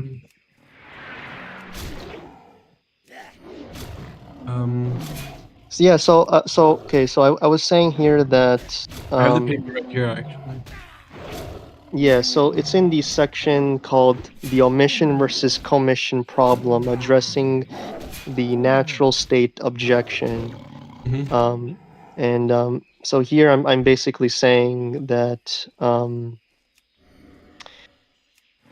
that there is like a context to like the existence of this child, like So I Yeah, say but, here. yeah, So I go say on. here like, I say here a newborn child does not exist independently of the actions of its parents. The parents' conduct brings the child into existence and thereby creates the physical circumstances in which the child's survival depends on continued parental care. This means that the child's dependency is not an independently existing natural condition that the parents merely encounter. Rather, the dependency relationship exists because of the parents' own actions. And so, like, Right, I remember. Yeah, I remember that. I was. It's just like it's still because it seems like the natural state, it would just like begin existing at the moment of conception, right? So I don't like see why it would be like relevant to whether or not there's like any cause relation because there's nothing that can be harmed prior to like its existence. So the natural state would just be defined in relation to its beginning. wait, can you say that one more time? I don't know if I caught that.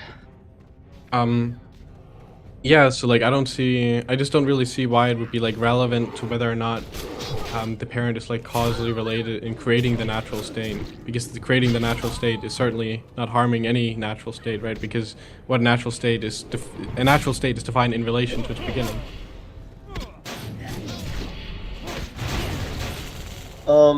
Well, I mean, the mother is involved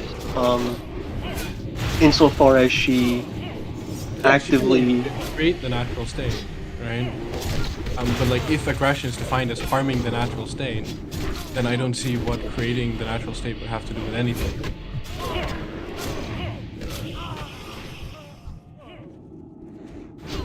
aggression is harming the natural state. Yeah, that's how nihilism is.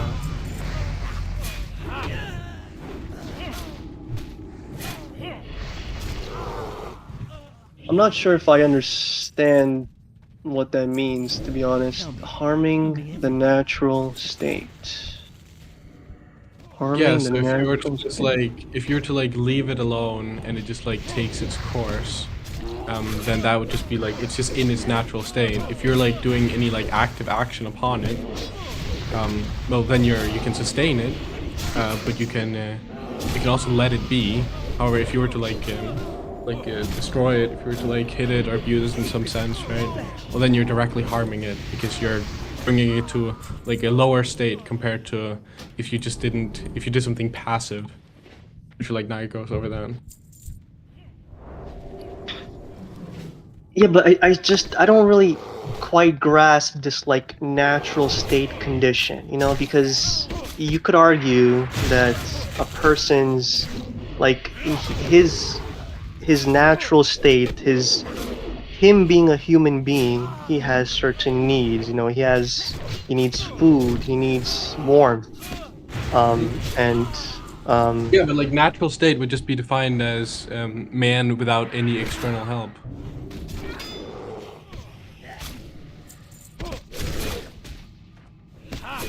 Man without external help. Yeah. I don't know what that means, honestly. Yeah, because so like no other person like helps them, right? So like you can define it as like we have like a person, right? We can say this is like no one else is around. We can say this would be like their passive or natural state. And then if a person comes around and sustains it, well then they're being the guardian of it, they're sustaining it. Or if they're doing the opposite, they're harming it. And then they're harming the natural state, they're aggressing on it. But like just it in and of itself, in relation to no other person doing anything regarding it, that would just be its natural or passive state. Yeah, but like it's still the case that, you know, the parents still created this natural state, right? Like that's still. Yeah, but it might be the case they created the natural state, right? But creating it is not harming the natural state, and even if you create the natural state, if the natural state is defined without getting help by others, right, then the mother not helping it certainly couldn't harm it. I don't see why it would be like relevant to whether or not she created state. But why?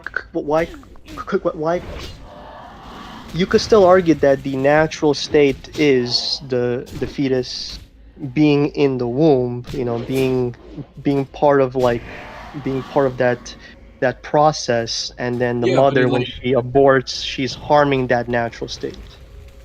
but she's like the natural state would. Well, it seems like then you're just like defining natural state is in relation to like the mother helping it. It's kind of like if we have like, let's imagine like let's just take like the violinist example, right? But instead of getting kidnapped, he starts like that. Would you say like his natural state is like getting copped up to this other guy, unsuspectingly? Like linked to that guy, or like linked? I mean, like, you know the violinist example, right? In abortion debates. Yeah, like there's this guy who got kidnapped by this group of musicians or something, and he awakens to find out he's like linked to some guy, and he has to be linked for like 9 months or whatever. Yeah. So like, imagine like the other guy, right? He just like came out of the blue, right? His starting point was him being copped up to you, who just got kidnapped. Yeah. Then wouldn't it be harming his natural state to then cop out? You said cop Yeah. out. So like, yeah. So like remove like the connection. Because that would be like equivalent to like a rape case in abortion. Well, I mean, the natural state of the violinist was just not being kidnapped in the first place, right? Not being. No, I mean like I'm talking about the natural state of the guy you're hooked up to. You're kidnapped, right? But I'm talking about the natural state of the guy you were hooked up to. But let's just imagine his starting point was right now, and he started with being hooked up to you. I see. Okay, gotcha. So he's basically just fetus, I guess. Yeah. Yes, I see.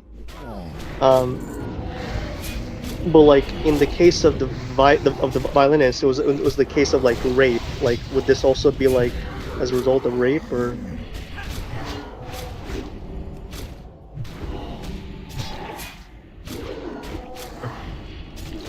Yeah, I mean he's kidnapped, right? So that would be analogous. Yes, that'd be like. Rape.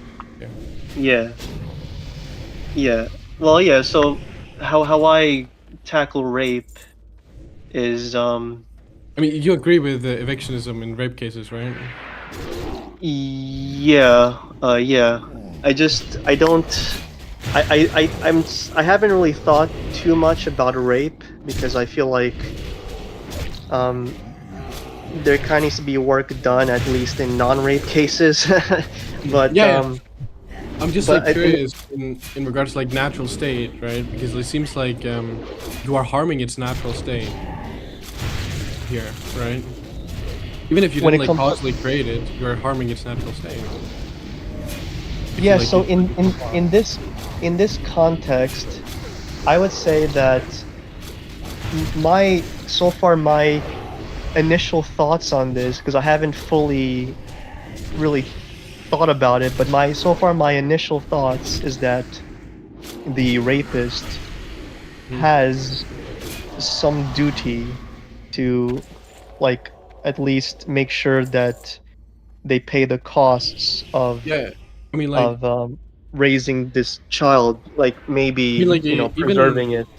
Even evictionists agree with that, right? It's just it's more just like would like the mother be allowed like evict the person, or would the guy be allowed to cut off from the violinist, even though that would be harming his natural state? Yeah, so like the reason why I agree with the evictionists in cases of rape is simply because the mother the mother didn't like act in this situation. That's fine. I just need like a clarity on that. I think it was more just because I want to go back on like the natural state thing, because I could even like concede like the whole framework that the natural state is what's it called that you can't that evictionism is false, right?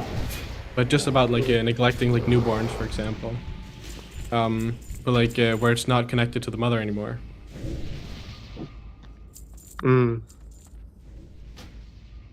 So it's like, so the fetus is like born, I guess you're saying, or? Yeah, it's born, right?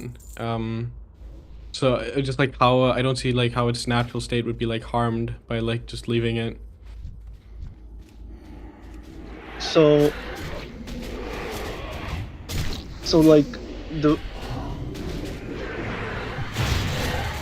the way I frame this is that the parents, by their actions, by all these causal steps, they eventually have a situation where they're in control of this child's life. They're in control of the, like, you know, they have to feed it, they have to bathe it, they have to, you know, they have to make sure that this kid's raised correctly. Now, Right, but I don't see how that like, if we're defining natural state as without like external help, as from away from those parents, right? As like a passive state, then I don't see how like just removing that would like harm said state.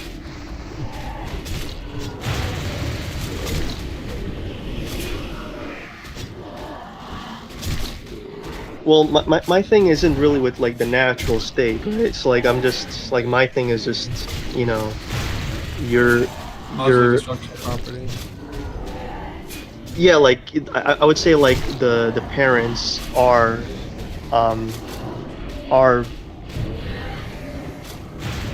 responsible for having this child in a lethal environment. They're the ones responsible for putting this child in a lethal environment, and so when they decide to say, you know what, I don't care anymore, I'm not gonna care for this child, they're the ones who caused this child to be harmed in this environment. They caused that harm. So Well, I guess if the environment that's just its natural state, I don't see like how there is something to be harm if that like state of harm is going to be defined in relation to something. well, I think its natural state is to be dependent on the parents. That's like Right. I mean, like it's dependent to survive, right? But that would just to sustain it, right? I don't see how just like not sustaining it implies harm. That's I think maybe it's like a dichotomy you're making in regards to like either you sustain it or you harm it. Yeah, so since the dependence, since the natural state is this state of like it requires it to be cared for, it requires it to like need all these things by like the parents, by other Yeah, but that's people. just like on the condition of survival.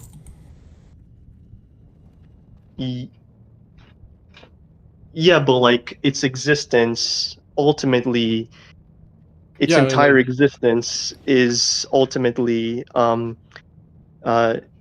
yeah, I it's mean, like, how is that? It seems like yeah, it's like its survival is like dependent on this other person, right? yeah, but like I would say like that's the natural state, is that dependency.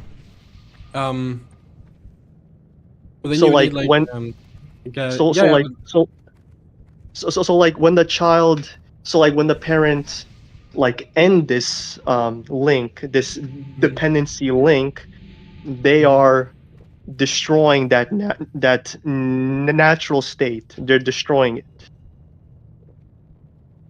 yeah, I guess you would have like need like a different conception of natural state. So natural state would just be like what is necessary for its survival at its starting point. Necessary for survival at the starting point.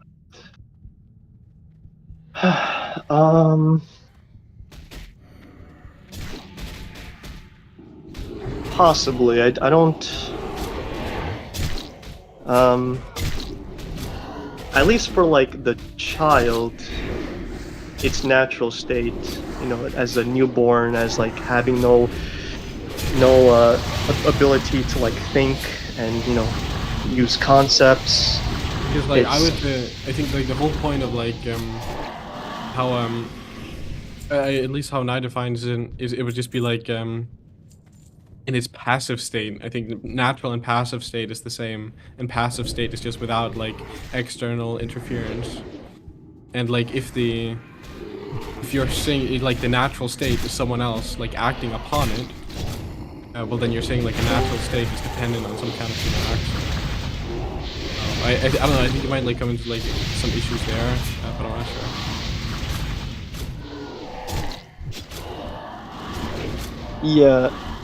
Yeah, I think there is room to expand on this concept of a natural state. I think there.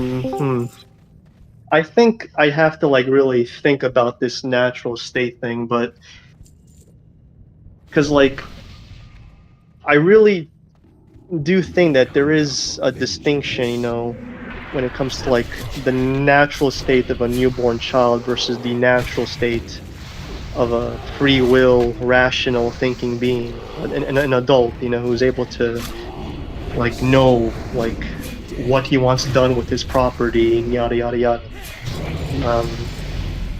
Yeah, I think there is like something there, but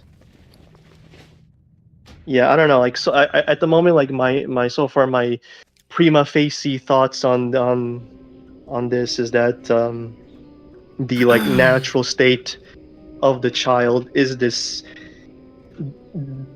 like being Yeah, I mean, like dependent. Yeah. yeah, I mean, like if we let's see, like Nye defines this as here, as long as he does not deprive him of his innate function of form while as long as he does not deprive him of his innate function or form. That would be like, I guess, Nye's definition of natural state. That